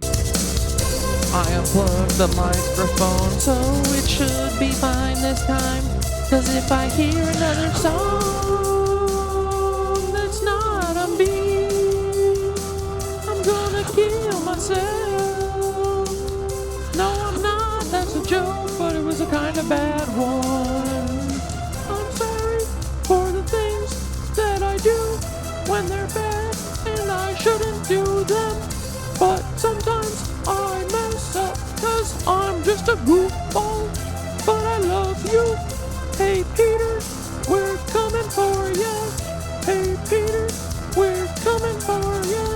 Hey Peter, we see what you're doing in the Bay Island, you little bad boy. Peter Thiel, we know what you're doing, little Peter Thiels. Why can't you just be a little bit normal, little Peter boys? You're a Peter man, come on, little Peter man. Do you wanna go slower? Do you wanna go fast? What's up, my little doodles? We're gonna fly to Antarctica. He told me Peter Thiel's not real, but I said, unfortunately, son, he is very real. I see you coming, Peter. He said, all things pass. Look at this blur. Do you see that? What the fuck? That's a blur. They're blurring it so you don't see the fucking pyramids that are under the water. This is crazy, dude. before, but Peter, you're never gonna fool any of us ever again. Peter Thiel, we are coming for you, my daddy. All things pass into Peter, and I said, no, Peter, we're taking your shit. We don't like you, little Peter. Give us pyramid. Come on, give us right now. Peter, Peter, Peter, Peter, Peter, Peter, Peter, Peter. Child eater, Peter, Peter, Peter, Peter, Peter, Peter, man. Hey, Peter, man, what you do when we're going to the beehole, man? Little Peter, man, little Peter, man, Peter, man, Peter, man, what the fuck, man? Come on, little Peter. Give me a hug, give me some love, give me a little of the squeeze. Come on, Peter, give me a hug. Peter, Peter, Peter, Peter, pumpkin eater, little buddy. Won't you give us some love? We're gonna do the gateway tapes tonight, and we're gonna fly to the Eye of Horus. I'll meet you there. Peter, man, hey, when you do your gateway tape tonight, I'll see you, little bud. Let's meet in the astral projection. Goodbye, KnitWitches. We fuck with you guys all the time. Monday, Wednesday, Friday, Sunday, at 6 p.m. EST. We don't fuck with you, Nancy, but we fuck with the KnitWitches, 'cause we ain't got the shit to do, buddy. We're coming to Bouvet Island for your ass. Little Peter Thiel, you're bad. Why can't you just be a little bit normal? We're coming to Bouvet Island for you. We're gonna eat your butt. Whoop, no, we're not. That's not what I meant. You'd probably fucking like that, wouldn't you? Look at this. This as an antenna. Something's going on really weird right here. Oh, coming for you. What's going on? I heard this is an antenna. What are you doing, Peter? Gotta stop this. Good night, my little KnitWitches. Okay, dudes. Have a great night. I appreciate you all. Thanks for hanging. I'll see you soon. I'll see you Friday. Bye, my therapist. I'm so glad that you have made yourself such a part of my life and that you are here watching my entertainment channel to make sure that I'm not paranoid. Anyway, goodbye. Love you.